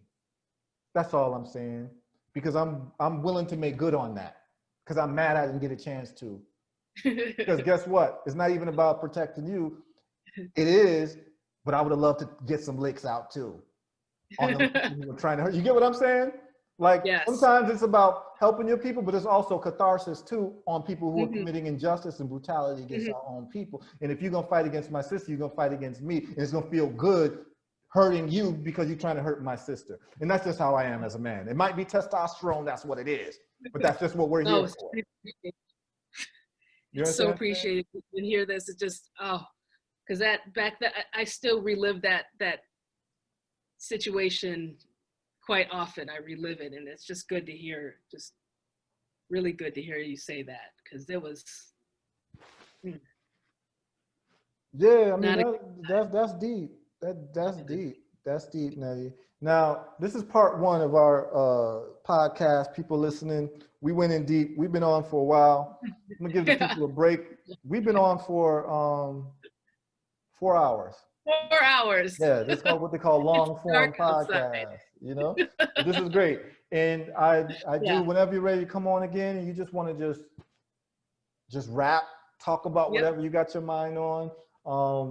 Just let me know. I mean, there's a lot more. We didn't even talk about your athletic past. Yeah. I know there's a lot to that, and you all were big. I think you all were in the newspapers. Yeah. I remember some newspaper clippings that were in my house of you all, and you know, that I would like to talk about that a little bit more. And you could talk about what got you into writing in terms of the very deep story if you want to get into it. But then, you know, I know that you're also working right now in some sensitive areas around new projects. So you can't get into it too much or even criticize the process too much. But I do want to talk about some of the things that you've learned that some people can, you know, pick up from, and some of the paths that you took in terms of, one, getting a literary agent, two, you know, but I'm sure these are questions that people ask you a lot when you go on your symposiums and you speak. So I didn't want to do the same boring type of talk. I just want to rap with you. But those people who are interested in your path, I would like to have another podcast with you in some time in the future, and we can talk about the professional path and what you saw, and some maybe funny stories and some pointers that you might be able to give people who would love to basically continue the work that you're doing in your footsteps. Definitely. This has been amazing, very nourishing, and like, let's continue with this. We'll do part two. There's just so much. Absolutely. Give love to Aunt Helen. Yes, definitely. Do. Tell her I haven't seen her in years, and that, you know, that it was always beautiful seeing her as a kid, and that she's done a great job with her children. Yes, and tell your mom and your siblings, give them my greetings. I miss them. I will. And then tell your sisters. And I remember your brother. I actually remember when he was born. I remember when he was born, he was brought home, that your parents invited us to the house. So I remember him. Yeah, I remember that. You know, tell your brother I said big up. Tell Ife I said big up. Tell Ngozi I said big up, even though she loved to argue about things too much. Yeah, man. Tell her I said big up. Everyone big up, you know? And we'll talk, you know, just keep smiling, keep doing your thing, keep staying beautiful, and keep being a light to the world, you know? Thank you. You too. All right, Nnedi. All right, we'll be in touch. Peace. All right, take care.